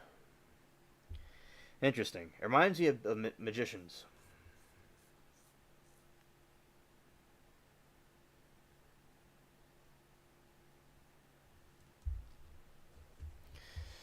The final appearance of Katie King is connected with Florence Cook, took place in 1874, Cook family home in Hackney. The audiences were invited to sit in the parlor opening onto a bedroom in which Florence would start her trance. After some time, Katie King would emerge. At some point, the audience would be shown a figure, apparently Florence, lying on the floor of the bedroom, with her head covered by a shawl, with Katie King was still visible in the parlor.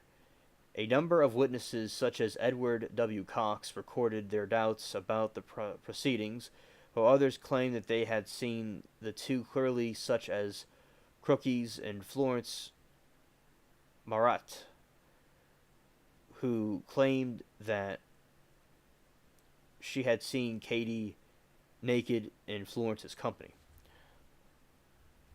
Crooks's report, published in 1874, contained his assertion that Florence Cook, as well as mediums Kate Fox and Daniel Douglas Home, were producing genuine preternatural phenomena in 1874. The publication caused an uproar, and his testimony about Katie King was considered the most outrageous and sensational part of the report. Her story was told in season 21, episode 8 of the Mysteries of the Museum. Jenny and Nelson Holmes. After news of Katie King had spread abroad, American mediums Jenny and Nelson Holmes also claimed to have materialized her Robert Dale Owen. The politician and avowed spiritualist had experienced this materialization and wrote about it in an article for Atlantic Monthly in January 1875.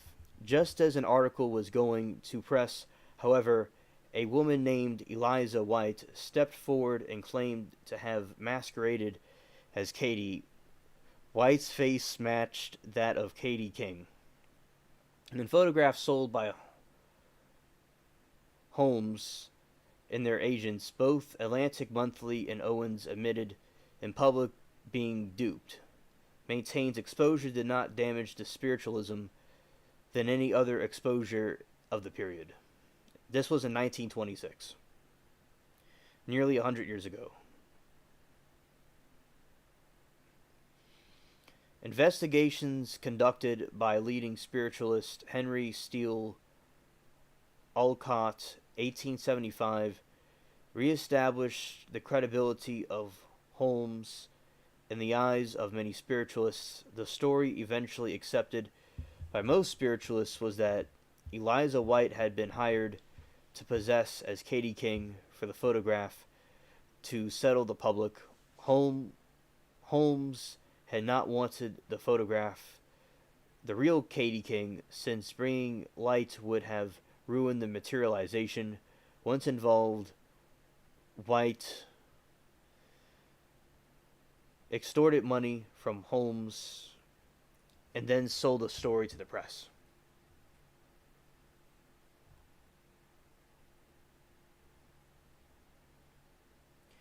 Wow, so we could really see this spiritualism kind of like magic. It's kind of like magic and possibly some supernatural origin. And also, I mean, that was very spooky. It was very spooky. Very spooky. You know, and this spiritualism. You could see right here, these seances were very, as I said, very spooky. It's very like communicating with spirits at the seance. I think it's very something I would not want to attend because of the spiritual issues with it. Let's see. In the Devil's Footprints, that's the crop circle.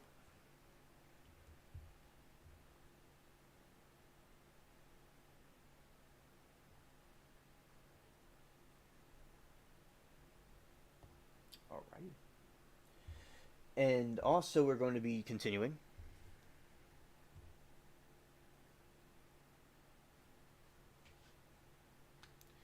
Let's see with this one.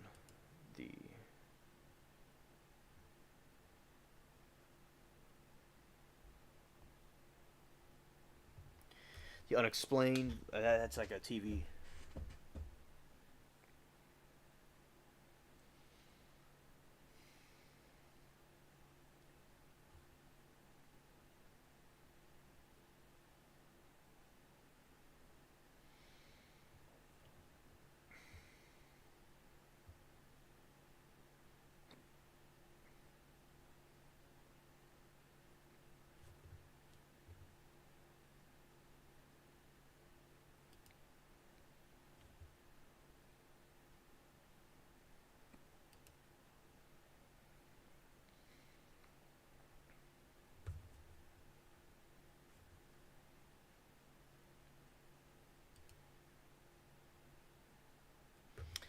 That's not what I want to do.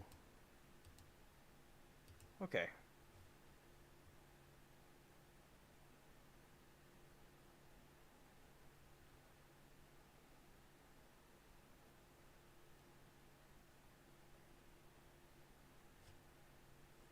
Let's see with the paranormal aliens, UFOs.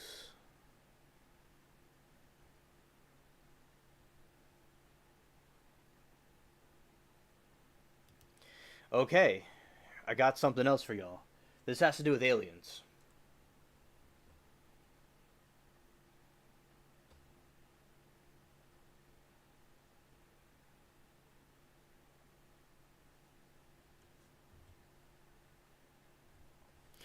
Angel hair folklore. Angel hair siliceous cotton, or Mary's yarn, is a sticky, fibrous substance reported in connection with UFO sightings or manifestations in the end of the Virgin Mary. It has been described as being a cobweb or a jelly. It is named for its similarity to fine hair, and in some cases, the substance has been found to be the web threads of migrating spiders. Reports of angel hair say that it disintegrates or evaporates within a short time of forming. Angel hair is an important aspect of the UFO religion, realism, a UFO religion.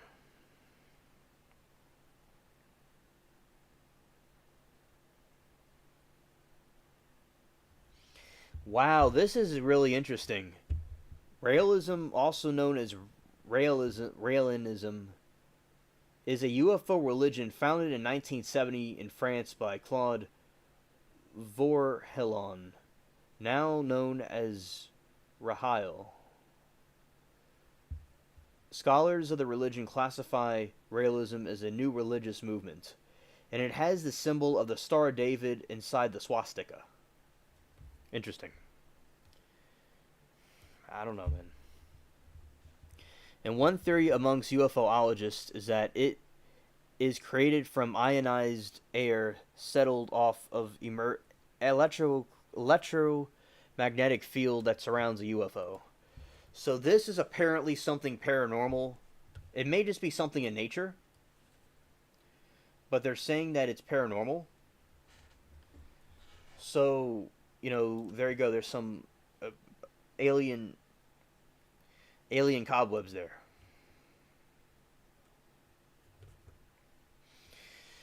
There have been many reports of falls of angel hair around the world. Angel hair was reported at the miracle at Fatima on 13 September and 13 October 1917.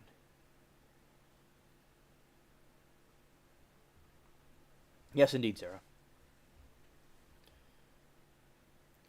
The most widely reported incidents occurred in Orléans, France.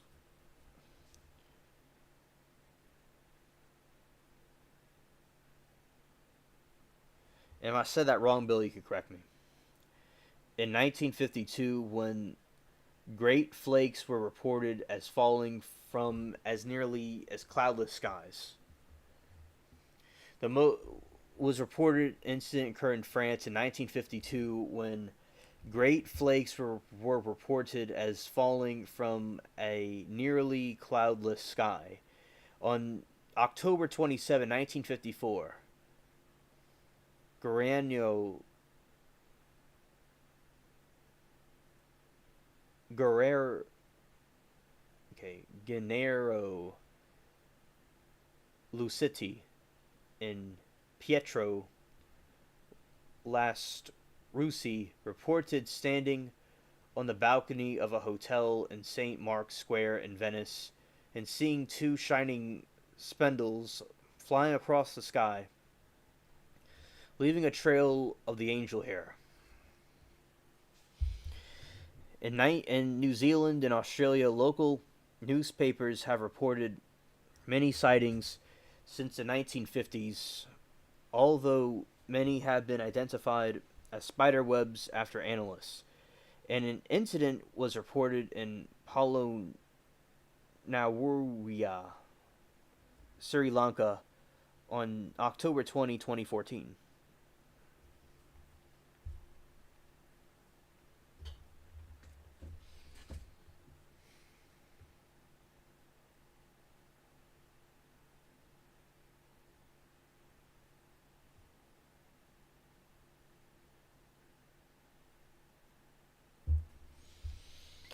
Explanations based on known phenomena include some types of spiders known as migrate through the air. Sometimes I've seen that before. It's really like crazy to see. Like it's wild. Like you see a spider just floating in the air. It's like in slow motion. It's really crazy. Sometimes in large numbers on cobweb gliders. Many cases of angel hair were found to be the spider threads, and in one occasion, small spiders have been found on the material.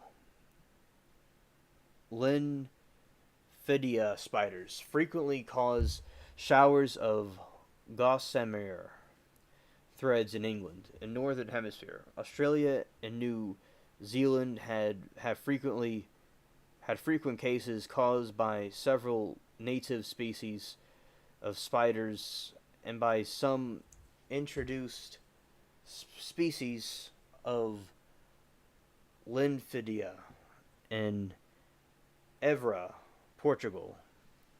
On November 2, 1959, a substance described as angel hair was collected and analyzed under a microscope by a local school director and later by armed forces technicians and scientists at University of Leipzig. Angel hair was likely produced by small insects, unknown species, or perhaps some kind of single-celled organism. Atmospheric electricity may cause floating dust particles to become polarized and attract between these polarized dusts. Particles may cause them to join together and form long filaments. On the occasion, samples were sent for testing. On October 13, 1917, a sample found at a Cava da Irii was sent to Lisbon. On October 17, 1957, another sample found at Cova da Irii was examined. The analysts found this to be natural, consisting of white flakes. When put under a microscope, it was found to be a vegetable product, not an animal.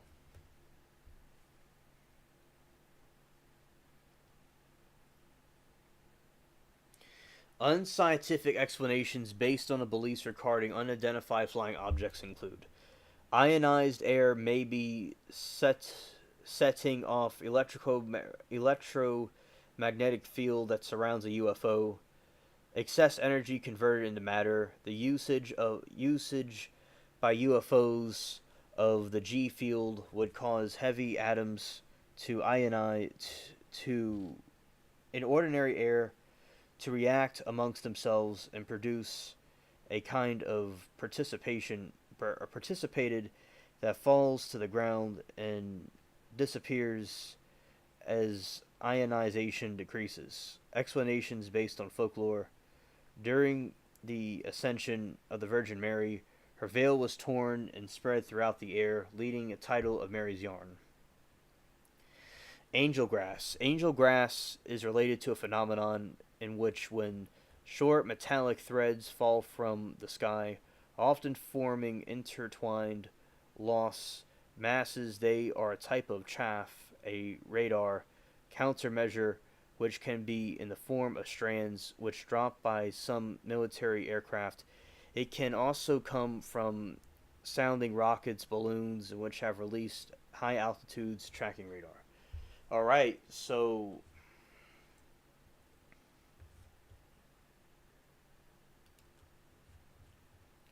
isn't that something? I didn't know that.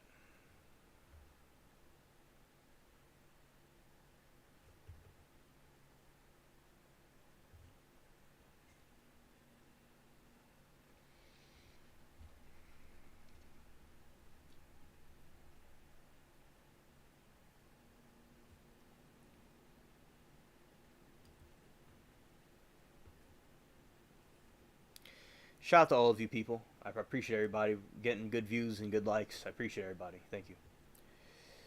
And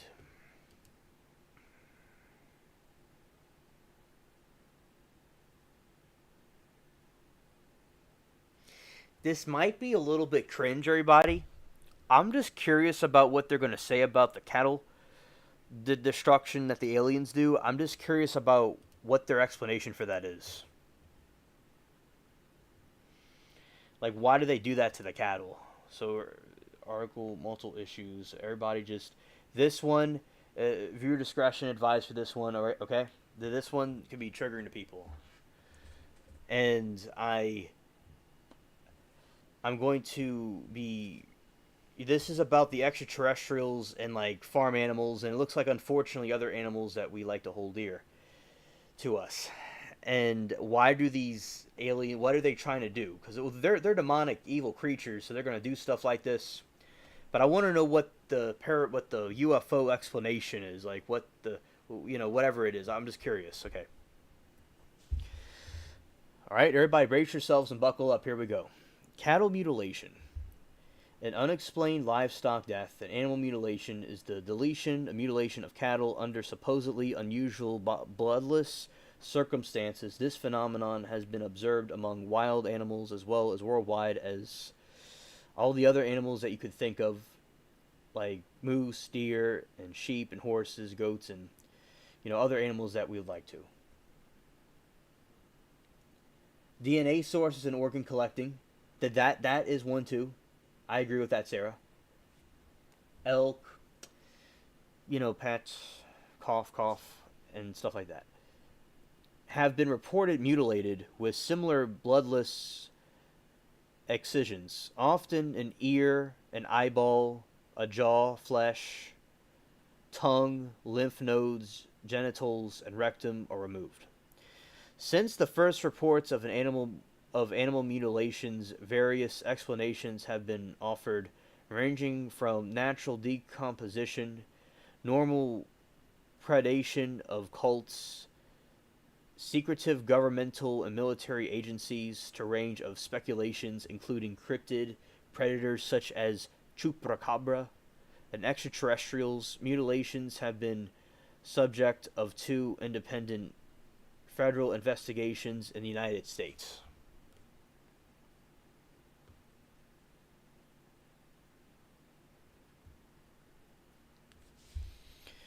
Early history. The earliest known documented outbreak of unexplained livestock deletion occurred the early 16 in early 1606 about the city of London and some of the shires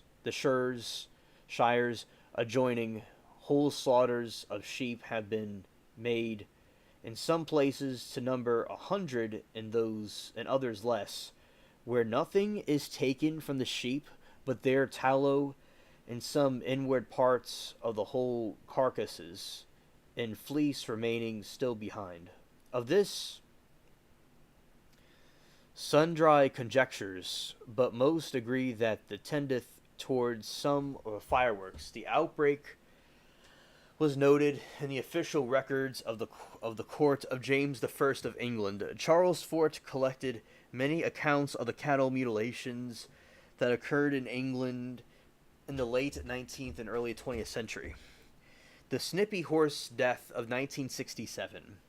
Unexplained livestock deaths were relatedly unknown in 1967 when Pablo Chieftain published a story about a horse called Snippy that was mysteriously mutilated in Alamosa, Colorado.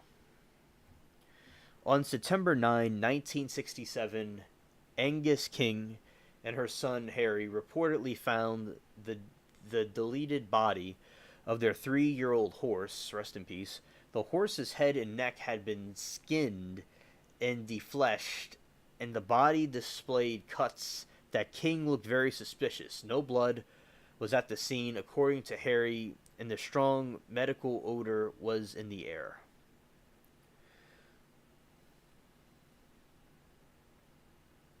So that's poor Snippy on the right side of the screen, and yeah, you could see here, that bro right here we're gonna do this for a moment and put this up on the screen for people to see. You see how his head is this clean, all the skin is off. It's just a skeleton. And, and the rest of the body is just there and there's no blood or anything. It looks like something just vaporized it. Very bizarre.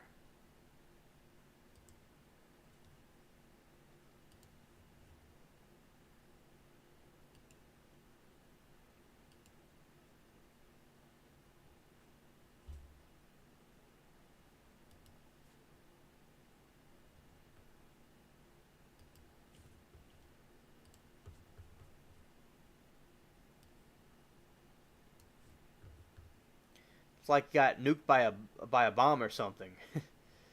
Wow.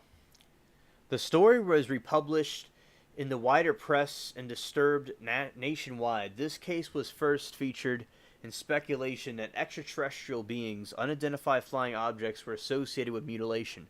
A subsequent investigation by Wadesworth and Eyre, the Condon Committee, concluded that there was no evidence to support the assertion of the horses was associated with in any of the abnormal cases. Laser beams. Yep. Exactly. That's exactly what it is.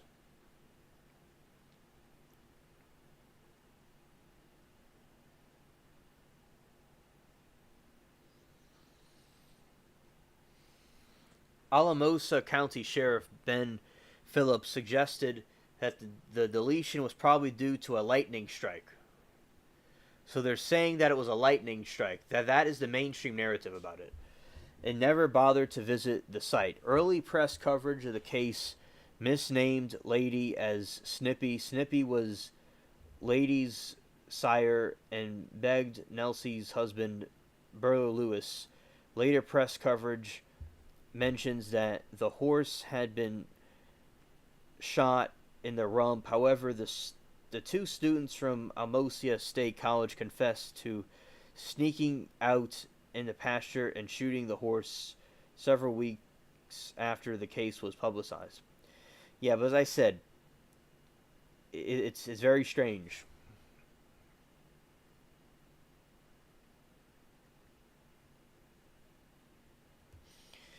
Cattle mutilations 1973 to 1980.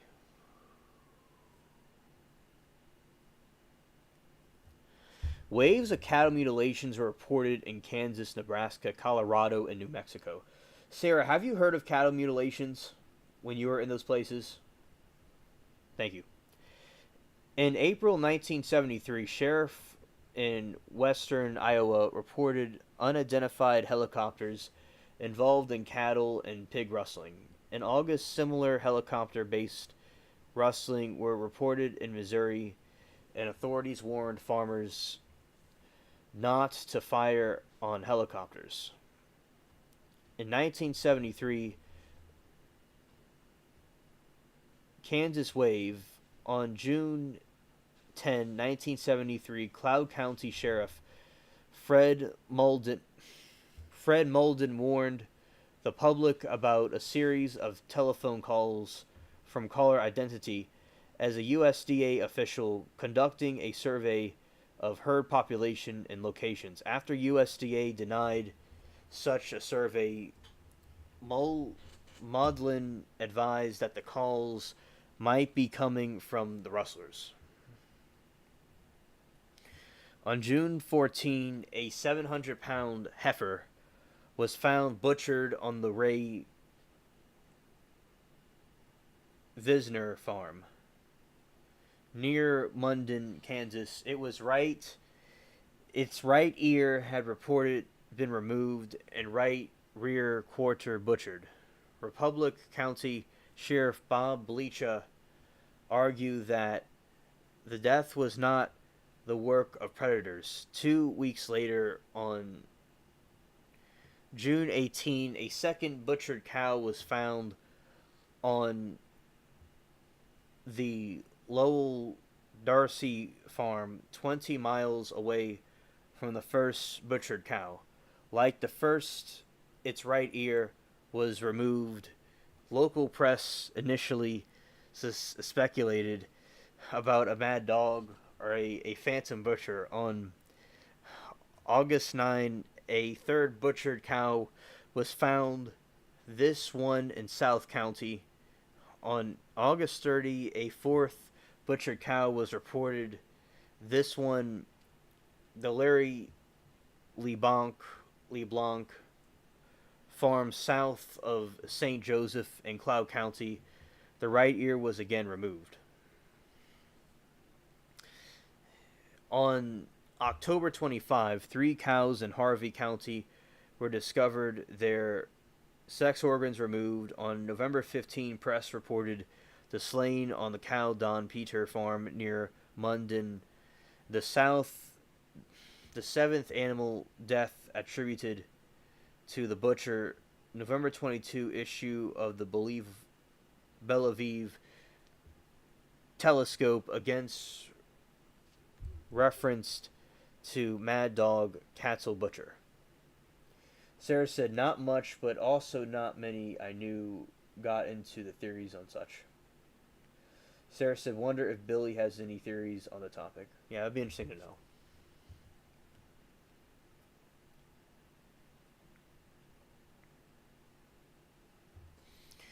On December 4, 1973, law enforcement, including Maudlin, reported a wave of cattle deaths in several countries across Kansas and Nebraska.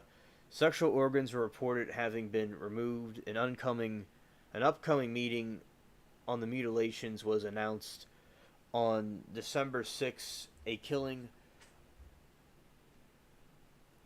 on the Laverne Heiner farm in Cloud County was reported to be the butcher's ninth. By December 13, Kansas law enforcement reported having investigated a total of mutilations, most occurring on the land near the Highway 81.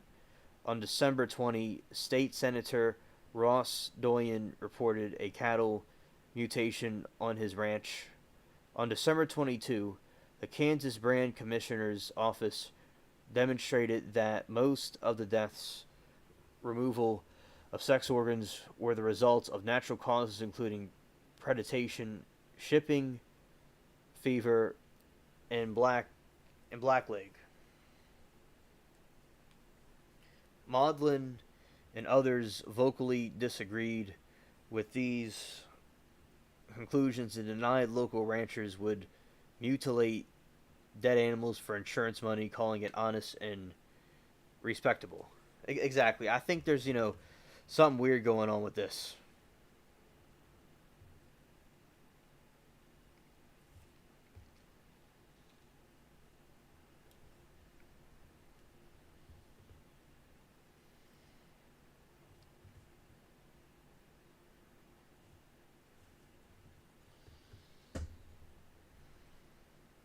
Go on, goof. Cattle mutilations by county in Kansas and Nebraska is December 13, 1973.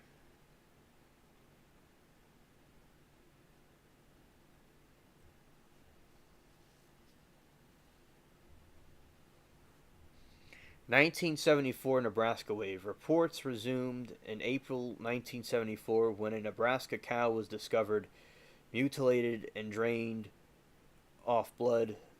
That month, the North American Newspaper Alliance reported on 1973 mutilations along with sightings of unidentified helicopters. In May, two mutilations were reported in Mills County, Iowa. An APP story argued coyotes were responsible. By June 1974, mutilations were reported in Lancaster County, Nebraska. Custer Country reported similar helicopter sightings and armed patrols on August 14, 1974. Cascade County mountain sheriffs mutilated cows. All right.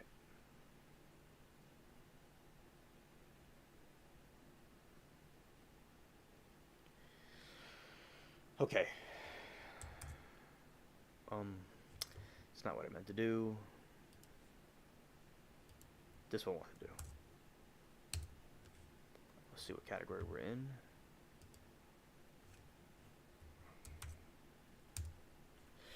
Okay. So I want to pick up on the rest of this tomorrow today technically, later tonight.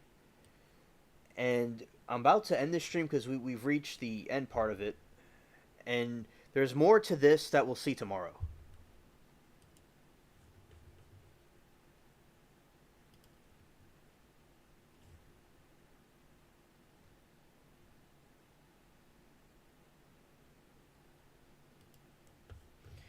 Alright.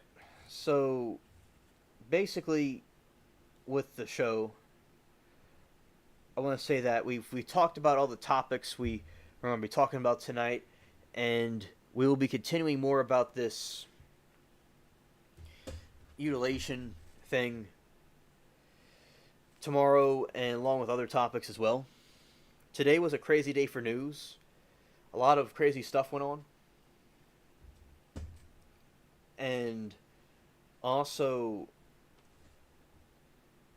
we had a very good stream, and I'm glad that I fixed the internet where it works correctly, like it did before.